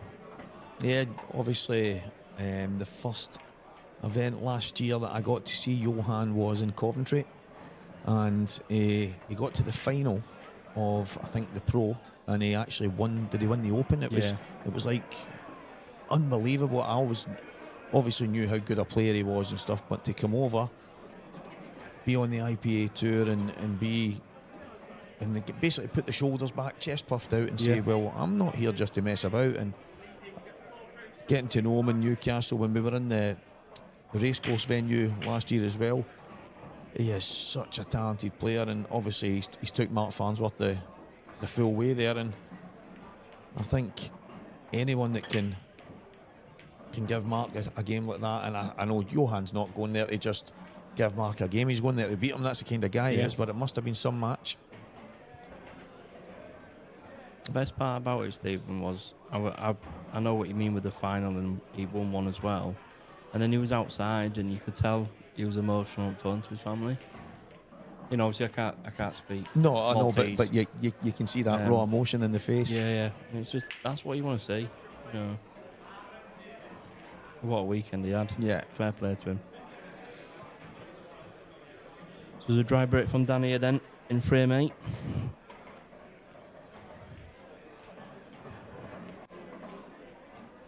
Yeah, I'm not sure if the yellow at the top goes to the top left. I don't think it does. Wow. Wasn't easy, but I didn't fancy Jake to be missing that. Just with them shots, Stephen, it looks easy on the screen, but when you're actually down on it, it's a whole different story. Because you think, because it's that easy, No, well, you take it for granted. yeah, exactly.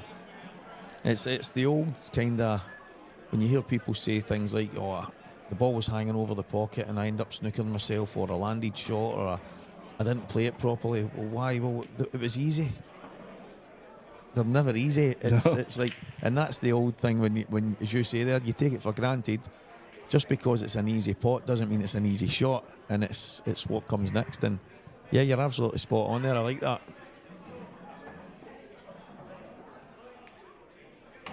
Oh, that wiped its feet. It's like one of them goes and takes a dish, the other one will take a dish. One makes some kind of mistake, the other one went. It's just not been flowing. Yeah, that's it. For these two spectacular professionals. Yeah, two top talents. And what about 2025 for Adam? How's that? How's that looking? What's the outlook? Is there any plans in the offing, or is it just take it as it comes and enjoy the ride kind of thing? Yeah, I'm not sure when my interview will come out. But I'd like to win one. I'd like to believe I can win one. Otherwise, what is the point? I absolutely love that. You know, if I have to play the Farnsworths, the Hibberts, the Boyles, anybody in the top 16 or 32, it's what I've worked my life for.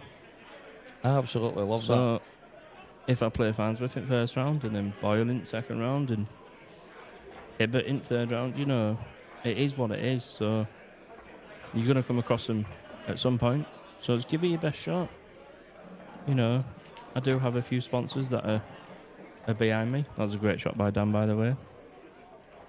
And if it weren't for them, I wouldn't be here. So I said to him that I'd give it a shot. You know, I've worked all my life for it. So here we are. And now I'm commentating with the finest person in Scotland. Cheers for that. From mate. Scotland. Yeah, mate, listen, I obviously, when I started on the IPA tour a few years ago now, and I'm one of the people that I don't wing it. I'm always reading, I'm always checking, I'm always looking at stuff.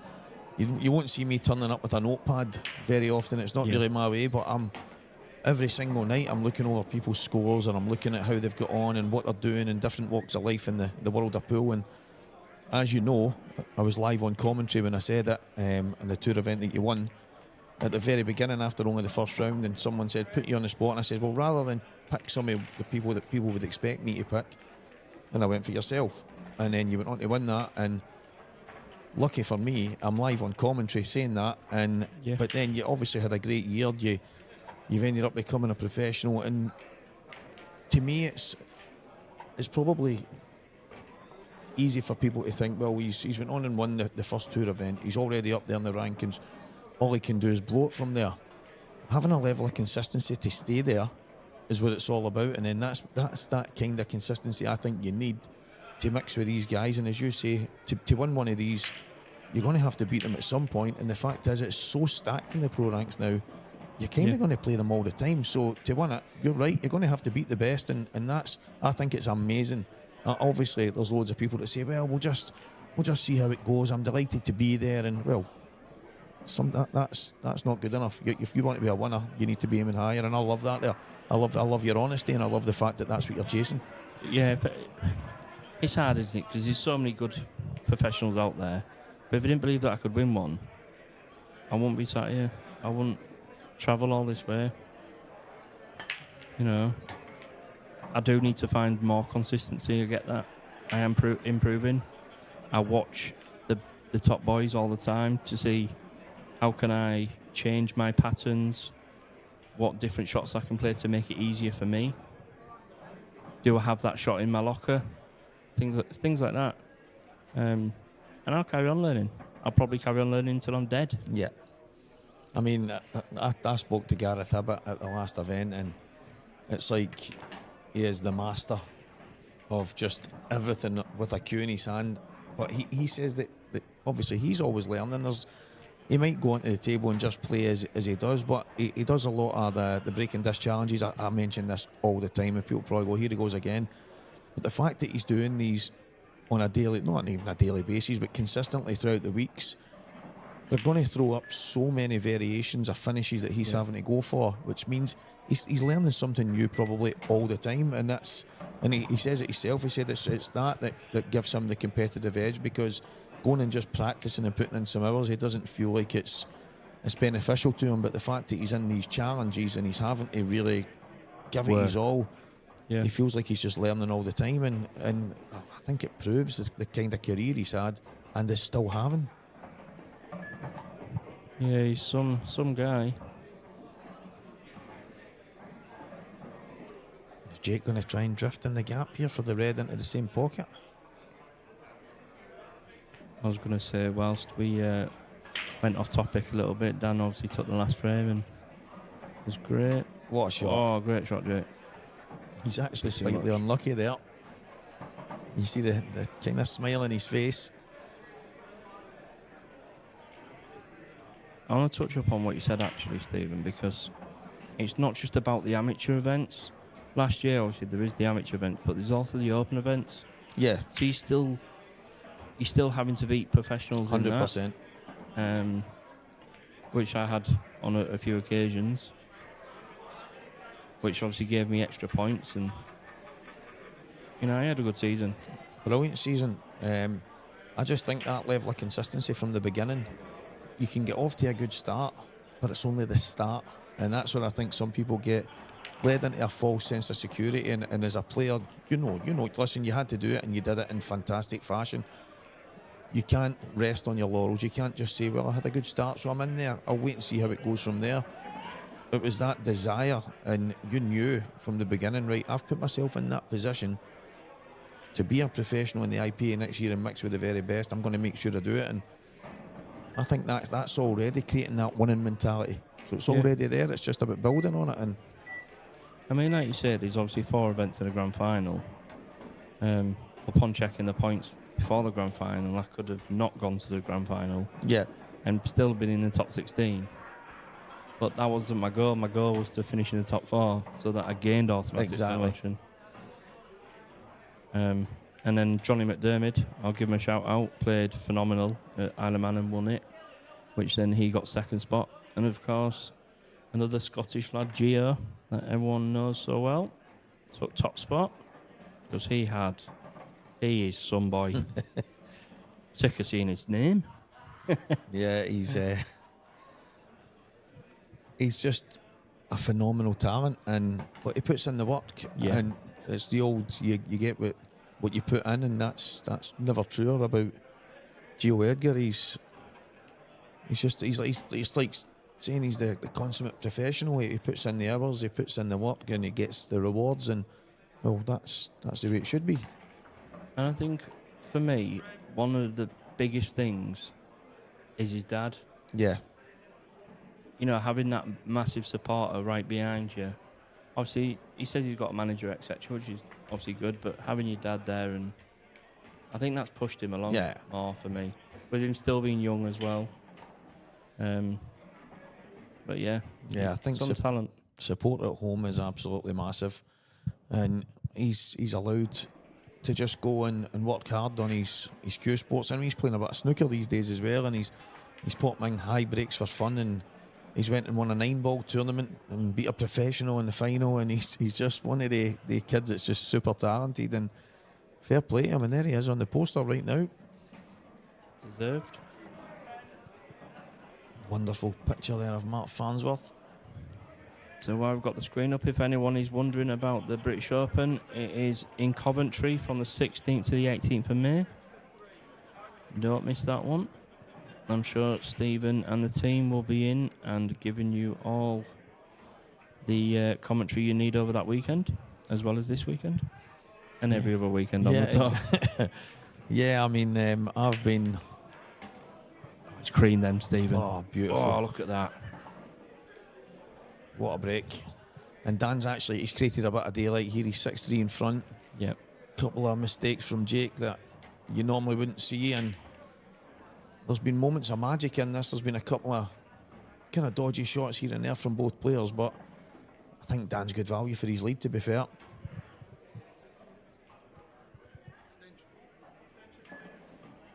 For me though, Stephen, it's yellows. I'd play the one down the rail first. Yeah, I mean, that stands out to me as the obvious shot. I know he can play the red to the top right corner, but can he get back towards the two reds that are closest to each other? Can he just about stun down? Fair play. Dan knows more than me. But yeah, they took the one down the rail, and then this yellow near the bolt line into the middle, and then the one on the right hand side at the top, one on the left, the one to the middle to drift to the black. But Dan opted for red. So yeah, I totally agree. I think the yellows, for me, were the balls. I think there was slightly less work to do. Maybe he was thinking the reds are better connectors for the black. I don't know, but oh, that's a poor shot, that, Steve. Yeah, I just think, even though I expect Dan to pot that there, I just don't, like yourself, always felt the reds were going to be that little bit more tough. And it's not to say Dan couldn't go and take them out, because he probably could 99 times out of 100, but... Great pot from Jake there. I think it's just overrun, is it? Or can he... Yeah, if he can clip it then, Stephen, he's going into that middle ball of the three. To stop the white, yeah? Yeah.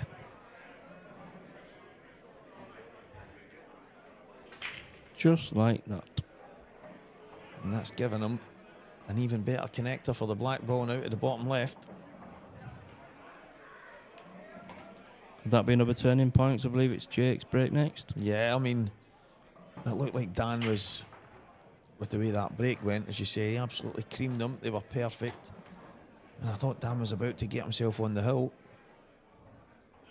Maybe if he looks back at it again, he might think, it's mad when you're sitting here and you're watching it. It just, the game looks so different. There was an occasion not so long ago, I was at the table, and I ran from the table to the TV screen where Craig was set up, and he says, "What are you doing?" I says, "I'm looking to see the shot because I can't see it at the table." You just seem to see things, what I think, a bit better here, but obviously you can't tell slight angles and stuff like that. But I think the yellow, I mean, Jake's took the yellows from a much tougher position there, and he's nailed it, hasn't he? Yeah, I think Dan will be kicking himself. Even though I still fancied him to get those reds, I just felt that he might have ended up with a bit more work to do, and it's turned out to be the case. So as you can see, guys, there's more games going on. So you can see Sean Lucas is 6-4 up on Rachel Tucker.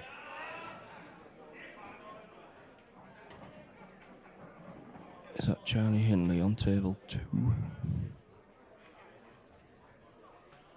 So a few more ladies' scores then. So Kaylee Allen 3, Paula Boyd 5, Vicky Lewis 2-0 up on Lindsay Scully. Tony Bezelzen 3-2 up on Nettie Anderson. Kelly Bridgewood 2-1 up on Caitlin Hepinstall. And Nessie Smithson Paul 1 against 2 Charlie McDonough. Sorry if my sorry, can't get my words out, guys. Sorry if my pronunciation isn't great. Should have let Stevie do it. I was happy for you to do it. You were closer there. There we are then. So I believe Jake's just broken off. And it looks like he's made a ball. Yeah, and I think Reds look pretty good. They can just play the yellow onto the... He can play the 2-1 here, and then he's got an option. I think that's what he will do. Oh, he could get right. I didn't think he could get right through. That's a great shot. To be fair though, Stephen, I thought he was coming off back cushion and clipping that in, and still being on the red that he's on now. Yeah, I didn't think he... That's a shot, because the red, obviously, in the left-hand cushion is going to have to get in that top pocket. So I think he would have liked it now. Still okay. Referee, please, to table 12. Referee to table 12. Where's that white going, Jake?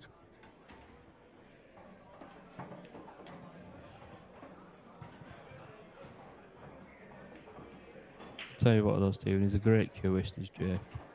Yeah, he's absolutely fantastic. I just think he's got so much talent, and he's only at the beginning of his pool career. It feels to me, since I've got to know Jake and know about him and know the amount of time that he's been playing at the highest level and kind of just floating by, like pretending to be the invisible man, if you want. Yeah. But it's so early in his career as well.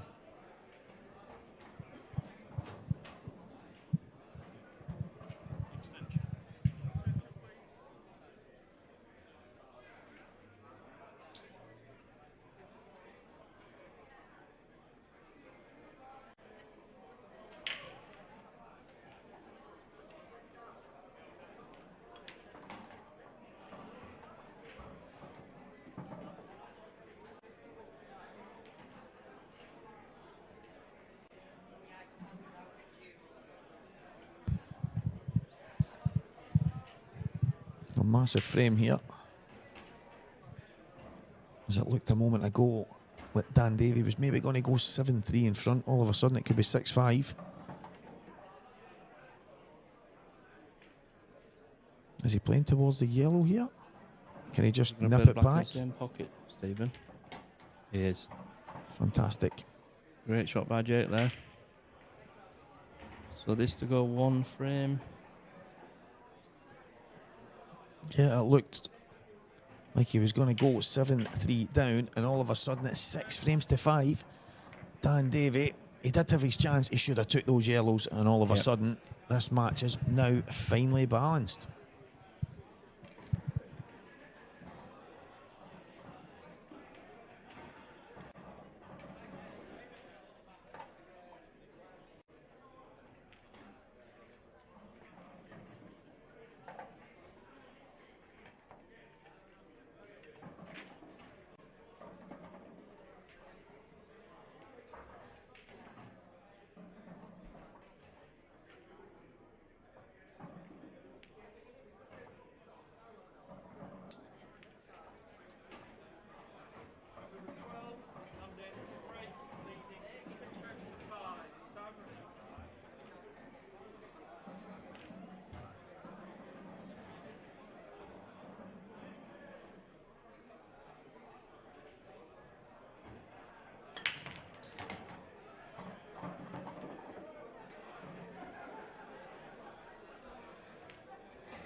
Sorry guys, we were just interrupted there ever so slightly by two of the other commentator TV people, Alan Reynolds and Mark Pickworth, but we were just organising some of the stuff for the upcoming matches. Well, we are back here, 6 frames to 5, Dan Davey.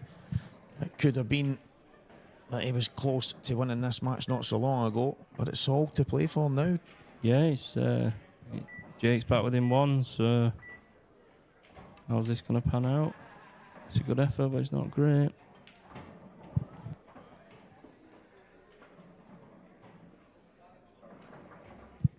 Yeah, especially if there's only 1 or 2 frames in it. He can swing roundabouts, can't it? Yeah, I'm looking at this shot here and I'm thinking, does he drop this in and play to kick into them, or does he play on a double? What would you be thinking in this situation? For me, I'd drop this in and play the kick. Oh, he's tried to do it from that, and that's a danger. It's still not easy for Jake here, though, so, you know, Dan might not be sat down for too long. I think if Jake was to try and pop this yellow in the bottom right corner, he's going close to the black ball. And I think, well, obviously he'll know that. He's at the table. It might look different when you're staring at it. I was wondering there, looking at the clock, he needs to use his extension, and he has. Yeah, it's not an easy shot, Stephen, but, I mean, that's why he's took his extension. Give himself some more thinking time.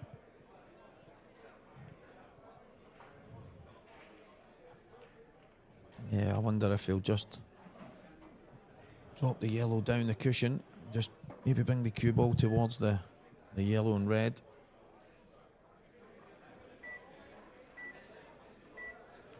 He's just slid off it. It's not a bad shot considering all the yellows go.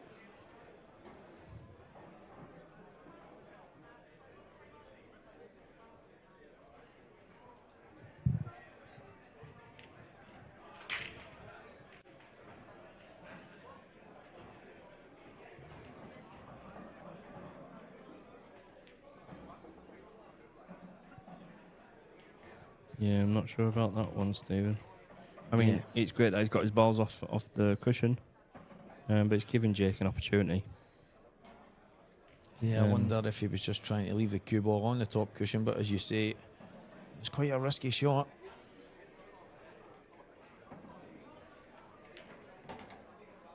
And he has given Jake a chance to level this match up here.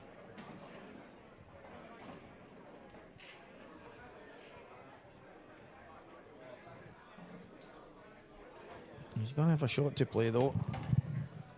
Yellow on the side cushion. Never easy. Something tells me Jake will make it look very easy. Yeah. He just needs to land okay on this. I'd say 2 inches off the cushion. Don't want to be cueing it straight, does he? Perfect. Yeah, just about perfect. You could even try and drag it back to just about where he is now.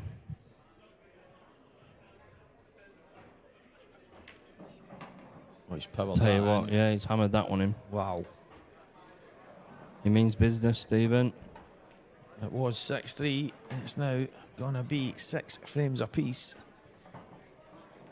Best out of 3 then. And all of a sudden, it is a best of 3. Dan had that opportunity, and I think right now it's coming back to bite him that he didn't take it. As I say, he probably could have taken those reds every day of the week, but the yellows to both of us seemed a bit easier. And from that situation, it is now 6 frames all. As people could see from the screen, there's the man Dean Shields on there. Yeah, it looks torn. Sat in the middle. Yeah, he's right in the middle there. Obviously, all 3 of them are really good friends, all playing in the England team together. And for me, I think Dean Shields is someone that should have won a lot more than he has. You know, he's always thereabouts, and he just needs to go that extra step for me. What a cracking player he is. Yeah, he's so talented, so much ability, Dean. Class act on and off the table, and Wow, I mean, that cue ball was never going to be anywhere else. Every ball was tracking. And all of a sudden, from fighting back to 6 frames each, this is exactly the kind of opportunity Dan Davies been waiting for. Because that could have been Jake's last shot. Yeah. Jake fights back. It's his break. Gets a monster break, kicked in off. And another turning point. Or is it? What's Dan doing here, Stephen? He doesn't need to move any red, yellows, or dollies. Is he playing the red off the bottom red? Yeah, it's going up. Oh, that's good. Because that was the one awkward yellow. I'm thinking there is he maybe playing it on that other red, get the two of them out the way just so he can clear that pocket, but that's absolutely perfect. He's on the one awkward yellow straight away. And that's the luxury of being at the table and getting to see exactly the angle of the shots and what you're going to play.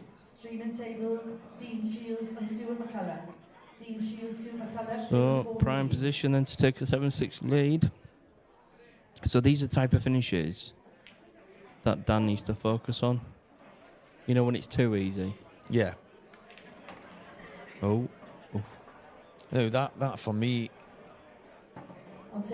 and obviously Dan is playing at a far higher level than me, but I'm thinking, that could have went so wrong. I think he could have just ran off the top cushion and got to the same position roughly of where he was, but... So for me, I think he's not come far enough, so he's going to have to maybe nudge into this red now. I think you're right. Like that. He's played it well. And he's just, I think he's just covered the middle left. But he should have just the right angle to run round. I think he'll probably put the black in the same bag as the yellow. Yeah, I agree. Both of them bottom right corner. Yeah, perfect.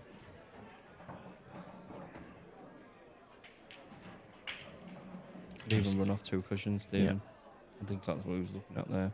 In these situations, Adam, you've fought back to 6 each. You break off, go dry. It's now in the hands of the gods whether you get another chance. What are you thinking sitting in your seat? For me, I'd be thinking just a dry break. Or exactly same in off, kicked in off. You just want that one chance, don't you? Yeah. See a little shake of the head there from Jake. Yeah, I mean, he'll feel probably slightly hard done by. He's fought back well. And it was some break. It really was. And it's probably the break he's been hoping for most of the match. And he's absolutely hammered them. But that cue ball got hit about 3 or 4 times in that top right-hand corner. It was always going to end up in the pocket. It's unfortunate, but he now needs that dry break. He needs something to go for him here. Or Dan Davey will be the man charging forward to the next round. It's all go in the venue. It started at 9 a.m. this morning, did it, Stephen? Yeah, 9 a.m. this morning. The amateurs.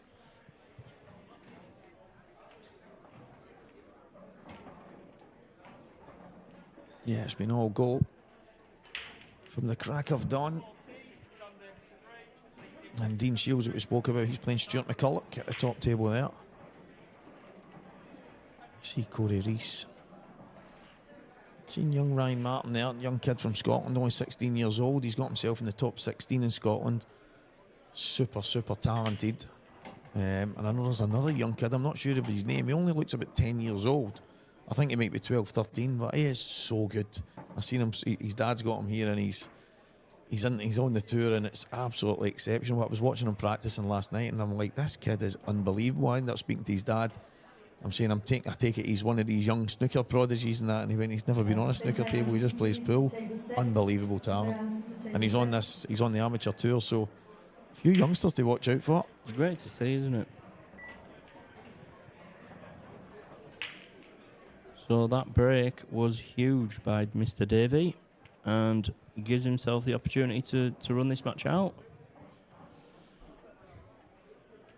I think he has to play this shot now, just to try and nudge it to the other pocket. It's going to be ABC if he does. He's still okay there. I think think he'll be happy with that. Yeah, definitely. This is... You could even play it now, Stephen. I actually quite like that, because the way the yellows are situated, it's kind of like he's black, because everything else is really easy from there. And although we spoke about it earlier, nothing's actually easy, but in the grand scheme of things, for Dan Davey, the pattern probably suggests that was always the ball, and it's 6 inches from the pocket, simple cut in. It's tough to see where he can go wrong here, but we've obviously seen it before. It's big pressure to go over the line. It's always the hardest for him to win. Indeed.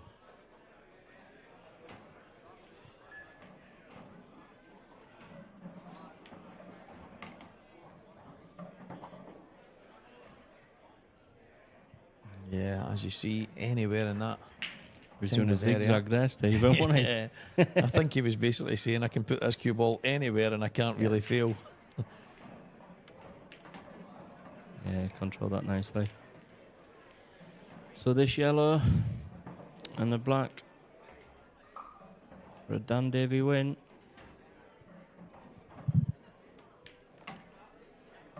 I wasn't sure if he would just drop it in there because he was dead straight, but I like that. He's actually had a couple of blacks like this in this match.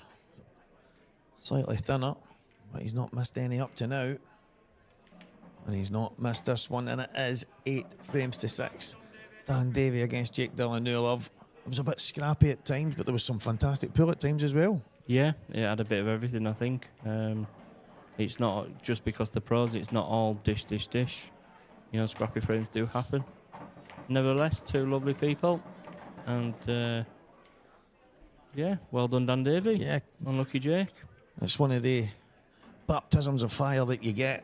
Obviously, Jake has been lingering around, expecting maybe to hide from the pro ranks for as many years as he could, but he's in there now, and he's obviously lost to Dan. But as I say, I would expect Jake to be at the tail end in numerous tournaments as we go on. And Adam Myerscough, thank you very much for joining me here, mate. It's been an absolute pleasure. I'm sure you'll join us more over the weekend if you can. And no doubt, any moment now, we will have Mark Pickworth with Dan Davey. Cheers, guys.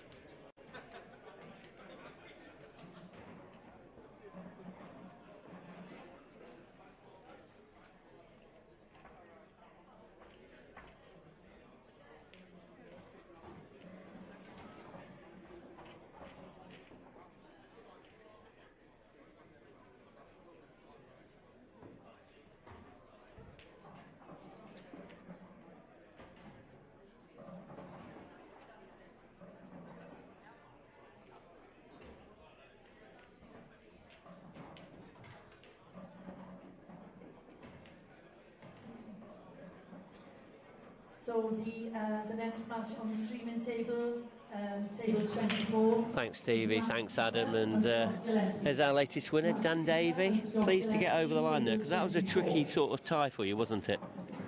Well, I think it's probably one of the 2 or 3 hardest draws you can get, last 64, because he's a new pro. Obviously, you had Michael Rhodes, Jake, and 2 or 3 others that you want to avoid, really, last 64. So, yeah, I'm well happy. And you know, you've done comms earlier today. You've seen a few of these new pros already take some scalps already. Did that sort of cross your mind a little bit? No, I've played Jake a few times. I know how good he is. I've spent loads of time. He's a proper good mate. So it's more just like, I've got a tough match. I need to play well. That was it, really. And a little bit more about this good mate thing. You know, you're very close. So, you know, you sort of play with England together, etc. Yeah, yeah. And, you know, does that make it more difficult to play? Yes and no, really. It can. I know some people say it's hard playing a mate. It sort of is, sort of isn't. It's more just, you know each other really, really well. So sometimes there's little things that you think you notice about them. Other times maybe you feel you're not as ruthless because it is your mate, sort of thing. I think we were both a little bit slack there and let each other off a little bit. He didn't play anywhere near as well as he can do. I made a couple of silly mistakes, but I'm just happy to win, really. And last season, you had a pretty successful year, didn't you? Do you think so? And, you sort of fell out the top 10 now. Are you sort of chomping at the bit because you want to get back into the top 8? Yeah. Well, it's got good memories for me because I won the pro event here last year, this arena. So this, it feels like familiar and whatever. A bit like home. It's a long way from home. Yeah, 5 hours drive from home. But I missed Tour 4 and I missed Tour 5 last year, so I've lost out on a lot of ranking points. That's like 4 events that I've missed out on, so I always knew I was going to drop down a little bit, so it's just about trying to have a good season this season, and then I suppose, get as high as you can. I just want to win stuff, really. I'm not too overly bothered about what the rankings say. I'd love to be number 1, everyone would, wouldn't they? But I just want to win. I'd rather win a couple of things than and finish 9th than consistent semi-finals and be 3rd. Do you know what I mean? So, fingers crossed. But pleased to be in the next round, surely, and playing a tough opponent against Jake. Yeah. At 6-3, I had a good chance to go 7-3 and I messed up. So after that, I've messed up a couple of things. All of a sudden, this is 6-all, so I was really pleased to hold it together after that and get over that. I did a couple off the break. He went in off. He got kicked in off a couple of times, a little bit unlucky as well. I'm just well happy to get through. And I think in this professional rounds, it's really important that you try and keep yourself together because, things when they do go against you can really hurt you, can't you? But, you stuck your guns, stuck to your guns and got over the line. Yeah, that's one of the things I tried working on last year, watching a bit of like sports psychology stuff and that. And I've always been all right. I've always had a decent temperament, but just little things you can do to help yourself when it gets a bit tight and everybody that's human can get a bit edgy, towards, when you start getting deciding frames and big shots and stuff like that. And I feel like I handle it quite well. Well, thanks very much, Dan. You're into the next round, and good luck for that one. No doubt, hopefully we'll see you again on this TV table at some point. Fingers crossed. All right. Cheers, there's mate. Dan Davey into the next round. Let's have a few words with our legendary Stephen Walker jumping into the hot seat there, Stevie. I mean, that was a tough game there for Dan Davey, and probably one of the trickiest ties of the round, would you say?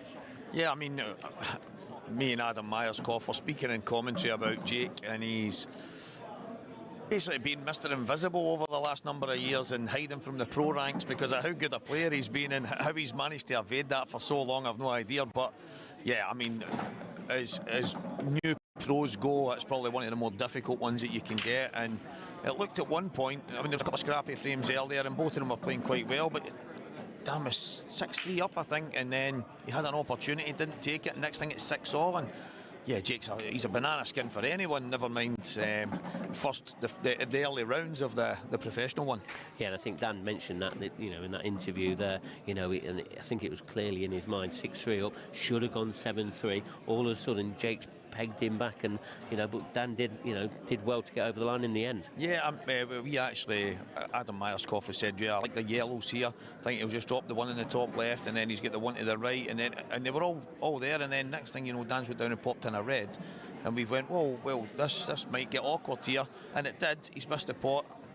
Jake goes down and rolls in the long yellow, and then all of a sudden it's 6-all in the blink of an eye, and you think at that moment Jake's in the ascendancy, and then Jake gets kicked in off, and Dan goes in there with the 2 shots, the 1 free shot, 1 visit, rolls them in, and next thing you know, it's obviously Dan getting over the line. But it was a good match. It had a bit of everything.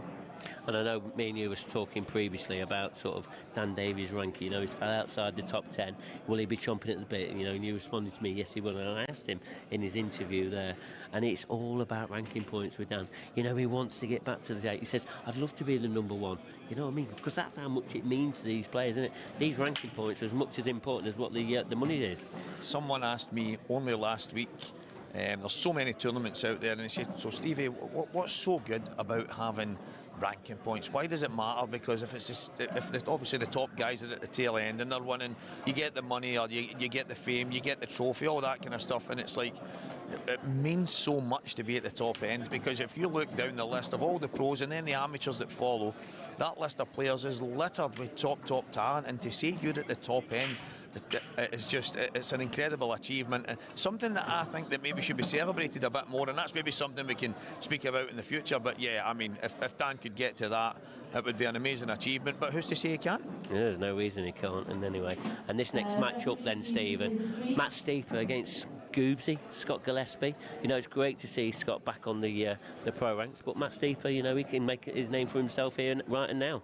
I've watched him on and off since I've started playing in the IPA tour a few years ago, and there's times I watch him and he's unplayable. He throws in the odd match here and there, but which I actually say it's not really Matt Steeper like, because he's one of the guys. He's such a good player, such a good QS, plays all the right shots, and I mean he's a tough match for anyone. But as I say, there's matches I've watched him where he's absolutely unplayable, and who knows what Matt Steeper we're going to get here.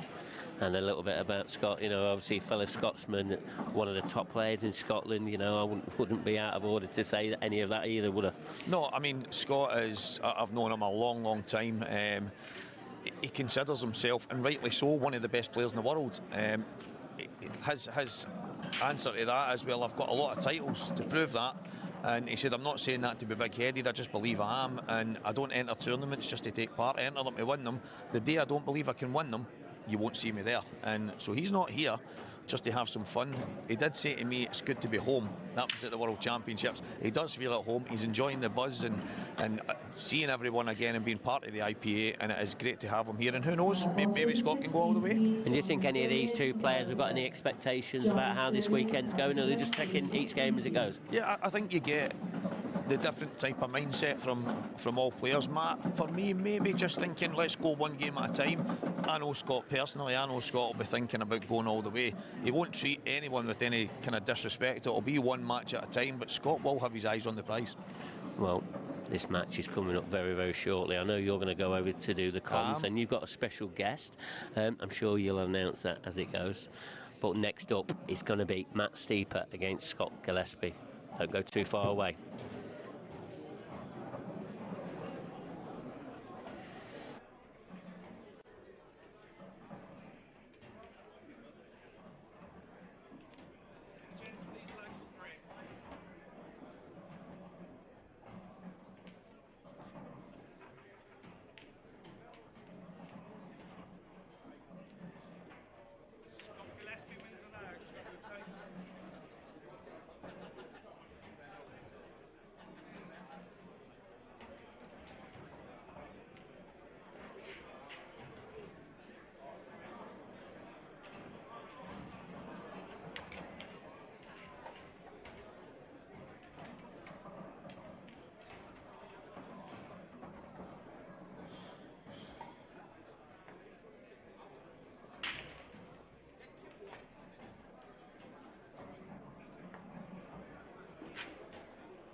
So guys, I am now in the commentary box, and like you normally hear from me, from all the people that come before me that mess about with the wiring systems, I'm going to try and fix it here for myself. So Scott Gillespie, Matt Steeper, what a match we have in store here. I think Matt's one of the players who can do a bit of damage when he's in full float. And I'm sure Scott will try and keep him out of his stride during this match. I'm going to have a guest commentator very soon. I'm sure he'll join me probably in the next 4 or 5 minutes. But up until then, I'll try and keep you guys going. It's not landed too good here.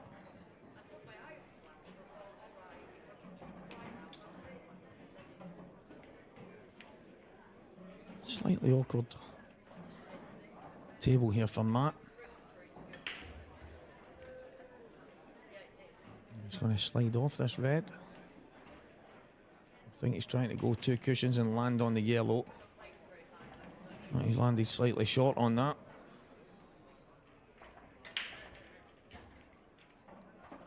Some of the scores in the ladies: Kelly Allen 5, Paula Boyd 6, Vicky Lewis 2, Lindsay Scully 3. Just looking at some of them popping up on my screen just now. Now it's all go here in the pro ranks at the IPA European Open. Supreme Pool, Strachan 861, and Aramis Pro Cups. And as I mentioned, our sponsors and our main partners, Mark Boyle, Mr. Magic, is just about to join me. Hi Stevie, how are you doing? I am very good, mate. How are you? Good, mate, good. Looking forward to this game. Yeah, you'll know, obviously, both of these guys pretty well. Probably more so Scott. Yeah, but I've played Matt a few times on the tour, so I've been lucky enough to play well every time I've played him. So I know Scott's got to play really well to beat Matt, because I know he's playing well these days. So it's one to look forward to, this match. So it basically boils down to the breaks and who can control their emotions better. Yeah, the break it played a big part in the last match. I don't know if you've seen much of it, but Jake Dillon-Newlove and Dan Davey. Jake got back from 6-3 to 6-all and then got kicked in off and then really didn't get another chance at the table, and it can be absolutely huge. And obviously, as you say, this match here, the break could have a massive impact on it. Matt, I've watched him a few times be unplayable, and then maybe the odd time throws in a kind of unmatched deeper-like match, and all of a sudden he's let himself down. But I think he's a top player, and I think Scott will his work cut out here. I know he's back on the IPA tour, but it's not going to be easy for him. No, he'll have his work cut out, because he'll have tough draws at the start, and this is a tough one. I class kind of steeper, run about the kind of roadsy era kind of thing, you know, like quality coasts. So yeah, it's going to be a tough one for Scott, but everybody knows how good Scott is, so he'll be expected to win this game. Yeah, we were speaking earlier on today. I mentioned it just at the top there with Mark Pickworth before the match, and Scott was talking about yourself, him, Dunster. He's saying, I'm not just talking about being good players in Scotland. He says, I class us as 3 of the best players in the world, especially over a long period of time. He says, who says that, Scott? Scott, he says, but it's based on the titles we've won and the stuff we've done. He says, not being big-headed. He says, it's just, there's a certain crowd of players, he says, but and I say, so does that mean you're just here to, are you here just to maybe try and work your way back into the IPA, or are you here to win? And he says, Stevie, I wouldn't enter these tournaments if I wasn't here to win. He says, it doesn't make any sense. He went, so if the day comes where I'm just here to have a bash of the balls, then I won't be there. Yeah, there's no point. It's always tough, your first game, because you're just trying to get yourself into the tournament. You want to win your first game.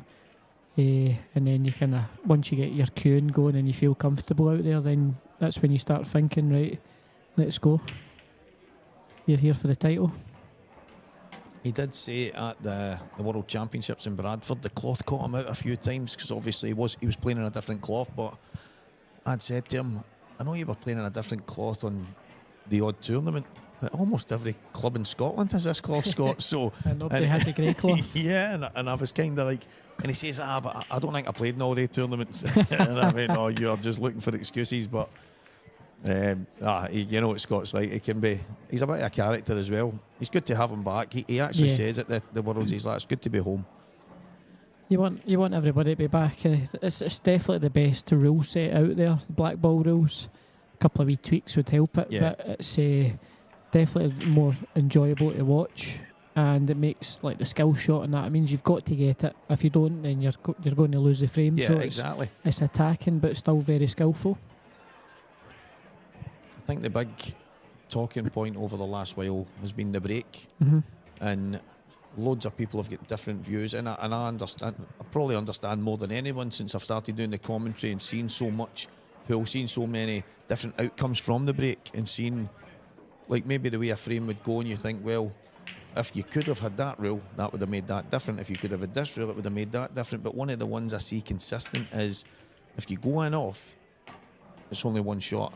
That seems to be across the board that a lot of people want that rule. Yeah, I think another rule here that would make the game a wee bit more harder, because say this set up here, say we'll go with this camera angle, the red and yellow at the right hand side there. So you can hit the yellow onto the red. Look at that. That will open up. You get that plant. Yeah. The reds are a tapping in a way. So take that away for the game as well. If you're going yellows, you need to hit a yellow. Right, so you would take away the free shot. Yeah, so playing the yellow onto the red, opening the table up. So I that makes the game. That makes the game too easy. So he might actually play this here because it's going to open the red. If he puts the red, then all the reds go near enough. It's a big shot though. I actually quite like that as well, because there's a lot of frames that do open up in the sense of cue ball. Oh, it's slid. Oh, he's got away with that, but it's perfect. Yeah.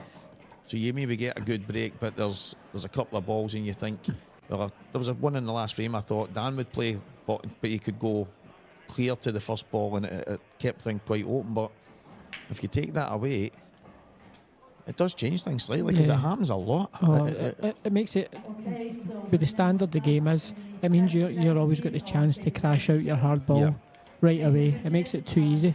So if you bring in the break rule where you only get one shot if you go in off in the break, and if you tighten it up that way, then it makes it a wee bit degree more harder. And that can catch a couple of players out. That can be the difference. And obviously it relies a bit more luck on your break. I think that's massive, because the breaks probably became a bit too important over the last while, and I think a couple of tweaks would be absolutely massive. And as you say, blackball rules far outweigh anything else, and I know there'll be people out there that have certain opinions, but generally they're not, for me, based on,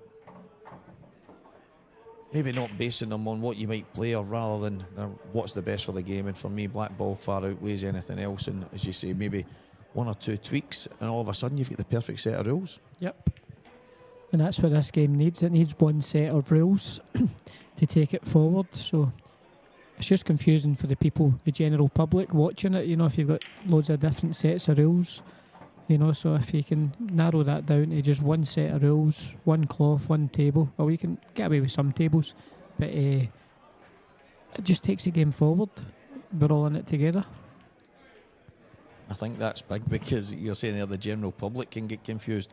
I've seen myself get confused. I'm the same. When you're sitting there and scratching my head and going, what just happened there? I don't understand this. And yeah, it's that turned out a wee touch at the end. Sorry, Stevie. And that shot there, because he's trying to slow roll it in a wee touch. Yeah. If you hit that a wee bit harder, it'll slide in. You know, it's finding that balance that you're not hitting it too hard. It's probably one of these shots where if he does play it in with a bit of pace, you can say, well, if I come back out, I've got the red in the bottom. If I go too far, or even if I'm over to the right-hand side, I've got it in the middle, and gives himself options that way. But a wee nippy one. Played it well. Straightforward for Matt to hit this? I don't think so. Yeah, off a side cushion. That's what I was thinking, but it looks like he's looking at the bottom cushion. Yeah, side cushion.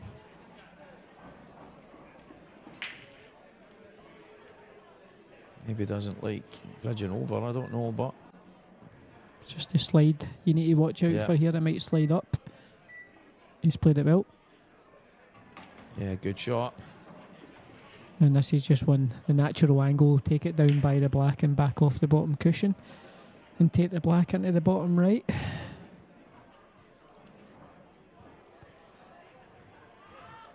What does 2025 look like for Mark Boyle? Need to start playing again. Oh, he's got it too thick. Thinking about the right there. I'll be just happy to be playing again, you know. So I've had a wee bit of time off at the start of the year, and then the Worlds happened. And then after the Worlds, I had to send my glasses away. So they're still not perfect. So I need to send them away again. So I feel like I've not played much this year. So, but it's out with my control, so I'm just going with the flow, and then hopefully get back into the swing of things and pool parties and playing for the rest of the year? Yeah, I mean that's one of the. There was I think it was Newcastle at the racecourse last year, and you hadn't really lifted a cue for a bit, and then you went on and won the tournament late on at night, and it was. And I remember you basically going, I don't know how I did that. It's crazy sometimes. I think sometimes a break suits me mentally wise, or I don't know if I don't feel right, I try harder. If I feel good, I kind of get lazy. You know, it's finding that happy balance. But I can't complain with the couple of years I've had. Still surprises me, but I know somebody's looking after me upstairs, so that's how I think these things happen. What about yourself, Stevie? What's the plans for 2025? It's I think probably more of the big plans I've got are off the table, which is obviously the world of pool has given me a wee bit of a weird platform where all of a sudden, with the podcast coming and some of the kind of lives that I'm hoping to get on the go, and some of the people that I've already spoke to that are going to get involved, it's quite positive. I guess it's just the unknown for me. I'm one of the people that super positive and think I can go and achieve everything, but I've had a lot of big setbacks in life, and I've never been one of the guys to let them drag me down. But at the back of my mind, I always go. And there's always that wee element of doubt, and I'm trying to get rid of that. It's because you're Scottish. No, that's probably what it is. But we're just too used to failure. We're too used to glorious failure, mate. So, but no, I mean, it's the last probably year, 18 months has been unreal. So, couple of bad shots.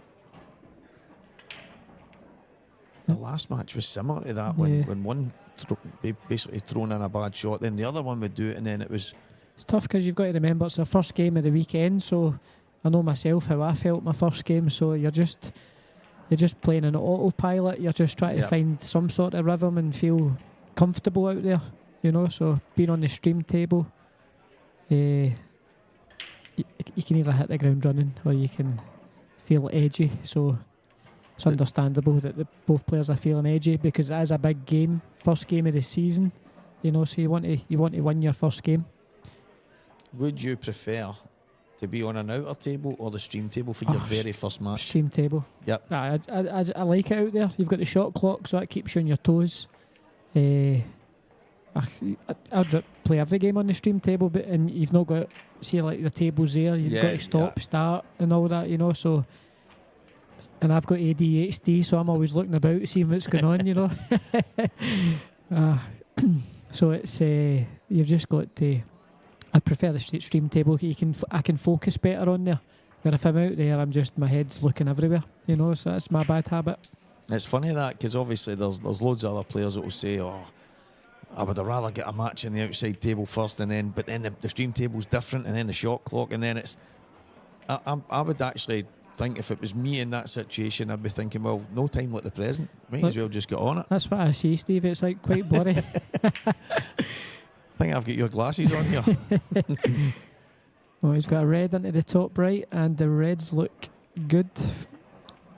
Scott should be getting these. The one to the bottom of the black spot on that picture, that's his tricky red. Everything else goes. Would you be looking to drop on that? Maybe take it in the top corner? Is it maybe work your way around and take it last? I don't know. It will come round and clear the one in the middle. And that open, who's going to play the plant? I can't play the plant, surely. No, he never played for that. I think he played to come for the red over the middle. Then you've got the one into the other middle, and then you clear these away. And that red I spoke about, that one he's looking at, that was his last ball, or his last red. But he's going to play the plant. He needs to be careful. Oh, he's punched it nice. Perfect. Now it's just a dot to dot, left middle, bottom left, right middle, left middle, right middle. There you go. As easy as that, guys. Anyone watching, that is how you take these four reds out. And Mr. Magic style. So left middle, there we go.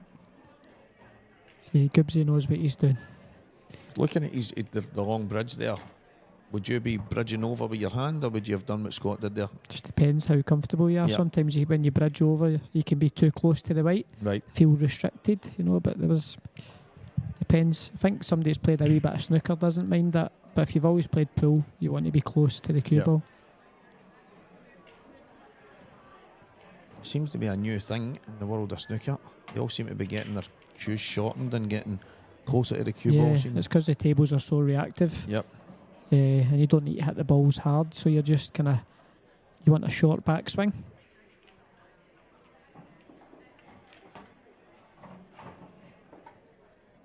He's been cautious here, Scott, because he could easily run that through a wee bit, so he was high on the red, so he could take the black into the right middle, but he was just making sure he's got a shot, and he's not snookering himself behind that yellow there, so he's going to take the black into the bottom right now.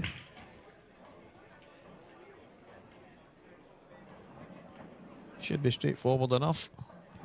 Slide it off the cushion, or does it? I don't think it goes clean. Oh, he is going to push through. He's came a bit low there, so he's got a wee thin black next if he's taking it into the right middle. Oh, he had a wee... he stole the pocket there, so he's fine. So the black ball to take Scott 2-1 ahead.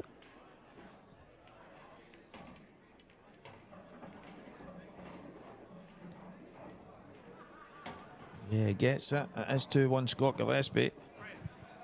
And a decent finish in the end, as you say. He didn't play for the plant to begin with, but he played the plant well. Yeah, he had to punch it so the red came back off the cushion. Because if that stuck against the cushion, he had a hard shot to get back onto that red to take it into the bottom right-hand corner. But there's a view of the room with all the matches going on. There's 24 tables here. They're all in play. Some set up. Yep. There's Craig Brown, Chinese 8-ball specialist. Yeah. It's funny when I hear all the guys from his area say Brownie, and it's like you only need to travel 2 hours up the road and you're Brownie. The W vanishes completely. And a no gets put in its place. Yeah. It's funny because I don't think I could say Brownie. It doesn't sound right. That's the break. Oh, it's looking... Oh, wee flick there. And... I'll be taking yellows. Take that yellow into the right middle first. And go into the two reds. 2 yellows in the middle of the table.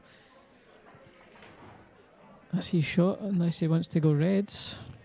He's got an easier starter with the reds, but he's got the wee cluster on the right-hand side, top right-hand side, next to the bulk line. So I think he'll take the yellows and clip that one into the right middle. Yeah, as you say, I think he's going to have to play a kick on something, and he can slide this in, little nudge in his first shot, and all of a sudden, yellow should all be there. Yep. Oh, he's nudged that one over to the corner, so it's went a wee bit tricky here. He probably can't believe his luck there, the way it slid through the middle of the 2 yellows. Went through the gap. He was wanting to hit one of the balls full. Yeah. But he caught kind of both of them, like a quarter ball, so that's why it's ran through. So he's going to punch this into the bottom left. Screw back. He's used the knuckle there. He's got to baby that a wee bit. Yeah, he's got fortunate because he can get on the awkward one now.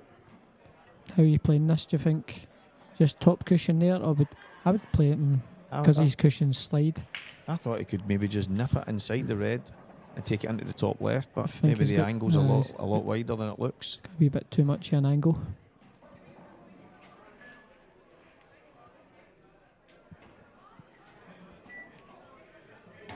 Wee bit of side, and that's perfect. Absolutely perfect. That was a great shot. So it's just about natural angle right down, and he'll take the one up the rail next, screw down for the one below the black. So it's just a case of dropping this in, and the pace on that will take him down to the one that's on the rail.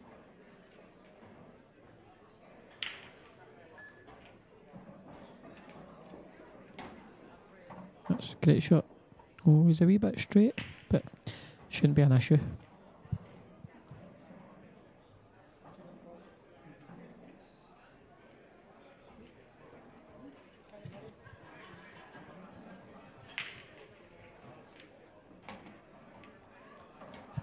Just about okay. Yeah, he decided not to be greedy there. Yeah, he's got the angle just to punch off the bottom cushion. He can either come up and take it the black into the same bag, or there you go, perfect.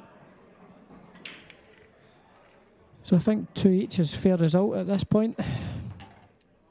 Yeah, I mean, obviously the scoreline shows there's not much between them, but it's early days. Nobody blown the other away yet, but that was a good finish from Matt. They were slightly awkward. He didn't get the contact in the first shot, and then he had a bit of work to do, and he done it well. Yeah, so he's well worth the 2 each now. There's Ross Fernet, the Saltire champion from last weekend. Yeah, he's definitely on good form just now. He's playing Steve Wall. And there's Clint Jansen. It was funny last week when Renzi was doing the commentary with me and he was doing the scores and he called him Clint Jansen a few times, and I'm looking at it and I'm going, how is he saying this extra letter?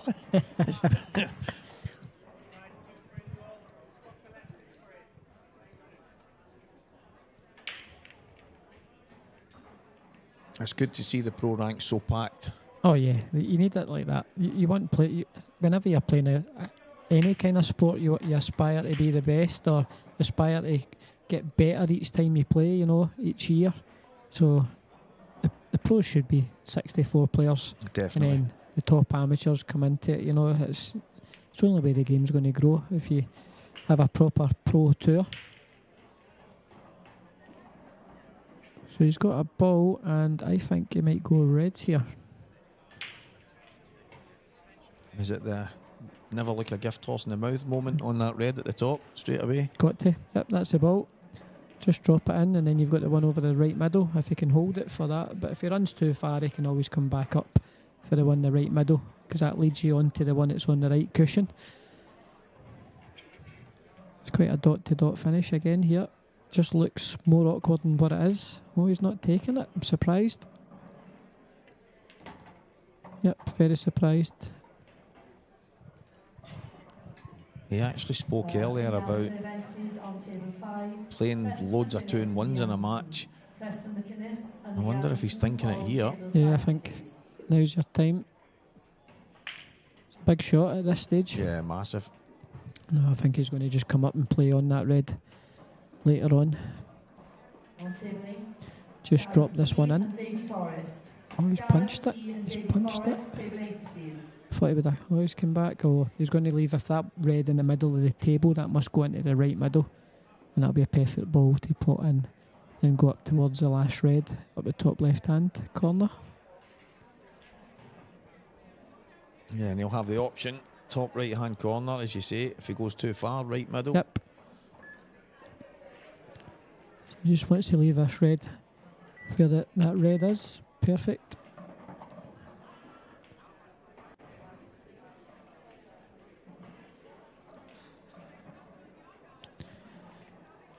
So it's all about cue ball control the next couple of shots to make sure he's got the right angle.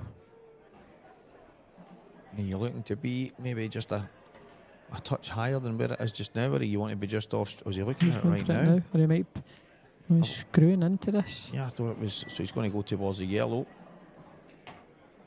It's got a wee rub there. I think he was trying to come by that and take it into the middle. So he needs to watch his cue ball here. Does he play through the gap down onto the bottom cushion, or does he take it into the middle off too? He's playing through it. Oh, he's going to, he's digging, so he's going to try and screw in on this side of the yellow. Oh, okay. So just try to hold the white has caused that. And jacking up mark that essentially makes it a bit more difficult to put. Kind of jump the cue ball straight away. So yourself there in that situation, would you have went middle, or would you have maybe tried to play towards that gap? Maybe you get a flick off a yellow and land in the bottom I'd red. have played the shot that Scott would have played for into the top right. Yep. He's just obviously tried to hold it too much. That's not the best of places. I think Matt will take this one. It's next to the middle of the table and try and take the bag and move the white over to the right to cover both reds.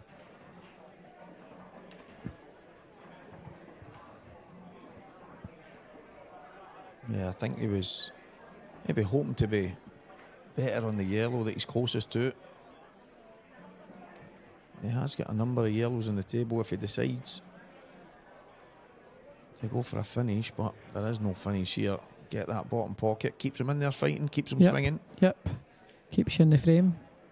And it's one of these scenarios, you've got 6 yellows to his 2 reds, you know, so you should be winning these frames. Oh, he's got it too thick. He's fortunate there. He's got away with that there. There's no way he wanted to hit that red. Yeah, and he's left the cue ball in a bit of a position as well. Right, Stevie, what do you do here? I'm probably playing a jacked up deep screw 2-1. Is he going to? That's what he's 2-1. Oh, no, he's just bringing it out. And making your opponent go for it. I think obviously if the cue ball's a bit further off the cushion, Scott could have played the 2-1, but yeah, I think he would just stun over to the right hand cushion here and run that yellow. It's on the rail right up to that red and leave the white there.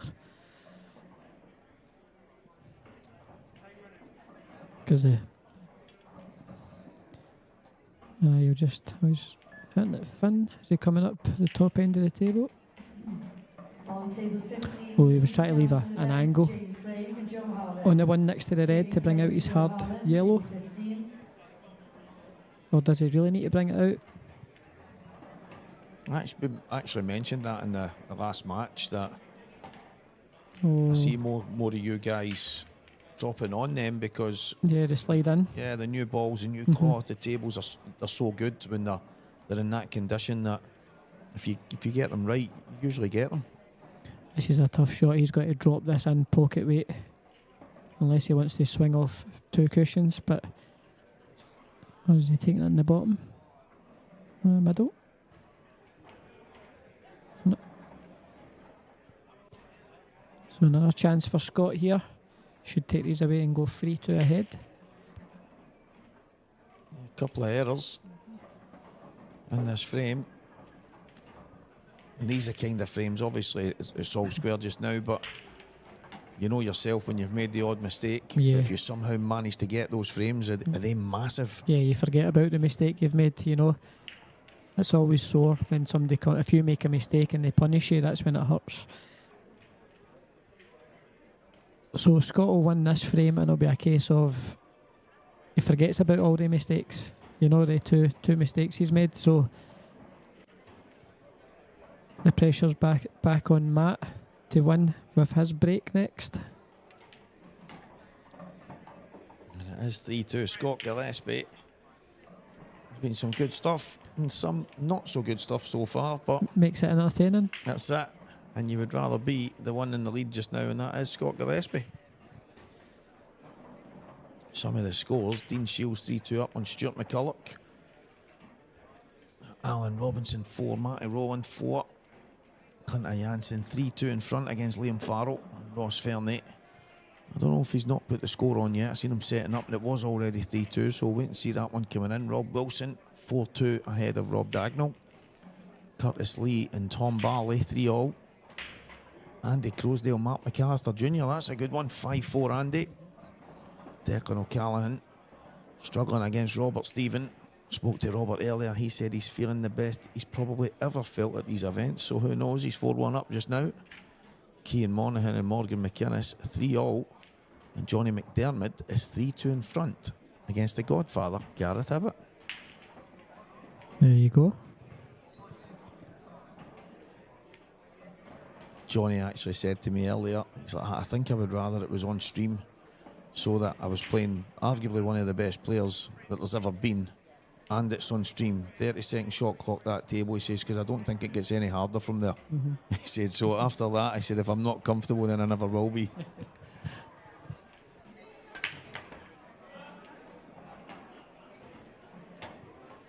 Some break. Got a couple of balls and the reds are like cherries. Yeah, I mean, it's not very often you break and they map themselves out, but he's got to land right down here. Yeah, he doesn't want to be too thin. Yeah, so If that red goes into the top right, even better. Makes it a lot easier. Yeah, I think it does, but These are gone. as you say, it's just the ball. The ball's at the bottom, just doesn't want to be too thin. You just want to land kind of semi-straight on the next red, just to screw back down the table. Just like that. And you're just basically playing down the middle red as your target. Yeah. You just want to land a wee bit short, but your middle red out of the free on the bottom cushion is your target. And then you want to take the one over the bag next.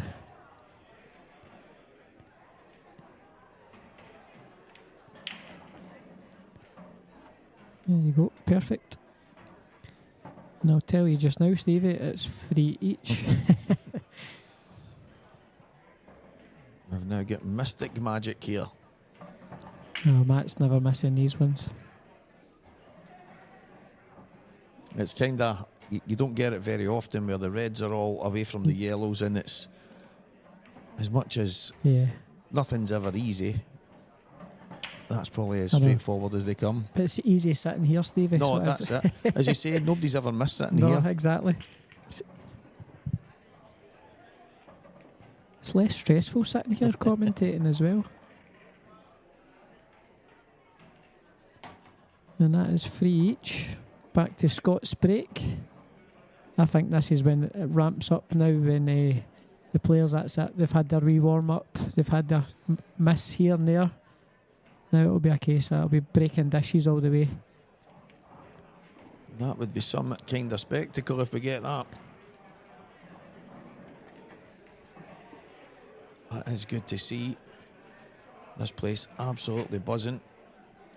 We should get a camera on the crowd. There's a good buzz in the room as well. A lot of people watching. So there's a couple of people. Oh, here it goes. Here, Craig. There you go. And there's all the alcoholics. If anyone is supposed to be somewhere else hiding, I hope you're not one. Yeah, there's a wee bit busy earlier on, but mind you, it is just after dinner time. People are to get changed and stuff. But still a good crowd. Right, so back to Scott's break at 3 each. So that was perfect, white down the middle, and he's hit them brilliant. Oh, he's unlucky not to land on a red. In the amateur event, please, on table 2, Jamie Fay. Unless he wants to take the long one down the rail, but I think he'll go yellows because of that. And all the yellows go, so he's got a good chance here. He's just mapping out which way he wants to go. Oh no, he can take that red. It's in the middle of the table, into the bottom left-hand corner. He just needs to be careful of his cue ball, because it's going to be running into that yellow if he takes that one. Looks like he's lining it up, Stevie. I think you're right. Because the yellows are more harder. It's more intricate on the bottom right-hand side of the table. So he's going to take the harder first shot, and then he just wants to catch this yellow full ball.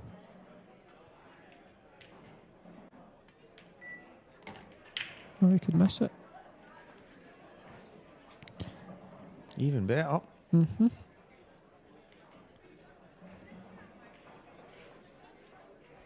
I think the perfect way, I mean, the yellows, as you say, they're a bit more intricate, smaller windows, smaller gaps. Basically having to put the cue ball on a 50p piece, whereas with the reds... Yeah. That wee flick on the yellows just caused that wee problem for that red there. So I think he'll play on that next. So take it long. Was there an argument for taking it there when he was on it? He must have had too much of an angle there. Yeah. But I think that was, he just wanted to be a bit better. So now he's going to have to run into this yellow, just stun into it a wee touch.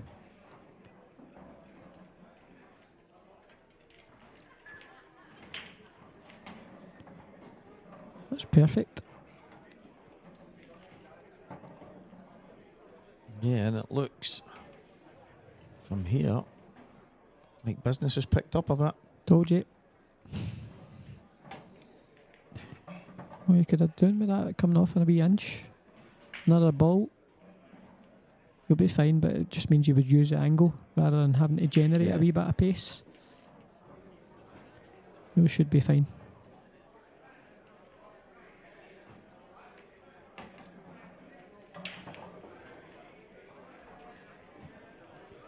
These two guys seem to have found their groove now. Tricky little drag shot here.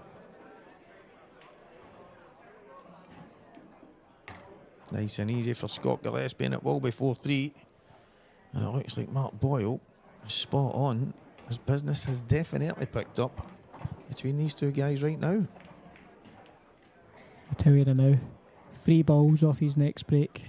I'm starting to wonder if he's seen this match before. It's a repeat.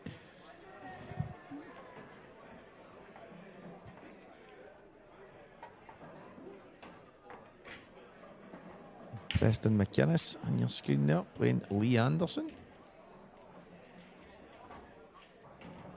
1-0 and a run out from Lee Anderson in that one.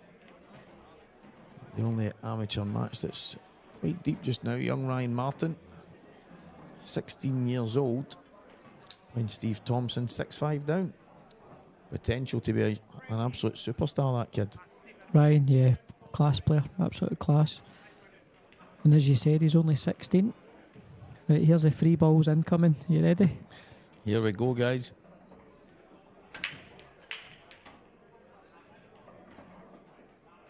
It's close.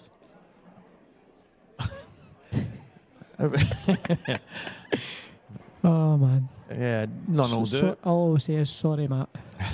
I apologise. The curse in the commentary room is very real. Right, Stevie, what are you taking here? I'm thinking if that yellow goes into the middle, which I think it does. And I think that yellow goes bottom right as well. It's underneath the black, so. Yep. I think every yellow has a pocket.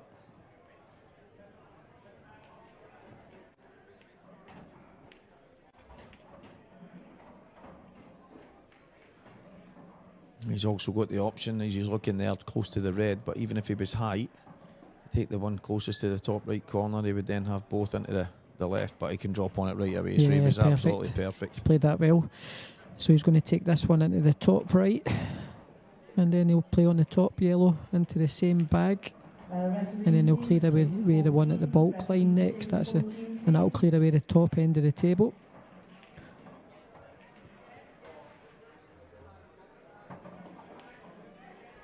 So you just want to leave a nice natural angle to come down the table, and you just want to land high on the one at the blue spot, to the right of the blue spot. On table 23, please, Maria Lewis and Nikki Bounds.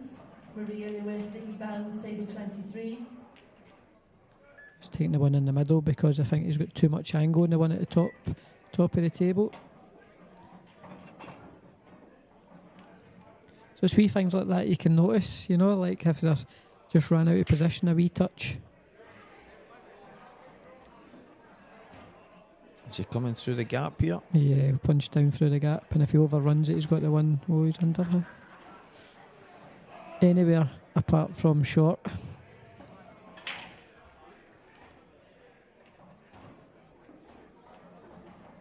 Does he have to take the one to the bottom left now? I think he's to take the one at the bottom corner, drag it in with a wee bit of side.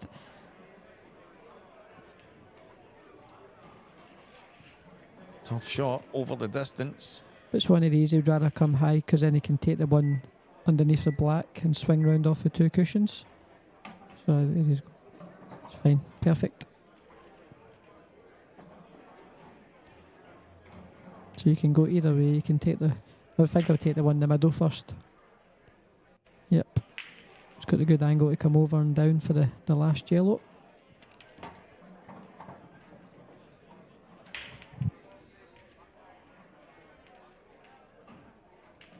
Chance for some daylight in this match. Yep. And there's not been a ball missed. I think that's 3 frames in a row. Yep, Gibbsy stepped it up. sometimes you need a wee miss to do that. Give yourself a wee kick up the backside, as they say. As you mentioned, the first few frames just getting a feel. He looks now. He's settled. Yep, definitely in the groove. There is all the tour dates. Like the European Open in Newcastle, British Open in Coventry coming soon. The UK Open will be in Glasgow, Mark. That should be good for us. Yeah, a nice home tie.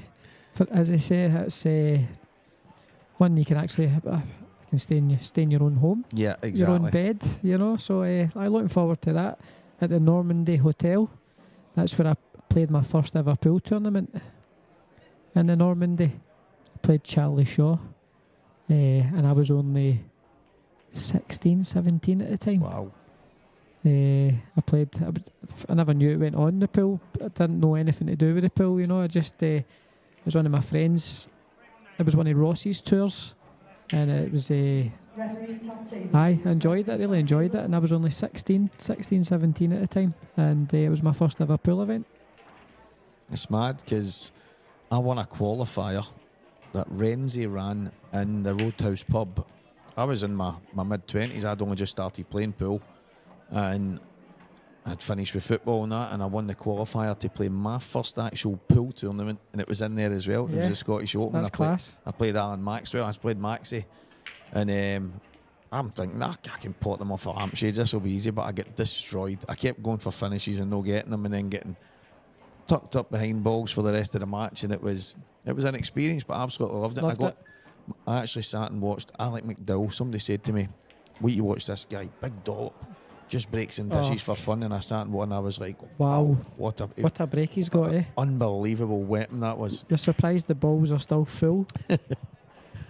That's mad. That I mean, obviously I was a bit older than yourself. I just finished playing football and I've started playing a wee bit of pool. I was handy enough with a cue, and that was the first place I played an actual. I remember it because I remember Renzi, and Renzi was going on to play like a quarter final or a semi final, and there was betting on it. Right. And I'm like, what's going on here? There's betting on pool. You know, it was brilliant. Good atmosphere. It's been really nicely renovated over the last while, and a lot of darts events are in there. Boxing shows. I've been at a lot. That charity boxing match with That's right. Kaz Mulligan in it, you know, against the property boss. That was in there, and that looked a good night as well. But that's what it's all about, having a fun. It's all about entertainment, having a good night. So Scott's got this one into the right middle. His wee tricky ball was the one in the right rail, so he might need to hold this and take that next and come down for a plant. Stevie, do you think? Yeah, I mean, it's one of the shots that he needs to get out the way. Probably the earlier the better, and because he's got a wee nippy shot here, because he's got to land in the gap for the red down the rail on the right hand side, but his cue ball's running away from him here. So I think, is he running through it?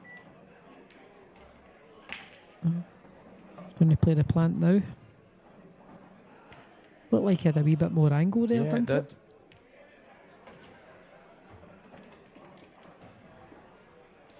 Needs to watch his cue ball, it doesn't go through the gap.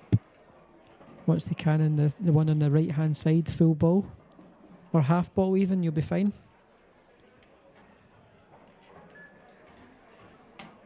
There you go, perfect.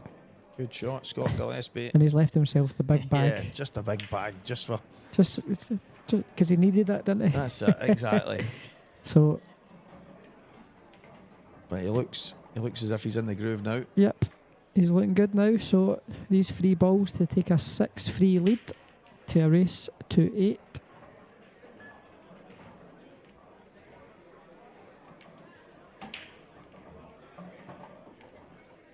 You're not doing much with the white here. You're just bringing it off a couple inches.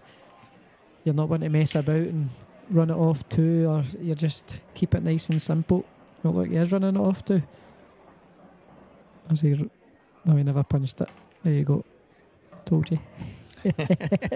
Just off enough that he can play into the big bag he created a couple of shots ago. It's amazing what you think when you're on the shot, like just don't move the white. You just see problems everywhere, you know, so the less you move the white, the better.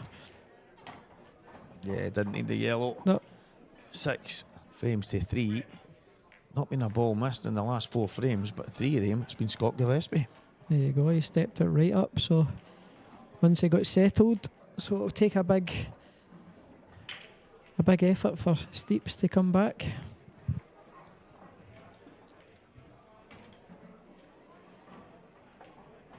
Stuart McCulloch playing Dean Shields just now.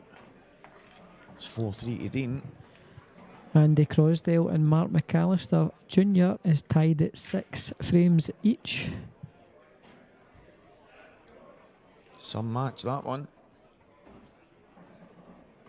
Robert Stevens on the hill against Declan O'Callaghan. 7 frames to 2. Some right tight affairs out there as well. Some matches going to go all the way.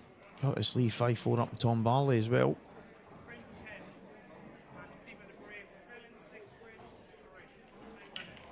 So big break off here. Yeah, he needs a break in this year. I don't think he'll get any balls this time, Stevie. Looks like you were spot on. Again. It's a few pints of those Steeps. Tried the reverse. Yeah, psychology. And it's just not happening here. I'll just keep my mouth shut next time. Let's hope Matt doesn't watch this back. She go to the side break, Matt. That's why I changed. Do you know, there's something that loads of people ask the question about when you're not getting a ball, so you break down the middle, it's not happening for you. Do you go to the left? Do you go to the right? I see a lot of people, especially since I've started doing this over the last couple of years, probably 90% of people will not make even the slightest change, but then after the match they'll say, my break let me down. Yeah. And they don't actually make any kind of change. I remember I used to always break down the middle. Oh, he got a kick. I always used to break down the middle and then I changed to the side break just to control my weight a bit better. And I just got used to breaking that way. And then the only other time I've played Mick Hill, and I went in off 5 times in a row. I got kicked in off or off cushions, and I'm like, I went back to the front break after that again. You know, so you've got to change it, chop and change. I know I do the side break, but I can manipulate where I put it and how I hit it. So I do chop and change sometimes, you know, because you've got to, not every table break's different. That's exactly it. You know, so last resort is I go back down the middle because I don't break like that much, because I'll just lose the cue ball. I did that a few weeks ago where I changed to down the middle and I says, I don't know why I'm doing this, I'm going to just end up getting off, and I went straight in the middle bag. Yeah. I think sometimes if you think it will happen, you know, so... I think you actually program yourself to play the shot to do it. It's like, don't go behind this ball and snooker yourself, you go behind it, and it's like, you're basically telling yourself to go there. What's going to happen, yeah. Because when you're playing really well, you just see everything clearing up, you know, you're like, I'll do this, that, and it all happens. Oh, it looked a bit square. This is poor first shot that he played that kind of led to that. I thought when he was quite low, and obviously the yellow's not right over the bag, but I thought he could have played cushion first, double kissed the yellow in, and then his awkward yellow's out of there and the rest of them would go, but... It's easy sitting here. No, I know, it might seem like a crazy shot to some people, but I thought he's on it right now, and he'd be really unfortunate for the yellow not to drop, but it's another one he's missed in there. He's hit the cushion straight away there. I think he's got to go 2-1 and just put the white on the side cushion, and that means he can take that yellow away next. That's next to the red into the left middle, and then they're all there. So he's got to get the 2-1 right. Needs to move. He's only down to 6 seconds. Yeah, 2-1s can be difficult at the best of time, but when the clock's ticking down, yeah, they become a bit harder, that's for sure. He punched that a wee bit instead of queuing it a wee bit. Just obviously time pressure. Been there, done that. it does get to you, the clock, because sometimes you walk about and you forget about it until the beeps and come. then you hear and that you're beep and go, oh. I better go. And then you forget if you've had your extension. Have I used my extension? Then you just had it. I've seen that so often. Yeah. And there was one of the times Dan Davey was playing. Was it Dan Davey? I think it was Dan, and he came in. It was in Coventry, and he came into the commentary box and he says, "Listen, did I use my?" No, in fact, it was Rob Wilson. Right. And Rob came in and he said, "Stevie, did I use my extension there?" And I think he ended up losing the frame because of it. And so I'm like, I'm not too sure. But then a couple of people back home have decided they've went obviously rewinded it back. Yeah, to find out. And they've all wrote on it, no, he didn't. Oh dear. And then he's went and says to the referee, and he went, well, I'm sure that he said, listen, people have watched it back and said I didn't use my extension. Yeah. Well, we thought you did, and there was a bit of miscommunication. They got it wrong, and but that's just one of the unfortunate things that happened. But Rob, he knew, and he was kind of he's like 5 seconds to go and extension, and they went, no, you've used it. You've used it, aye. Yep, so Gibbsy will take this one down the bottom right first, I think. And just stun the white, then take the one top right.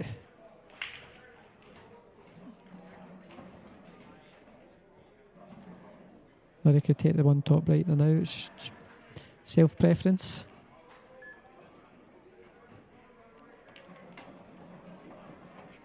And then just stun out for the red. And then screw up for the black, and there will be 7-3. One away from going through. Mark McAllister Jr. 7-6 in front Yep. of Andy Crosdale.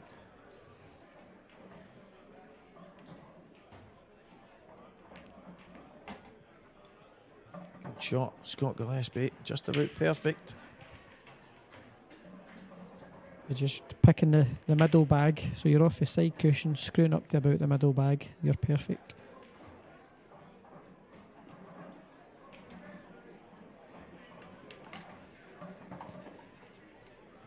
Just as you called. 7-3, mounted to climb for Matt Steeper. Scott Gillespie enjoying his first match in the IPA Tour. Listen to that. Venue is buzzing out there.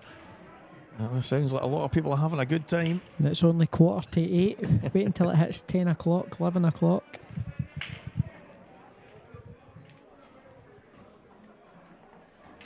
That's how the pro final tomorrow night will be good. Yep. It's always a good atmosphere on the Saturday night. That's the thing that a lot of people, and even some of the people that I'm friends with back home that don't necessarily play pool, but they watch a lot of it and they check the scores and stuff, basically because of myself. And they were talking about the World Championship final there with Michael and Ben, and some of them were messaging me going, that was absolutely insane. The atmosphere looked electric, it sounded unreal, but the general play in the game was crazy as well. And I think if we get anything close to that, it'll be electric in here. Mm-hmm.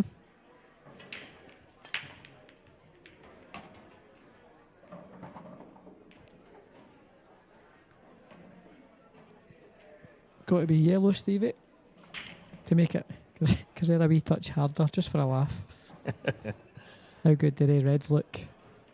If you can see that red that's to the right of that cluster of 4 yellows, if you can see that, you're reds every day of the week. If not, I'd probably be tempted to go yellows.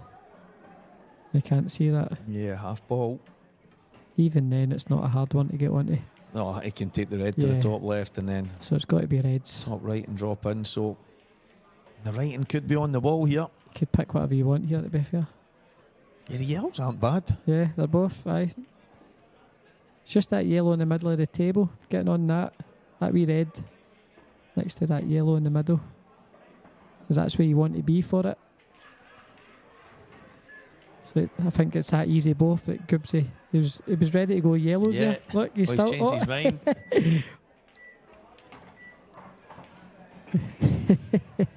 Sometimes it's like that both of them, you can see a route for both, and you're fighting your mind to see what you're going to take, so that was funny. that was close there. Yep, down to his last half a second. Gibbsy's decided to wait to the last frame to start testing the shot clock. Yep. At least it's working this time. Yeah. Bit like Dunster-esque, the last two shots. Right down to the last beep.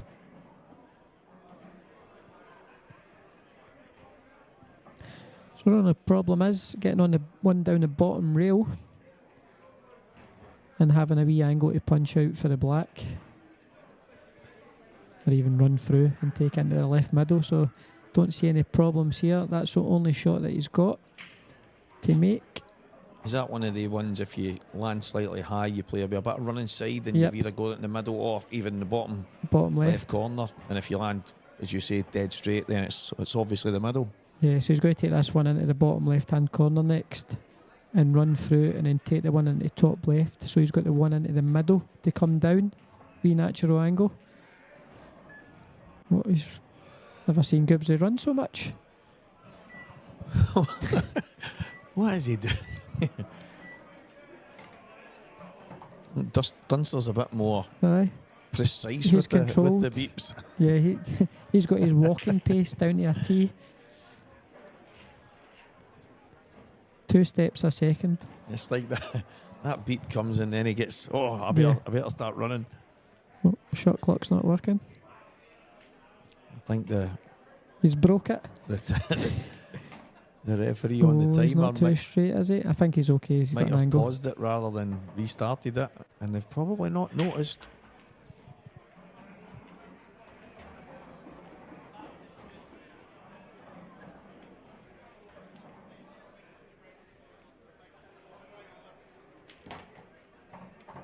It's perfect. Got a nice wee angle. Wee bit of, as you said, Stevie, a wee bit of run inside on this. You can just take it into the middle. Powered that yellow in, create the angle, and this match is close to being all over. Tell you, it is all over. Gibbsy stepped it up a wee bit after a couple of misses at the start of the match, and then he's rallied off every frame. Yeah, he didn't miss much No. from the early part, and a worthy winner. Oh yeah. Steeps had a couple of half chances that he should have took. He'll know that himself. A couple of dry breaks, which doesn't help, So Gibbsy was the worthy winner in the end of this match. Scott Gillespie does win 8 frames to 3 against Matt Steeper. He is back on the IPA tour. He's off to a fly up. He's got a big run of games he's going to have to go through if he wants to win this. But he's got off to the right start. And Mr. Magic Mark Boyle, cheers for joining me, mate. It No was problem. absolutely brilliant having you, as always. And I hope you'll join me again, hopefully over the course of the weekend. Hope so. We'll see. But obviously, I would rather see you go all the way. See what happens, Stevie. Whatever happens, happens. We're only nothing's guaranteed. So if I play well, I play well. If I don't, we don't. One game at a time. That's it. One shot at a time, Stevie. That's it. One shot, and these shots lead to the frame. So That's cheers, it. mate. Right. And no doubt, Mark Pickworth will be joined by Scott Gillespie anytime soon. So I'll pass over to the guys in the studio right now.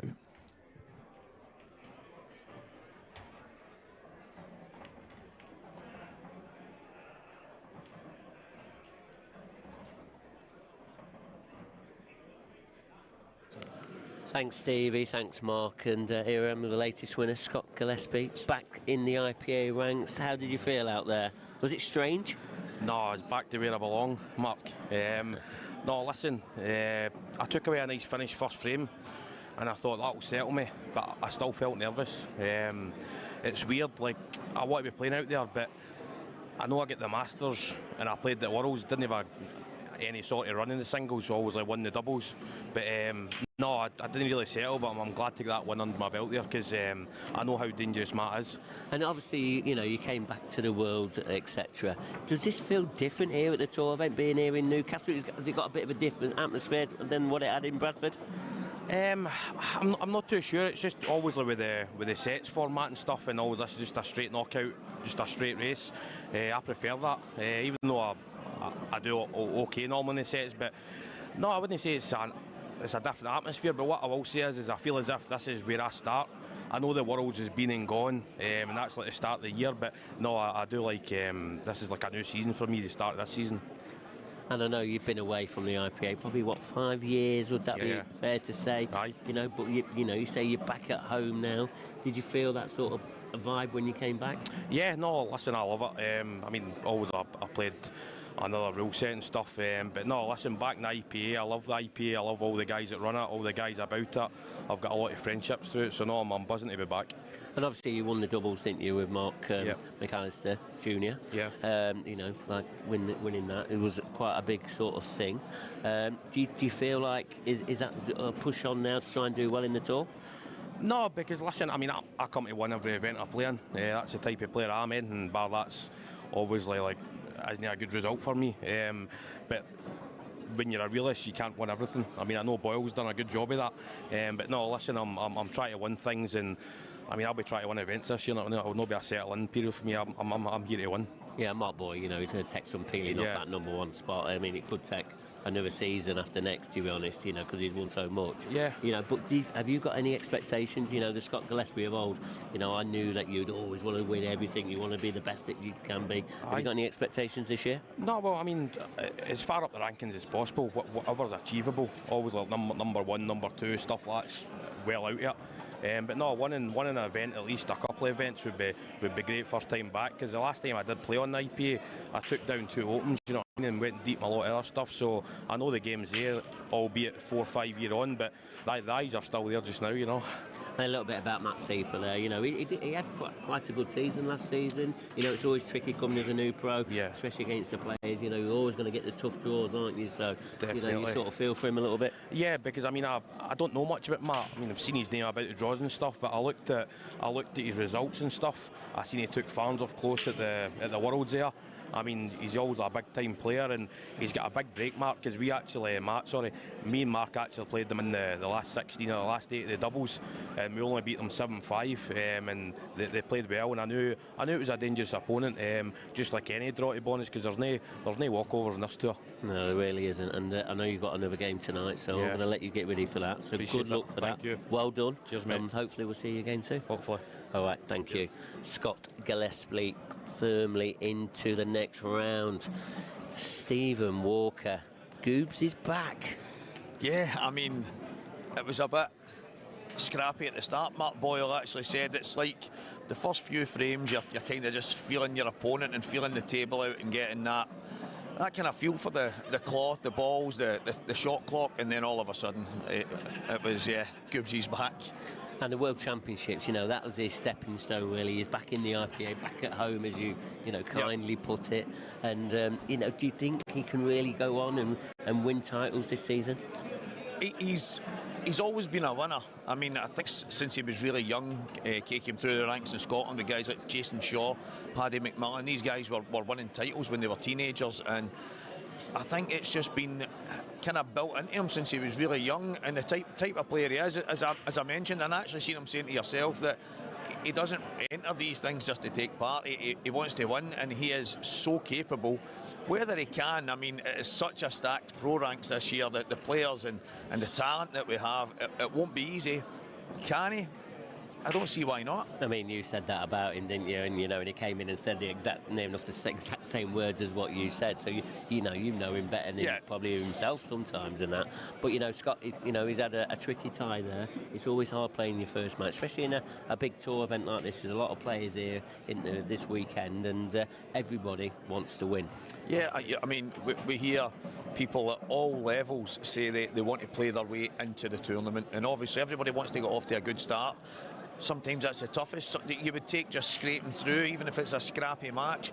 But the way Scott played there was a couple of moments with the shot clock. We were kind of like, he's getting a bit caught out here, and he was running around the table, and Mark Boyle said it was a bit Dunster-esque using the beeps. I said, well, it was a wee bit more rushed in the way Liam would do it, but it was, I mean, he's ended up, I think there was maybe 5 frames or something, a ball wasn't missed, and obviously most of them were from Scott, and match break wasn't really going for him. He made a few mistakes, couple of poor shots, but we know how good Matt Steeper is, and by no stretch was it ever going to be easy for Scott. But he probably played as good as he could do in an opening match. Yeah, I don't think, Goobsy ever found it easy to win that match, did he?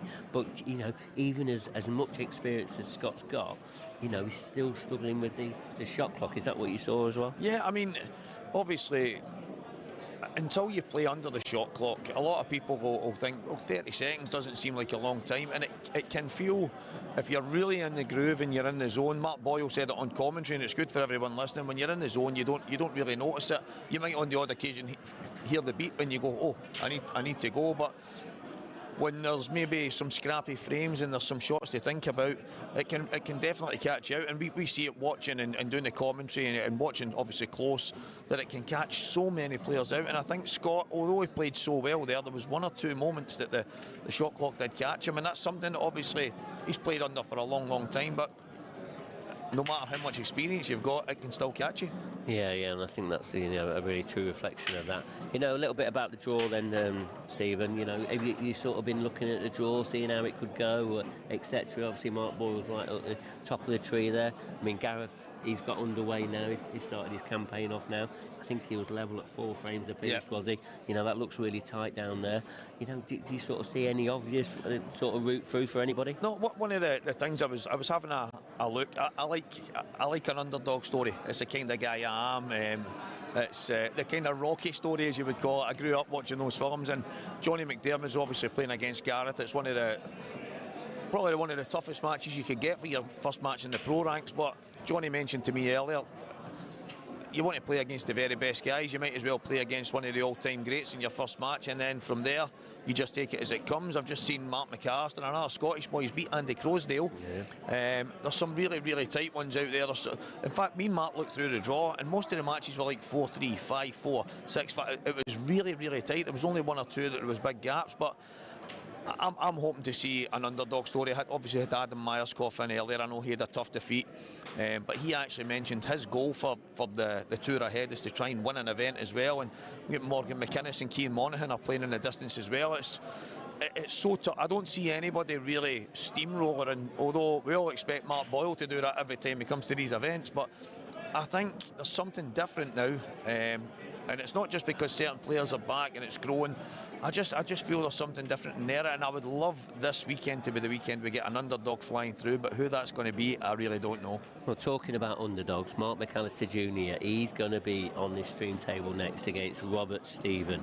How do you see that one going? I mean, Mark McAllister Jr. had an amazing IPA debut, winning that World Doubles with Scott Gillespie. Can he keep going on and maybe win a title? It's mad, Mark. This weekend? Mark is he's one of the ultimate team players. He's such a bubbly character. He's great on the table, great off the table, and in loads of team events, he's like one of the first picks. You want Mark in your team, and he's always been thereabouts in the individual events, but maybe not been one of the guys like Johnny's always been ticking the boxes, maybe getting a bit close. He's won a couple of titles over the last while, and Gio and what have you, and they're all from the same area. But Mark McAllister's one of these, I wouldn't even call him a dark horse because he's such a talent, and I think he's probably just needed this break to get in there with the top guys to really show what he can do. And I wouldn't be surprised if Mark went all the way, but I do know Robert Stephen is feeling the best he's probably ever felt in a long time. He had some great news about his granddad, who had a bit of an illness, and that scare has been put behind him right now, and it's changed Robert's outlook on things, and I wouldn't be surprised if he goes all the way. Well, that's going to be very interesting. Robert Stephen, you've got to say he had a bit of a quiet year last year, didn't really perform to the levels he would expect to, and especially, his fellow sort of countrymen like yourself.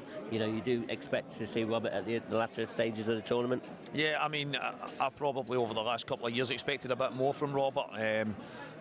Bit of a practice partner, we're really good friends, we're really close, and as I say, obviously his grandfather travels everywhere with him. He's from his snooker background to now, he's always there. He's actually here this weekend, and he did a bit of a scare health-wise, and it really did put a bit of a dent in Robert. He tried not to show it, but I don't think Robert would use that as an excuse, but I just think sometimes life gets in the way, and he just looks like a totally different animal leading into this year. And I know we talk about the break shot being big and the run of the balls and all that kind of stuff, but Robert looks like one of these guys right now that I actually believe maybe he's a bit of an underdog based on previous events, but this could maybe be Robert's weekend. Well, there you hear it from Stephen Walker.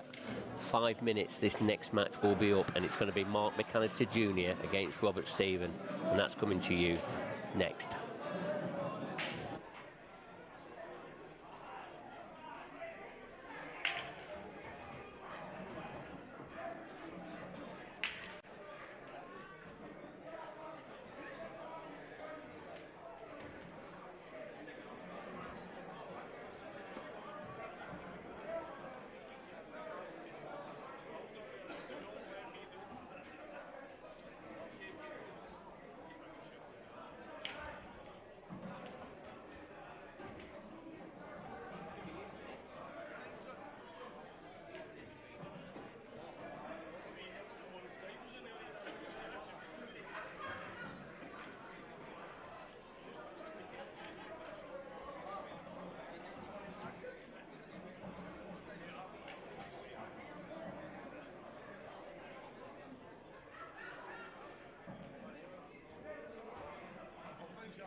Okay, so we'll table 20 in the amateur event, please.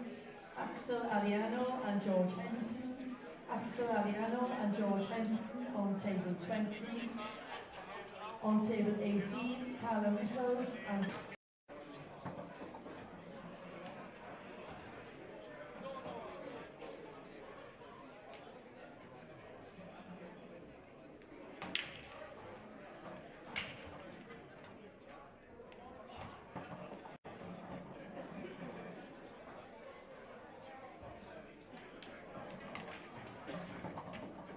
On table 9, please, Liam Irving and Brad Ferguson. Liam Irving and Brad Ferguson on table 9, and on table 1, Dean Richardson and Graham Hardy.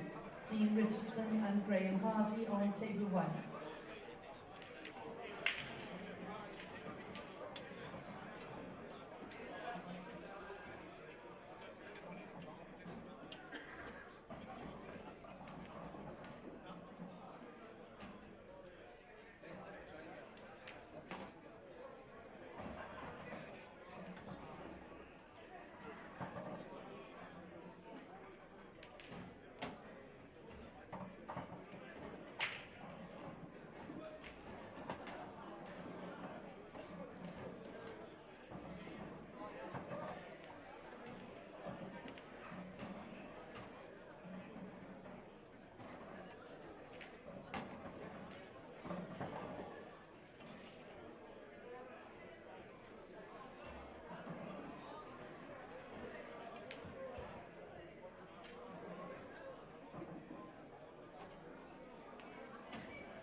top table, please. Steve Hall, top table.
Just no pointing in that back.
Thanks, Alan. Welcome back, guys. The match between Mark McAllister Jr. and Robert Stephen is just underway. The break-off shot has happened. And beside me, almost all the time, is Mark Pickworth. Yeah, I'm back again, and can't get away from you, Stevie, can I? We're in one sort of part of the studio, and now here we are in the comms. Yeah, we're in the hottest part of the building. Well, I wouldn't say that. Definitely not. I told him to get us in that little office. It's ever so cosy in there. But anyway, we'll have to do with this for now. So Mark McAllister, very attack-minded. And I think obviously both of the guys will play very similar. Robert, coming from the snooker background, is always talking about the fact that he needs to continually learn the other side of the game. But you notice, I don't know if it's something that sticks out to you, Mark, but a lot of the time when it's on the main table with the shot clock and stuff, it's probably more aggressive than tactical 90% of the time. Yeah, I don't know why it sort of brings that game, but to be honest, I do think that the standard has gone so, to the sky and back, hasn't it? It really has. And these players, they know how to play the game, and it's great that they're showcasing it on your screens at the moment. And I'm sure this will just be, another one of them games where we'll see it at a great standard. Yeah, and obviously while Robert's having a look at these reds, we did mention in the studio about, you were asking me about some of the matches on go just now, and I said they were all quite tight. And there's a couple, Curtis Lee, 7 each with Tom Barley, Cian Monaghan, 7 each with Morgan McInnes. They don't get much tighter than that. This is one of the things that Robert practiced with him for a number of years now, and any time I would have a bag covered or you think you've got something, a bit of control, he would just drop on them like he's done here. It's not an easy pot, but he doesn't usually flinch at these. He's pretty good at these type of shots.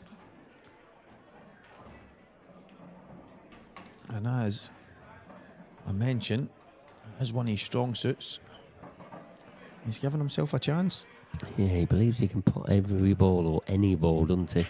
And it's it's not a bad attitude to have, especially in this top level game. And this will be some sort of start to this match with this finish. Still not over yet. Still a couple of tricky little rolls to play about. This is a big shot. Yeah. And obviously the black isn't easy. I think he'll be playing on a double. And it looked to me there like he's probably came a touch too far to the left. Maybe would have wanted to come straight down, but as Mark Boyle mentioned in the last match, the match at this stream table, it's generally got that little slide. It doesn't get as much play as the outside tables. Ooh. And that made that pot a bit more difficult.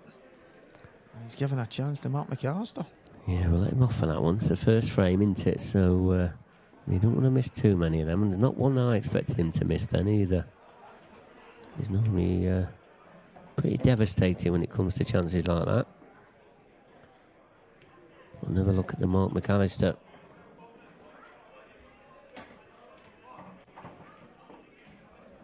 He's obviously come up through the ranks in the past 3, 4, 5 years. Playing against all your top boys up there. Yeah, he's been one of the, and I mentioned that obviously in the studio that the type of character he is. He's one of the boys that you just can't help but like him. He's so likeable, so happy-go-lucky. But what a talented player he is. He's one of the. I mean, if you're ever picking a pool team and you need someone in it that's just got a bit of everything, then that's Mark. And it's good to see him getting the rewards in the individual events as well. And he is a doubles world champion. Yeah, that's not a nice one to have on your CV, isn't it? It really is. And he played really well in that final, didn't he? Yeah, he actually says to me, he's like, Steve, he said, you should have been doing the commentary for that final. And I says, yeah, I was there and I did your interviews and stuff. And he said, yeah, but he said, I played one of the best shots I've ever played in my life. And they said I didn't mean it. And it was just that one shot he wasn't pleased about. He said, but you would have known that I played that shot. Oh, and I said, Mark, I don't even know the shot you're talking about. But would you have stuck up for him then? Is that what he's asking? I think that's what he's saying. I might have covered for him. Oh, I see. Nah, he's such a good boy, and as I say, he's a talented player. He's been given a chance here by Robert. And it looks, you see the way he cues. That nice, doesn't he? Jeez, that's effortless. I actually said a while ago, it reminds me of the way some of the Welsh boys cue You've got obviously Marshy and Ben and stuff like that. They've got that pure Q action, and Mark's pretty similar the way he cues the ball.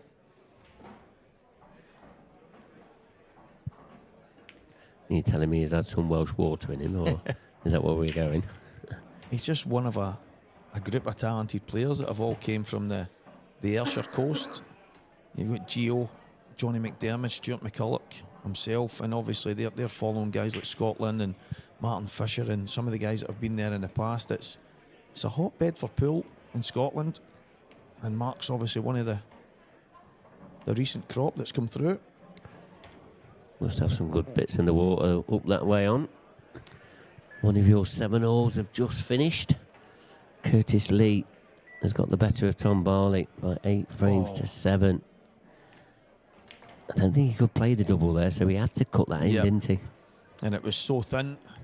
And that, as you say, Mark, I think in playing the double, it was too close to the knuckle, so he didn't really have many options at all. And this the first frame is kind of swung back and forth a number of times now. Robert's going to get it. Yeah, that black was always tricky, weren't it? So never had the correct angle to get behind it. Well, the opening frame has gone to Robert Stephen. Couple of chances each there, and it's gone to Robert. I mean, it's first frame, isn't it? There's plenty of way to go in this match yet. Race to 8. I see Greg McMillan, another new pro. He's playing Craig Brown.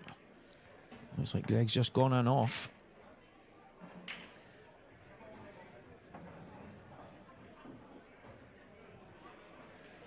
Seven six he leads. Yeah, that's. I mean, a lot of these new pros this year, for this first tour already, you know, we've seen a few upsets, if we can call them upsets. You know, we didn't expect him to be winning, but who knows? Greg McMillan, he could be also getting a win under his belt here. His first IPA professional event. Greg's one of the guys that he probably didn't go into last year with any major expectations. He's just one of those players that he's got so much ability, plays the game with a smile on his face. His dad's always been a good player, and he's always been about the clubs and stuff like that. And I mean, I think he got off to a really good start last year. Got to the semi-final in the first one where Gio beat him, and then Adam beat Gio in the final, and it was from there on in he just clung on to that kind of top end of the amateur rankings, and he's now got the bit between his teeth, Greg. So 7-6 up against Craig Brown. Yeah, there's a fact that the Welsh boys going off as well. Dale Lawrence against Corey Weiss, currently 6 frames each, and I know Dale, I'm sure he was 5-2 up in that match. So Corey's pegged that a bit. So they've gone into a best of 3 now. Yeah, there's been some phenomenally tight matches, and I know that this one could be another one that goes that way. They've not quite had the last frame decider on this stream table yet, but there's been a few already in the pro event. So yeah, maybe we're due one. Yeah, Dean Shields and Stuart McCulloch now 6-all. Stuart has got that one back all square. Stuart's another one, as I say, from the Ayrshire coast, and the pro ranks here. Yeah, new to the pro ranks against Dean Shields. You know, I know he's not won an IPA title yet. I know we keep going on about it, and he'll get a complex as they're going on about it, won't he? But you know, he's first to sort of say that about him, that he hasn't picked up that title yet. But you know, Dean is a good quality player and always at the last end of the tournament. Yeah, I think it's actually mad how often Dean is at the business end of these tournaments, and you just think of him as a winner because he's always there, and to not actually have an IPA title to his name is very surprising. But you can't say that he's not one of the top guys, because he's just always in the mix and such a talented player. Robert landed a bit straight on the one on the cushion. He's had to reroute here, and it doesn't look like it's got any easier here, Mark.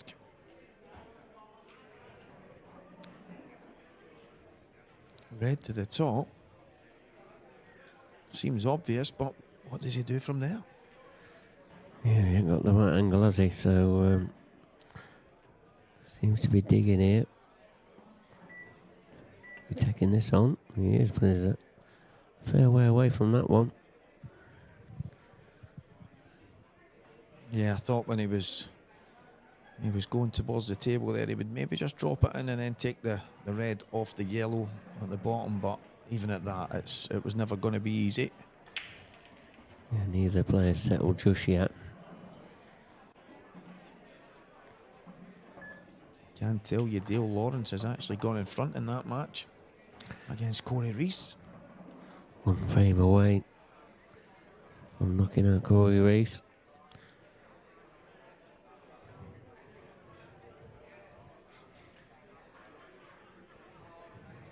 Robert Stevens' granddad, as I mentioned before the match, sitting just to the left of him. He's always been his biggest fan. He's an absolute diamond of a guy, and he doesn't miss you when he decides to give you your character.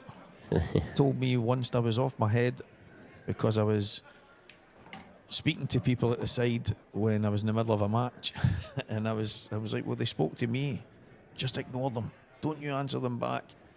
He's been brought up, now he's charged around all the snooker kind of thing with Robert, and it's probably a bit more quiet than what we get at pool, and trying to explain to him that this is a bit different and the atmosphere's a bit different.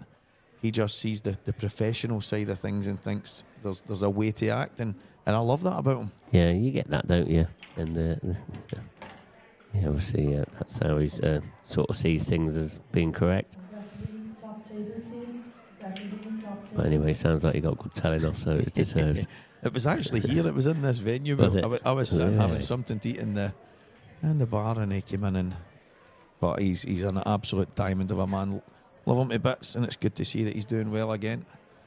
I powered that home there. Mark McAllister. I wasn't sure if that yellow went the way he played the last one, thinking that he was maybe trying to run it in with a bit of check towards it, but absolutely flown in. And it's just that powerful cue action that he's got.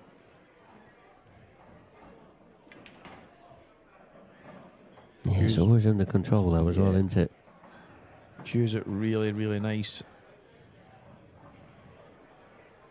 And one frame out. And the All-Scottish affair, Mark McAllister, Robert Stephen. Yeah, looks more focused to the two players at the moment. That is for sure. Yeah. I don't know how long before. I think Robert's match maybe finished 15-20 minutes before Mark's, and Mark just came off a great one against Andy Crosdale. And he still looks like he's in the groove here, but it is only the beginning. You see up in the distance Dean Shields and Stuart McCulloch. This Greg's match here, is it? The one nearest to us now. I think it is, isn't it? Is this the Greg and Craig? No, it's not. It's Corey one. Got cameras everywhere, hasn't he? You just can't hide from anyone.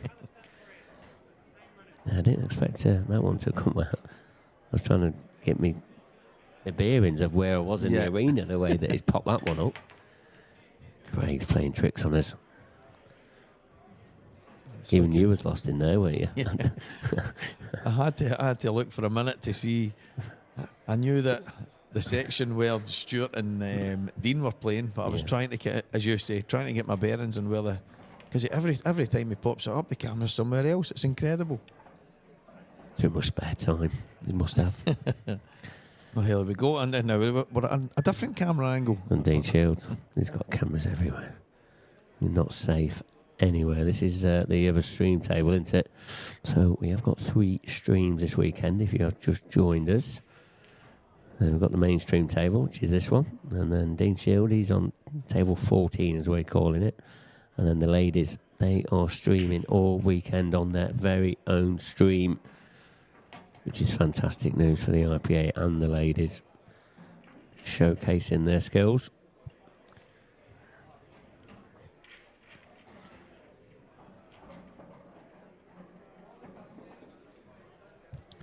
So Robert here's got another good chance here. Yeah, I think these are the kind of chances that you want early in the match. Start to get a feel for the table, the shot clock, the cloth, all the kind of things that the guys tell you about when they're on the main table. Some of the things that catch them out. Going to try and move the yellow here, is he? Or they're just going to drop on it? No wrong with that. The only problem is he's got to get back down in that position to get the other red. Yeah, he slightly underhit that. Awkward queuing maybe as well. I think if he gets it right, just passes the yellow, he should have the red to the right middle. That should be able to... Oh, he's missed it, but... Yeah, he did have the red to the right middle that he might have been able to play past the yellow to get on there. That awkward red that he's got at the bottom right. That's as good a second prize as he could have asked for. He's missed a couple of balls that we didn't expect him to be missing. Craig Brown pulled a frame back, 7 frames apiece. So into the decider, and it's Greg McMillan. Yeah, it's great to see. 7-all in that match. Dale Lawrence 7-6 up. Dean Shields 7-6 up. Stuart McCulloch and Corey Rees looking to try and get themselves back to 7-all. But nothing between these guys just now. Anybody wanting to see all the latest scores? That one's gone 7-all now as well. Look, Corey Rees. Unbelievable. We can't have all these going to deciders, can we? You know what happens when these go to decider? This one does as well. Yeah. So, well, they say it comes in threes, yeah. So unless Dean and Stuart get to 7-all, I think this one could. Yeah, anybody wanting to see any latest scores and that, just check out who you're following, etc. Go to our IPA page, ipapool.com, and all the links are on there to see, you know, your favourite players that you're following.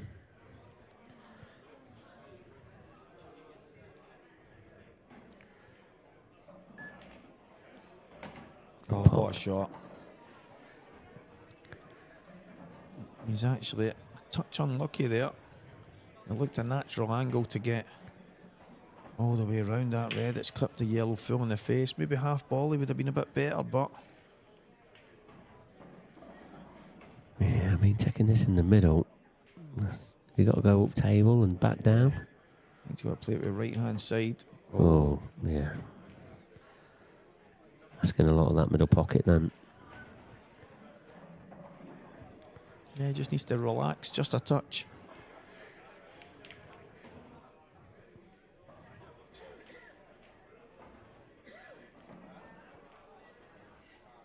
Mark. He's got a few balls in decent position here.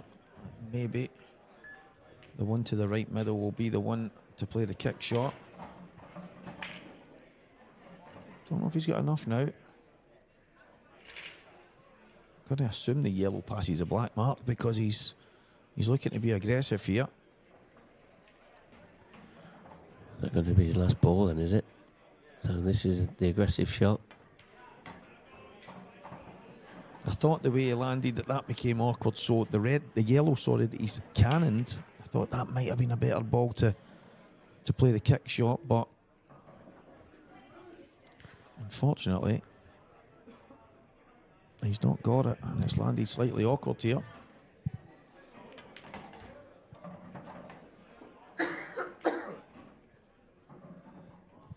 Yeah, I think he tried to screw back into that yellow just to, you know, try and pop that along the cushion and pop the red, but it's not come off. So is there a containing shot now? There is, but he hasn't played it well. Mark McAllister Jr. Careless. Yeah, that's one of these shots. He's obviously not wanting to go down and play that, and he's just not giving it his all, and it's allowed Robert to get in here and maybe steal another frame, and that's poor from Robert. Yeah, I'm not sure how much he could save that red. You know, could he avoid the jaw? I don't think he could. I think it was sort of really set into that pocket. Yeah, I think just the pace for me, maybe just a little bit harder to try and force the cue ball out, but he's okay. He's in good shape here. Just needs to pop this red in the bottom corner. And because Mark McAllister's mistake on the containing shot. The black flies in the top right-hand corner. And it will be 2 frames to 1, Robert Stephen. And it's a second frame for Robert that he's stolen. Yeah, you've got to say that because what we're seeing, Robert, missed 3 balls, maybe 4. Yeah. That we'd never expected him to miss. But he's leading this match 2 frames to 1. Incredible. And there we are on another table. I'm not even going to comment which table now because I've lost track of where I am. That's gone 7-all as well, look. Stuart McCulloch. Wow. Yeah, it's Dean Shields.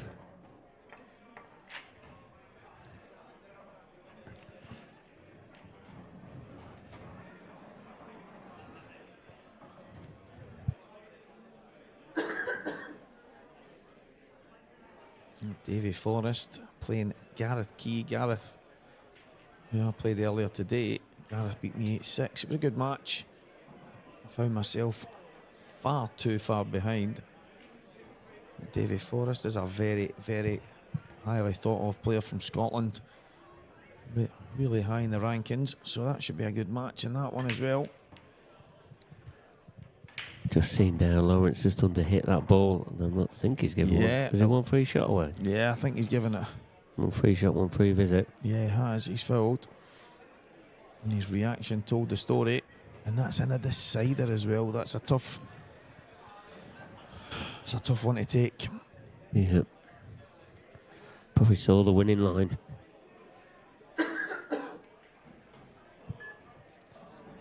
Look at these yellows. Do you know what? The reds aren't that bad either.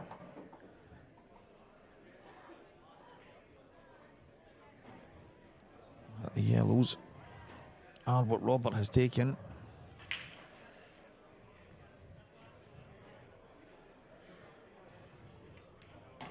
Just a nice cannon. Nicely controlled. Now, if that yellow that's closest to that red near that blue spot, does that pass into that bottom left, it makes his clearance a bit easier. Yeah, I think that's absolutely massive here, if it does. Then Robert will play on it right now, I was thinking. But the worst case, he could have had the top right middle, and then just drifted past it and played it to the top left. But I think it does. Don't have to do anything with the cue ball here. I think the red looks deceiving. I think he's probably got more of the pocket than it seems. And he just plays it into the bottom side just to be sure. Yeah, he's left himself looks like he's left himself a tricky angle here. Yeah, I think he has to take the one into the middle. Yep. If he takes the one in the top, I think he would be forced to take the yellow to the bottom right. So just slide the yellow into the middle. Little trace aside just to check it out. Yeah, he'd play this on and off the cushion, wouldn't you? Yeah. Find his angle's not too deep, but I think it looks okay. Yeah, keep it simple.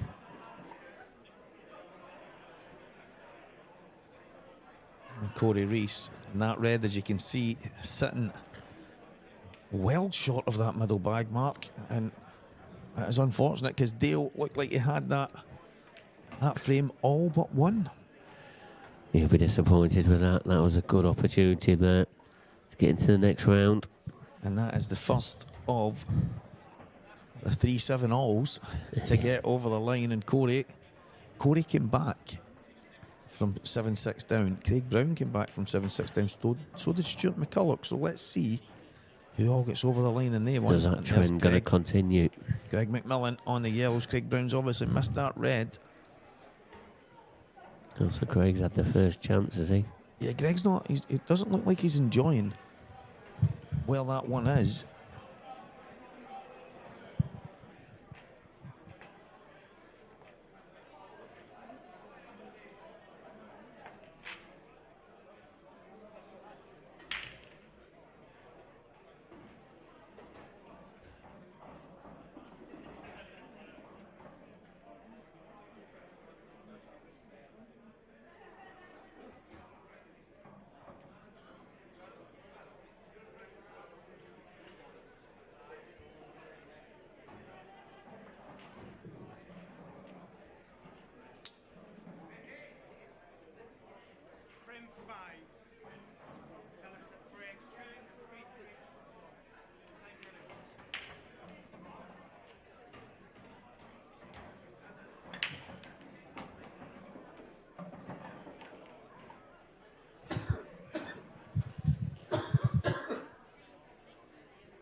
as we were watching Greg McMillan, Craig Brown, we've seen Greg take his medicine on the yellows, thinking that he maybe could have played. Yeah, looked as if he could have maybe screwed off the cushion, but he's ended up missing the long yellow. Not sure what Craig's got on there, but I don't think there's a cocked out.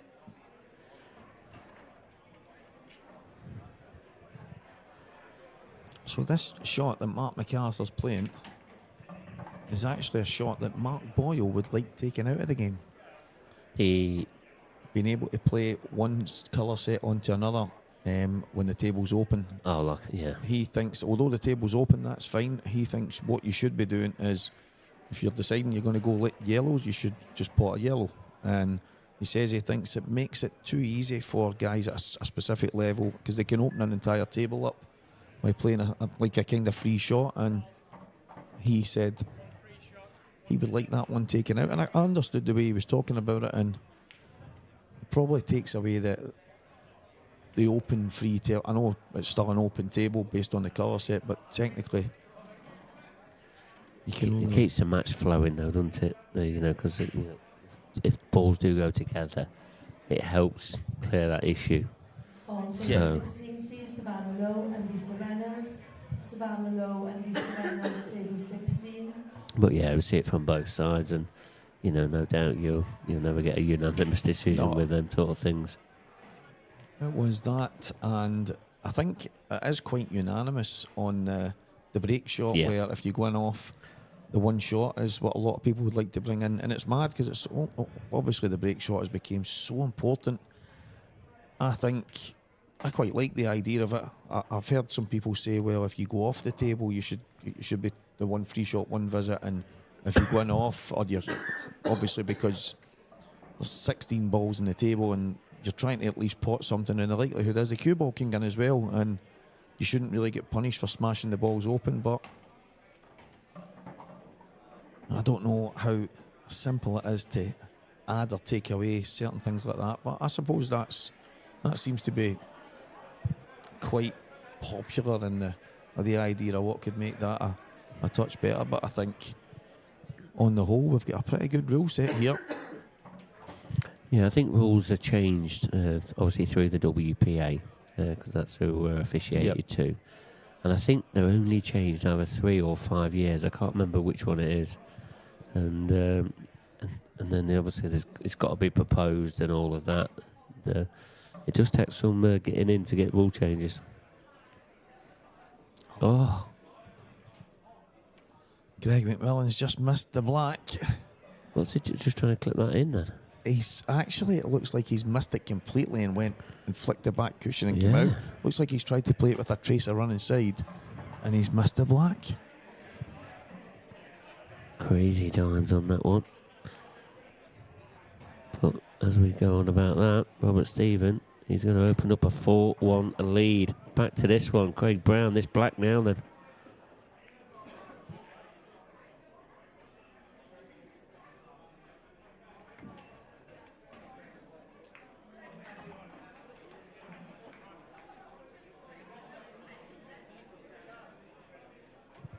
So that's another 7-on.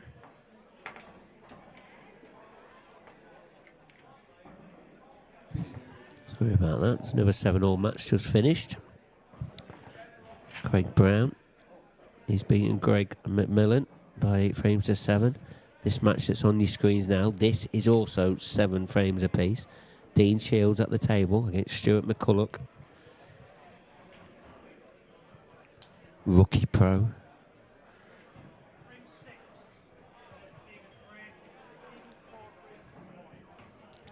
And just as I'm nicking all Alan Reynolds' sayings, Alan Reynolds is coming to the comms box. No, Alan, you okay? Well, hello, Mark. It's been a wee while. It has been a few hours anyway. Yeah, it has. It doesn't seem like that long ago, does it? Oh, it's been a great day. But it's about 5 hours ago. Me and you was in comms, isn't it?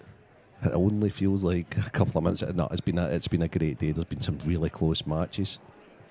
I was watching this one outside, and you can see Robert's experience of the TV table and being there and done it. Yeah, but Mark's had chances. This match could be a bit closer than what it's reading at the moment. I agree, and this is a chance that he has to take.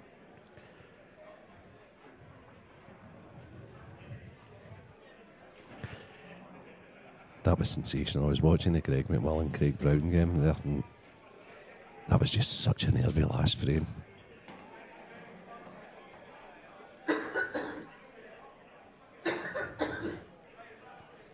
I don't know if you know much about this big guy, but he is he's super talented, Mark.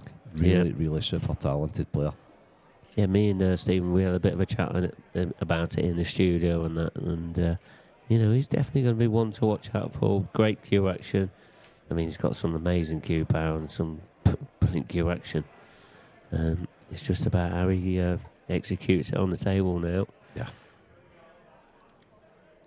But if he keeps doing what he's doing, the results will come. Because he's obviously working hard at his game. Yeah, working really hard. I know he's been doing quite a bit of work in Glasgow with one of the coaches in McGoldrick's, a guy called Elliot Sanderson, who is does a lot of the site right stuff that Steve Feeney does. Oh yeah, okay. And Mark's That's been out years. That yeah, it has. But it's about 15 years, isn't it? Probably longer. Yeah, but there's a lot of the guys that have really did well. Roddy's did well. He's did a bit of work with a load of people. So Elliot teaches these methods, and it's certainly improved Mark. There's no doubt about it. Leeds ladies event, please. Is that just about okay? Looks perfect. Looks like he's got the perfect gap here. Alexandra Cunha and Kelly Egan on table 11. He actually played that last shot fantastic. Marianne Ward. Jenny Lawson, Marianne Ward, table 10. He looks the most settled out of the two players, but he's losing 4-1. Yeah. So, but now this is going to make it 4-2. So this is can he move on to the next level now and win a couple of frames, get back in this match? Because it should be closer than this. That is a fact. For sure. Well, as that, Corey Reese has just won. Corey Reese won 8-7 against Dale. Yeah, Dale Lawrence. The Welsh battle. That was a tough game. And the Dean Shield Stuart McCulloch frame still going on. This is it. This is table 14. I think Stuart's on yellows. This looks horrible. Is Dean on red then? Yeah, I've got a feeling I know exactly what Dean's going to play. Yeah, but this is going to play crazy. He's going to play the big bag double, and he's going to try and use the yellow to get into the other red. Oh. If anybody can get this, I would say Dean's one of the top three in the tour and the pros that would attempt and get this shot. But like you say, he's against 6 yellows here. This is really not looking in Dean's favour. He's going for this right now. No choice. He's got no choice. Correct. Eggs are all in one basket there. Big break there from Mark. Oh, yeah, okay. Tricky. Oh, here we go. So, as Mark's planning out his route on the TV table, he's overdone it by a mile. This is a pretty straightforward finish for Stuart. So I think Stuart will get these. And I think Mark's got a real good chance on the yellows. Got a pretty good chance on both, but I think the yellows are easy to develop the bad one. He'll be looking to attack that bad one as soon as possible. Yeah, he won't be doing it yet. It looks like he's short of pace. Unless he can get round the back it and play it into the right. I think that's what he's round looking at now, Mark. Yeah, there you go. What, just dropping on it? Yeah. Yeah, there's no wrong with that. Yeah, touch the left-hand side, maybe off one, possibly two cushions. He wants the fight on the cushion here. Oh, he's played it all wrong. All wrong. Still got a pot on here. He's got that one in the middle. So he's going to get another opportunity to get on it. But he tried to get in behind that there, Mark, didn't he? Yeah. He's not judged it right, has he, off the slide off the cushion. He's played that nice, though. He's judged that one better. So Robert can't go near the red that's closest to the yellow. He's parked behind just now. He needs to keep that there as a... I tell you what, Robert's actually got a finish if he pots the ball over the right corner. Yeah, surely he just plays that no, one. he's not. He's below just the bolt line, doesn't he? on the other cushion, just rest on it. No, he's played it at a good pace. That's good. It stops the bleeding, that's for sure. Yeah.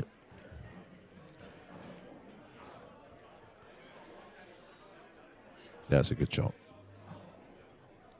It's interesting this is, because he's moving this yellow out. It's okay. Played it well. Does Robert return the same shot, or... This is an interesting frame.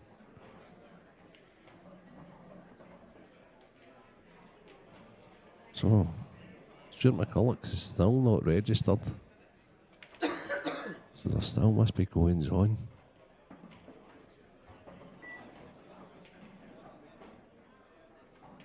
Yep.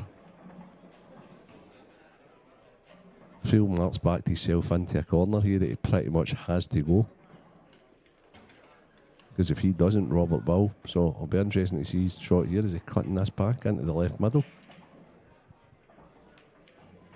Oh no, he had the bottom right. And that's actually fine now. That's what I've just done him a big disservice. Yeah, it was a good pot though. Yeah. I can't help but feel Robert possibly didn't see the shot prior, that he could have went down and been more positive. Good shot. Yeah.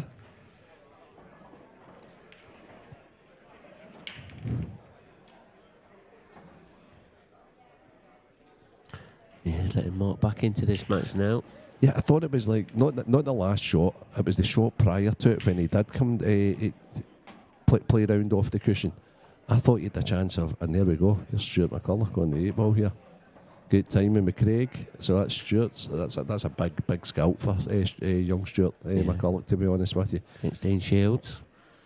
Yeah, but I thought Roberts should have played off the cushion, come down, potted the hanging ball in the bottom right, and then he would have had a half chance or a good snooker in behind the red there. Needless to say, he's played maybe the better percentage shot, but unfortunately for him, it's cost him the frame. Good shot. Mark seems to have settled a bit now, Mark. Yeah, he has, and he's got a bit of momentum going now. There you see it. He's gone within one. Feel a bit better now, surely. Please, our second streaming table, Scott Gillespie and Clinching. Table 14, please. This is our tour for 2025. We're obviously here now in the Grand Hotel in Newcastle. And the British Open in Coventry, Hilton Doubletree, 16th to 18th of May. And the UK Open up in Scotland, in Glasgow, at the Normandy Hotel. And then the International Open is at Coventry, back at Coventry in September. And then the Grand Final Festival, always in the Isle of Man, pretty much the second week of November at a very new venue, the Comis Hotel. And I can tell you, it's a lovely hotel. I went to see it last year, and we've signed and sealed and got the deal, and we'll be there this year. So, 12:30 start tomorrow for the stream, if anybody's listening. And there's already some last 16 matches. Yeah, there is. Some tasty ones as well. One that sticks out at the moment is Adam Davis against Craig Marsh. And both performed on the streams today. Yeah. Very well. And that should be a cracker tomorrow. There's still some matches just going on just now. So, by the end of this evening, the last 16 will be up in Cuesports. So if you want to see who's playing who, check it out. Meanwhile,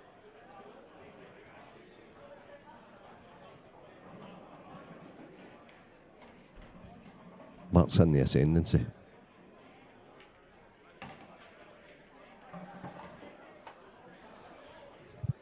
And he's a little unfortunate not to be on the one downstairs here. Yeah, I don't think he is he? Or But can he will be able to float down onto it. It's not a problem. I don't think it's an issue to cut the one into the... He might even play for it just now. Middle left and come down for it into the bottom right. Don't think he will. I think he'll leave it. Oh no, he has. So that was one of those shots that no matter where you put the cue ball, you were always on a red. Yeah. Yeah, I think that gap between that black and that yellow is a bit bigger than this camera angle's pointing out. So maybe he's probably got. If he does play the gap, it's got to be his last ball, I think. I like what he's looking at. He's looking at dropping this into the right middle, leaving an angle for the red, maybe at the top left, and then he's naturally got a massive window to go across to. It's a bit straight though. Haha. Right, so I think that's what he tried, to obviously leave himself the bigger window, but now he's boxed himself in a little bit with just running that cue ball a bit too far. So this needs to be a really... Is he on it just now? Yeah. Yeah, but I don't think he played for it just now. I might be wrong. He's played that brilliantly. Wow. Brilliantly. Yeah. Didn't think he had any sort of angle to get around all of them yellows. Thought he had to click one at least. So now the decision is, can I drop it in and stay for the 8 ball, or do I have to flirt with the yellows down there? He's played it great. But he's just come inside it. It's fine. If he makes this 8 ball, which I fully expect him to do, he's it's match on here. Well, look at that mouth-watering wee number down there. It's just went on. The side table. Table 14, is that not the other stream table? Yeah. So once this one's finished, okay, guys, yeah, I think the stream will still be kicking, the side table, and you've got Scott Gillespie against Clint Leanson there. Not a bad bit of Friday night viewing. No, we'll definitely go over to that one, that is a fact. Well, you can anyway, don't you? So he's just going onto the stream now. Scott Gillespie against Clint Leanson. And are the ladies all finished now till tomorrow, the elite ladies? No, they're still... are they still kicking in as well? Table 12, Marie Cosgrove's on at the moment against Amber Kirtley. 6-1 Marie leads. Is that the amateur ladies? Yes. Yeah. Okay. But I think that's the last matches now for the ladies for today. And then we'll be getting... I think it's the quarter-finals tomorrow for the ladies, isn't it? For the elite. But this match evenly balanced, 4 frames apiece. The first 8 frames were shared. How's these next 7 frames going to go? Well, possible 7 frames. Is this going to go close? I haven't seen a lot of Robert Stephen in the last 3 frames. But we are going to see him now. He's got a chance. Dry break from Mark McAllister. Mark would have been praying for a ball there. Yeah, especially with the ascendancy. Yeah. Just keep him sat there, glued to that chair. Just takes away a bit of momentum for Mark, this does. This dry break.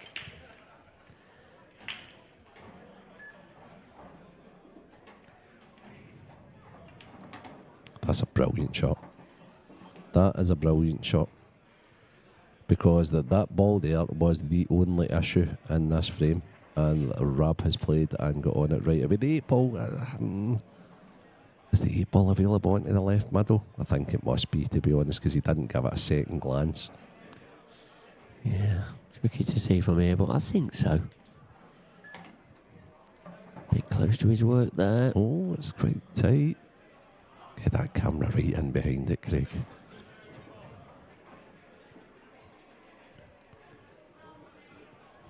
All he can do is just drop this in now. Yeah, the good thing he's got is I think he's pretty much on a dead set plan after it does go. There you go, thanks Craig.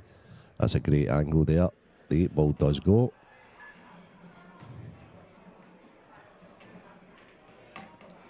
Yep. Rab's on the plan. That should be pretty straightforward. This is all he's got though, isn't it? So he's got to play this. He's forced into it, but you know it's quite weird, Mark, because the pattern's just worked out lovely now. He plays the plan to the middle. One up the top, one down the bottom, one down the... Or alternately, he could take the one in the middle just now. He's got a bag of riches here. Doesn't matter what one he takes, actually. Probably go the one in the bottom right. Yeah, he's got choices, hasn't he? He hasn't half.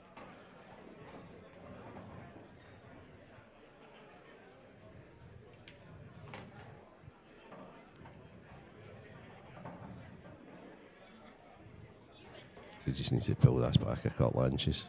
This was just what the doctor ordered for Rab. Yeah.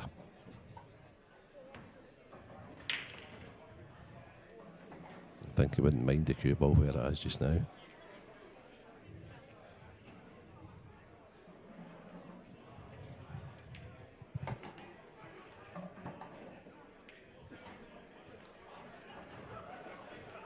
Yeah, good finish. Mark will be ruining the dry break.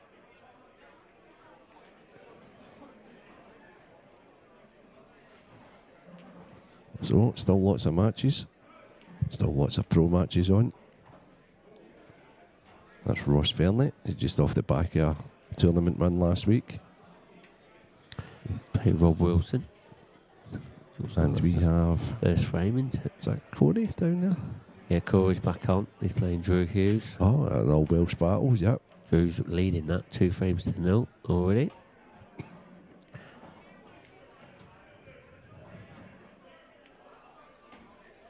See Morgan McInnes, Curtis Lee, so it's all still happening.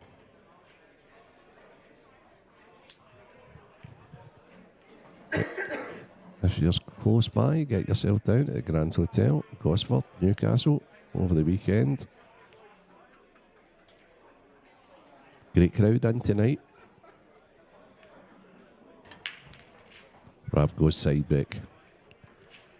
Yeah, this crowd's been going all day, hasn't it? It has. It really has. has.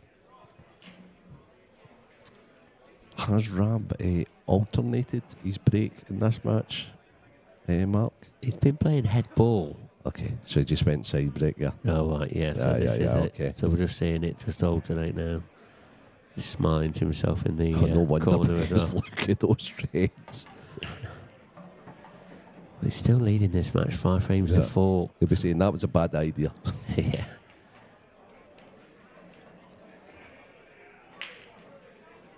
I mean, with these tables and these balls, you don't need to... And this cloth, I don't think you'd have to play the cup break on this table. Yeah.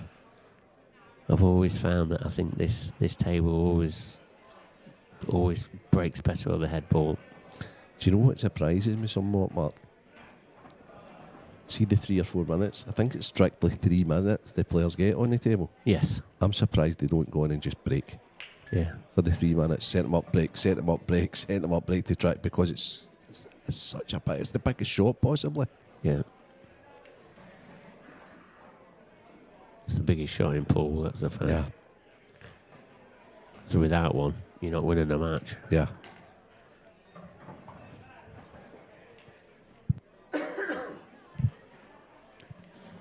You're definitely not winning a tournament with that one. That is a fact. You might win the odd match without it, but not a tournament. I'd have a tendency to take the one to the left middle here and run round the rails. That's a hard ball to get on. On table 5, Oh, he might play it long. Stuart McCulloch and Alan Robinson. Stuart McCulloch and Alan Robinson, table 5. So what's he doing here, Mark? What do you think? Do you think he's coming inside all the yellows and playing the red into the left middle, or do you think he's just going to short and play it long? No, I think he plays the left middle. Come off the angles. He's just got away with it. It's a nice little kiss. Oh, wasn't he half? Yeah. Actually, for a big fella, he's got such a nice action, hasn't he?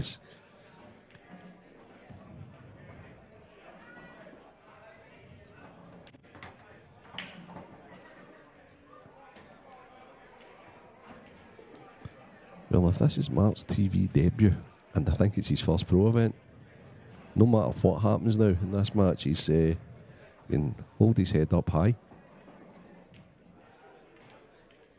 Because he's taken to this like a duck to water, he really has. 5-all, it now is. So Morgan must have beat Keane then, did he? Morgan beat Keane. I think he was 7-4 down and won 8-7. Oh, another 8-7. So many 8-7s. Wow. Yeah, 8-7 there, look. That's it. Mark won 8-7 against Andy Crosdale. So Yes. Yeah, we watched it. I watched it. yeah, 8-7 Stuart McCulloch, as we've seen. 8-7 Corey Rees. 8-7 Craig Brown against Greg McMillan. Could half dozen, didn't there? Oh, there was so many.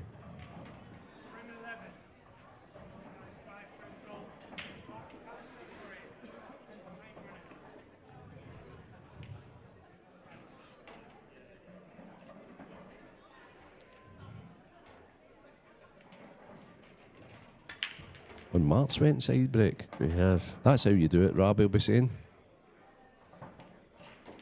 Split quite nice, I think. I have never seen Mark, and I have known Mark for a long time. I don't think I've ever seen him side break. This match table, though, you know, this stream table, it can do that to That's you. mad, isn't it? It really is. Changes you.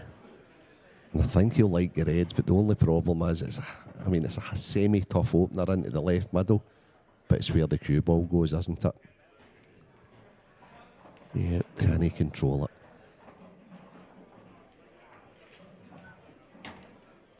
It's not too bad at all. What's he got on? Does that go into the right centre? I'm queuing, but does it go? It does, I think. Yeah. Looks okay. Yeah, he's down on it right away. He's a tall lad, though, and there's no problem for Oh, him. and he's actually played that very well. Now, do both of these go into the right centre? That's what he's round checking just now. If it does, it's a pretty simple finish. So, if the one closest to the bottom yellow goes to, as he's turning the... Oh, aha, okay. Now I know what he's doing. He's played that great again. Right middle, bottom left, top right. 8 ball. What a cracking match this is developing into. Yeah, it's started off pretty scrappy, but now it's going to go down to the end. Now, we did sort of say that it might go down to the deciding frame, but it does seem the more comfortable of the two players at the moment. He's just got such a nice touch, as I say. That's just on the pinpoint. sixpence, yeah. Yeah, it's a pinpoint.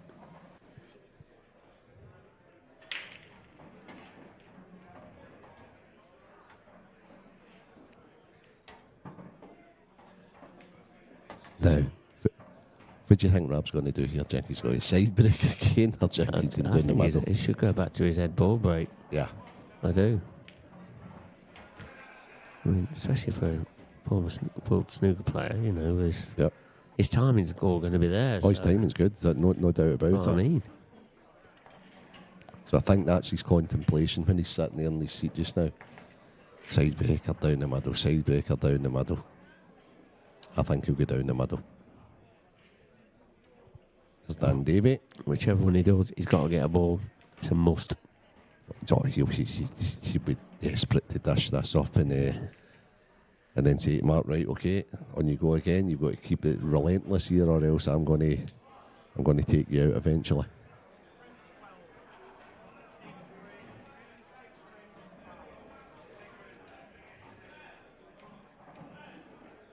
Oh, yep. Back.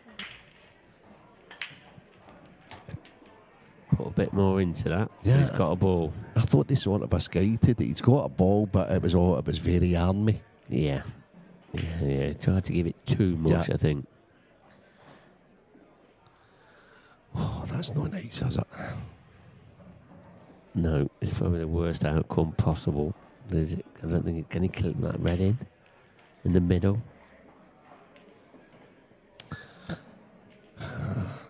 These two reds up here are a bit of an issue. I know he's got the long one into the bottom right. As a starter, he's got a chance on reds.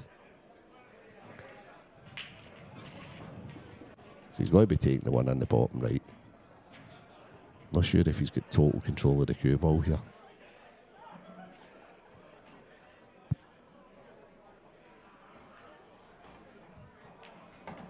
No, he has. He has.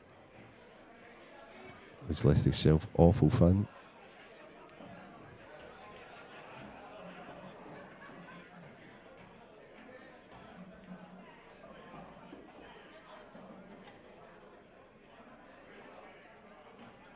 These are tough, and I think he needs to get them.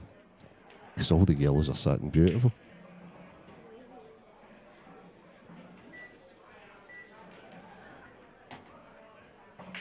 Okay, what's he seen? What's he seen up here with these reds that I have not seen? I'm not sure the black goes easily either. I think you need to be good on it. I think it also goes to the top right, but I mean, what's he seen here? Is he playing a snooker? Developing snooker? Shot, surely. Played it nice. Hasn't he half? What a shot. Sometimes you need to appreciate how good a shot that was just as much as a big finish or a nice little positional shot. He's developed and had it brilliantly there.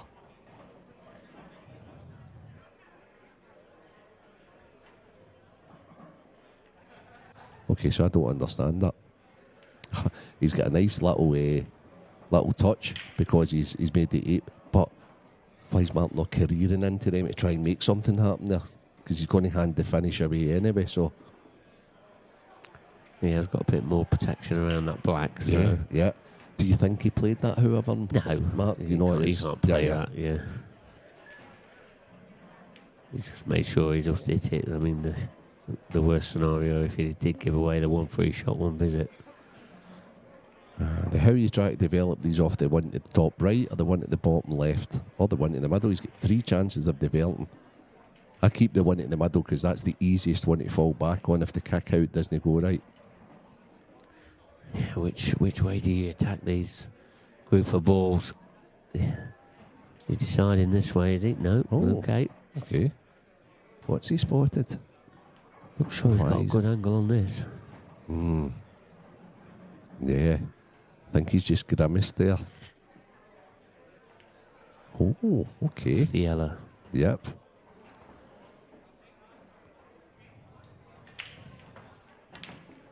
Oh, Rab. He's fluked. Oh, yeah. Oh, fluked rab. That frustration? No, I don't think so. I think he's brought the black in to play brilliantly, but what he's done is forgot to pot the ball.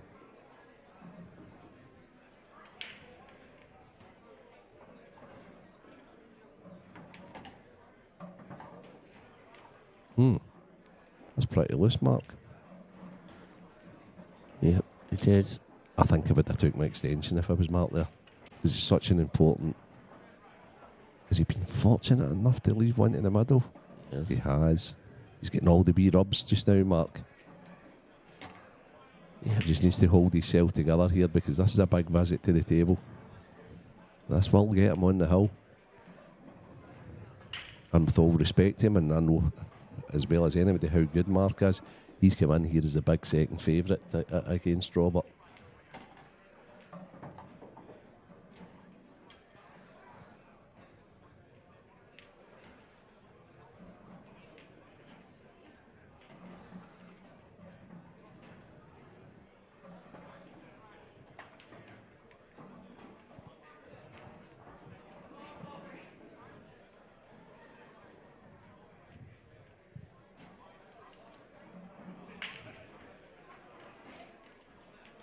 And he's taking his extension now, fair play.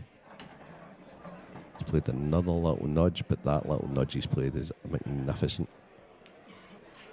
He's just minding his work, going round. Knows how important these shots are.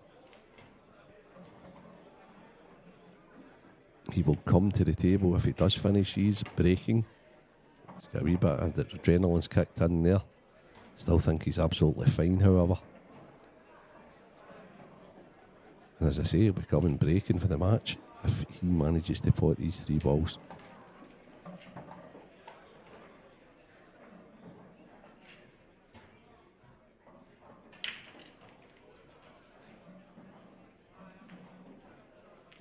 So what's in store tomorrow then, Mark?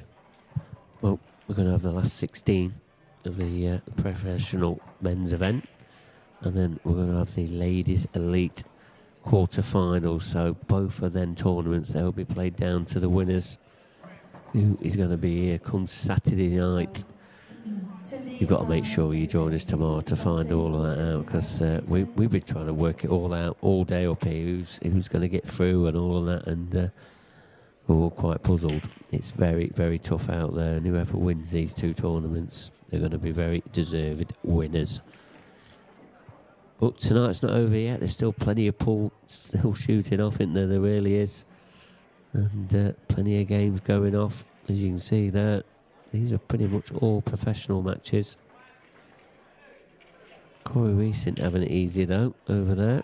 In your top middle of your screen. 3-1 he's trailing against Drew Hughes, and Drew is back to the table.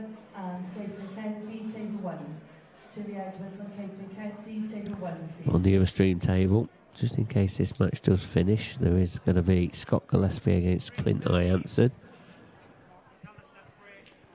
which is an absolutely incredible tie, isn't it? Oh, yeah. That's the last 32 match. Because of all the new professionals are going to get ties like that. Oh, yeah. Mark's went inside again. He's absolutely monstered the break. Is he an opening pot? Has he an opening pot on? He has one in the yellow, a really tough one to the left middle. He has a yellow to the bottom right. Just wondering, that yellow is directly behind. Does that go bottom left, do you think? Possibly? I think it would have to go left centre. Yes. I like this one bottom right. What's he looking at here? He's playing the plant on the red. The yellow one to red. Yeah. This is tricky. Played it nicely. And look at the shape on the next ball as well. Yeah. He knew where it was going, didn't he? This is looking like it's going to be the end of the match. Yeah, the only little thing is the red that's next to the yellow in the left middle. If he can find a way to overcome that obstacle, and I'm sure he is thinking of it right now. So before he plays his next shot, he'll have all this mapped out, exactly how he's going about this.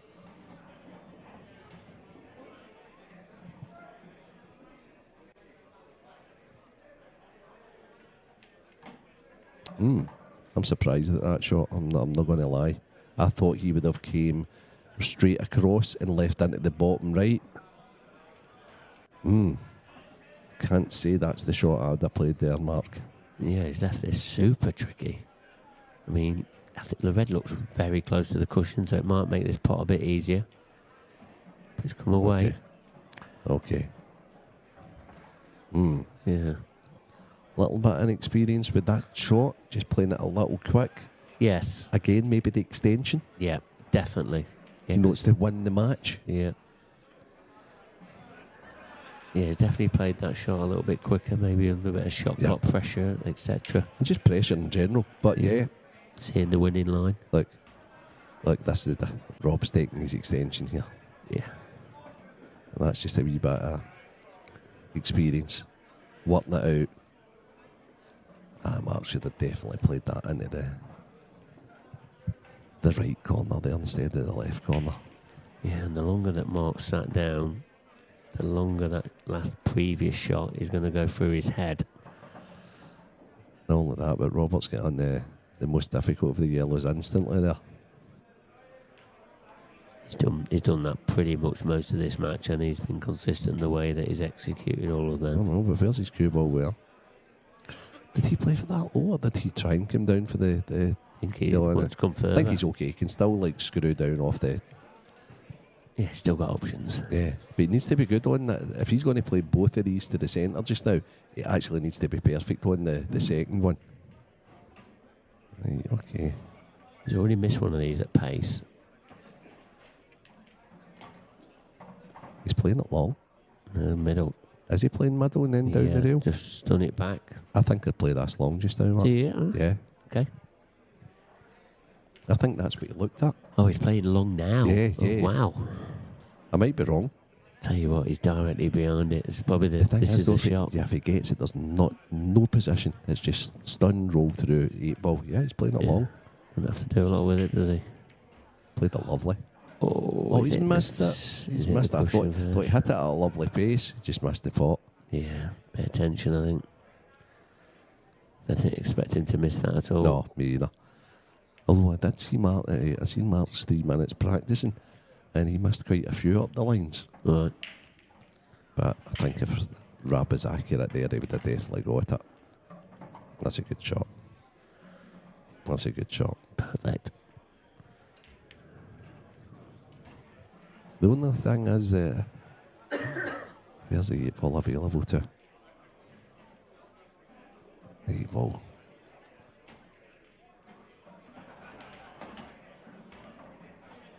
Yeah, I like that. I like that. Yeah, knew he had to get near the knuckle just to leave himself this angle. Do you think he'll leave it to the right mid, or Jank will come round the back of it and play it into I think he just drops it in. Drop it in, okay. I think so. Depends what angle he's got. Seems to be jacking up a little. Yeah.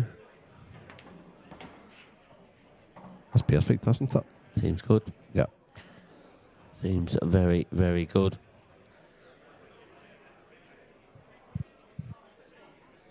So, Mark McAllister, this 8 ball away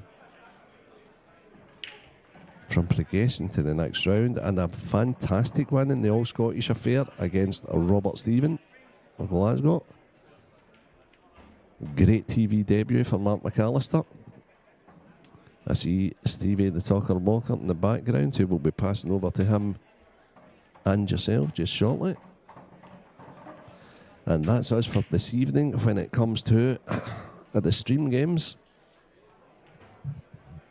There'll be a bit of outer table action that you can follow on YouTube.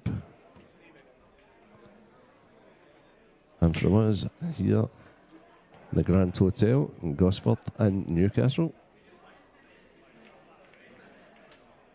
we bid you a good night, and we'll see you at 12:30 midday tomorrow. Oh, thank you, Mark Pickworth and Alan Reynolds, who were in the commentary booth there for the match between Mark McAllister and Robert Stephen. Mark, it looked at one point like you might be dead and buried, but never give up. Matt, to be honest, Stevie, like the first, I think 5 frames it was scrappy on either side, but I didn't feel comfy at all. I don't know, playing in the arena like first time is like a singles event. I felt it a wee bit, to be honest, but I felt for 4-1. I think I didn't miss a ball until the cut there on the red along the cushion. Waving the microphone a bit. No, but I felt good. I felt good to the later stages of the match.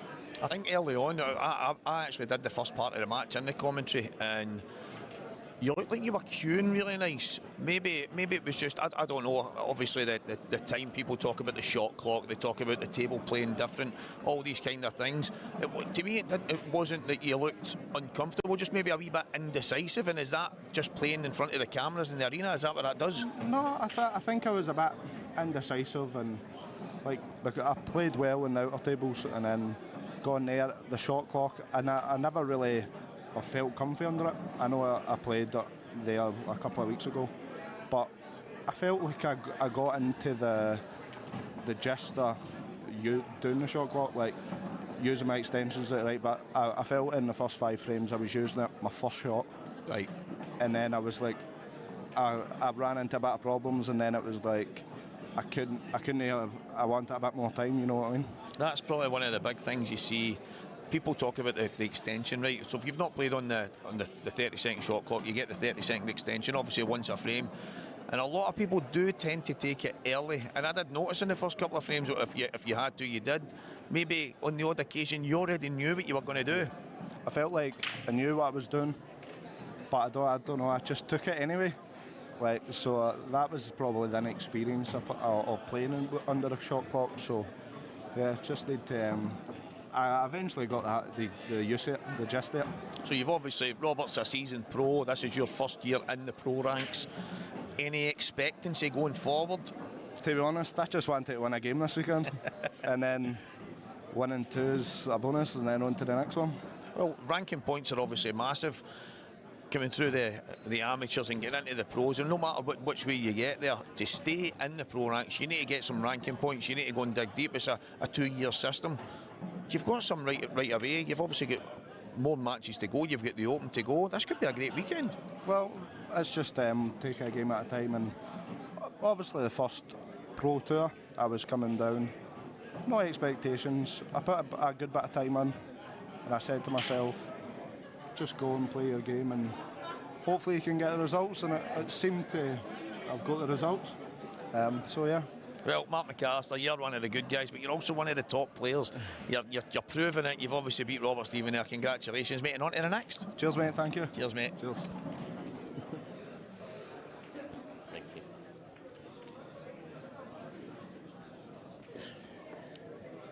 Well, Mark Pickworth joining me again, and is that the old game of two halves? Yeah, it seems that way. I mean, the opening frames in that match could have gone either way anyway, and you know, Robert probably found himself lucky to be ahead in that match.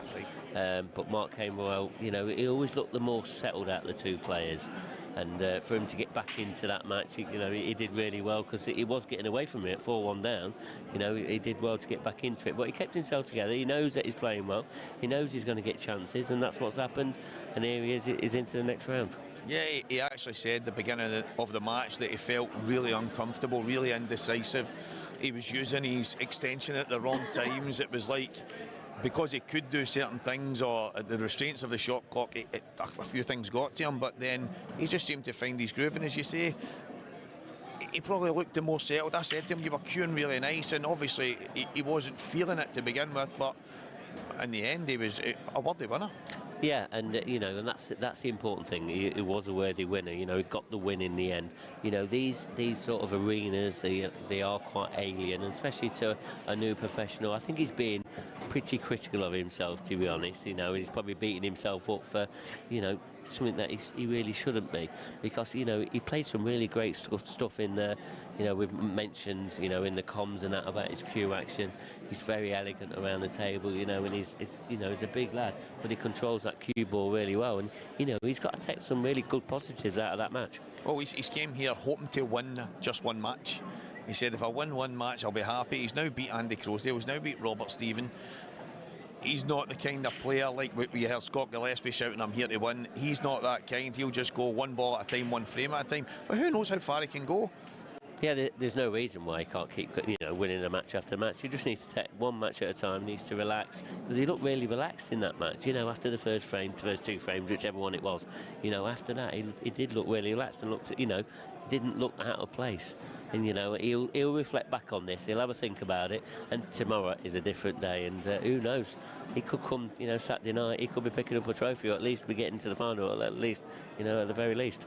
So Robert Stephen, obviously, a couple of words about him. He looked, I mean, he says to myself, he said to a few of the guys in here, he's feeling probably the best he's felt in a long time, and then probably didn't look anywhere near that type of Robert that he wanted to head into that match. Yeah, I'm not sure the reason why, really. I mean, when he started changing his break, you know, he's doubting himself, because he looked better breaking from the head ball, and you know, especially being a snooker player, you know, there's no better players that, you know, they have the better cue action, don't they? They're all good on the timing, and especially being a professional snooker player, aren't they? They're always better with the timing. And, you know, for him to keep changing that break, he's like he's uncertain of himself, the way that he needs to play. But for me, he looks more comfortable on the head ball break, and I think he just needs to take the bull by the horns and continue doing that way, because when he does get it right, he gets it right, and he can become quite devastating with it. I mean, he's missed... He missed 4 balls pretty much in the first opening frames, right, didn't he? You know, and he's missed that one down in the cushion. And it's balls that you don't expect him to miss. You know, it was a little bit out of sorts, but he'll be back. He'll be back. I mean, Robert will be the first to say, if you miss the balls that he's missed, you don't win matches, and that's just the way it goes. But we did have a few, well, we were in commentary, there was a few matches that went 7-all, and I don't know how a couple of them finished, but we have had some mammoth ties so far. But we had 3 7-alls at one point in time, and it's been pretty exciting so far. Yeah, it really has. I mean, there's still a lot of matches going off now. There's another 8 matches still, you know, waiting to find out who the winners are. You know, there could be some really tasty clashes tomorrow in the last 16 when that starts. But as you said, there's been quite a few 8-7s. I think me and Alan, we counted at least 6. So, and there's still more matches to go off. You know, don't be surprised if this is all of a sudden it's going to be 10 8-7s, because you know, there's more than likely, and you know, we are due one on this TV table at some point. And is that us for tonight on the stream? On the stream we are, but of course we have got another stream that's going live at the moment. Clint Jansen against Scott Gillespie. That's a mouth-watering one. That's the last 32 match. I mean, that's, you know, that match could be a World Championship final, couldn't it? It really could. So, you know, they both won world titles as well, so there's no reason why it couldn't be it again. But it's the last 32 match. Yeah, and it is still all go. I mean, we're looking around the venue right now, and it is, there's players going at it, the ladies are going at it, the men are going at it. It won't stop here. It might stop here just now, but it is all go. And I mean, tomorrow it's going to be even more pool going ahead. But right now, it doesn't stop. No, it doesn't. And we're going to be going on, you know, pretty much a little bit, and a couple of hours at least, I should say. You know, because a lot of these matches have only just got on. But this is only day 1 of 3. And we know the hustle and the bustle of these tour events. You know, there's going to be so many more matches tomorrow. You know, we've got another 4 tournaments. There's going to be 2 winners crowned tomorrow. Then there's going to be another 4 tournaments start as well. It's going to be an incredible ending. It really is, to a magnificent start to tour number 1. And from what you've seen so far, would you asked me earlier, would you put your neck on the line and pick anyone, or is it? It's wide open. Even you know, I think I was talking to Alan in the comms. You know, we're all like quizzing at it, looking at the draw, and that's to see if we can see any easy sort of predictions. There is none. It's really, really difficult. You know, the Gareth Ibbotts are through. You know, he's playing now. You got Mark Boyle at the top of the draw, but he's got David McNamara tomorrow. I mean, one of the tasty ties I've seen so far is Craig Marsh against Adam Davis, which we've seen both of them players play exceptional stuff on there. You know, not the best stuff, but, you know, we always find out, you know, the one that goes on to pick the trophy up come the end of the night, that them players probably do start off slow and then they ignite towards the end. It's all about tomorrow. And tomorrow, what time are we getting started? Well, we're going to be starting at 12:30. I'm not sure which match we're going to choose yet. We've obviously still a lot of matches to come up, but it's going to be a terrific day indeed. 12:30 tomorrow. Yeah, you can rest assured that whatever that match is, it's going to be a fantastic tie. From myself and Mark tonight, it is good night. Good night.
wide. Just nearly missed the double.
can't get away from them.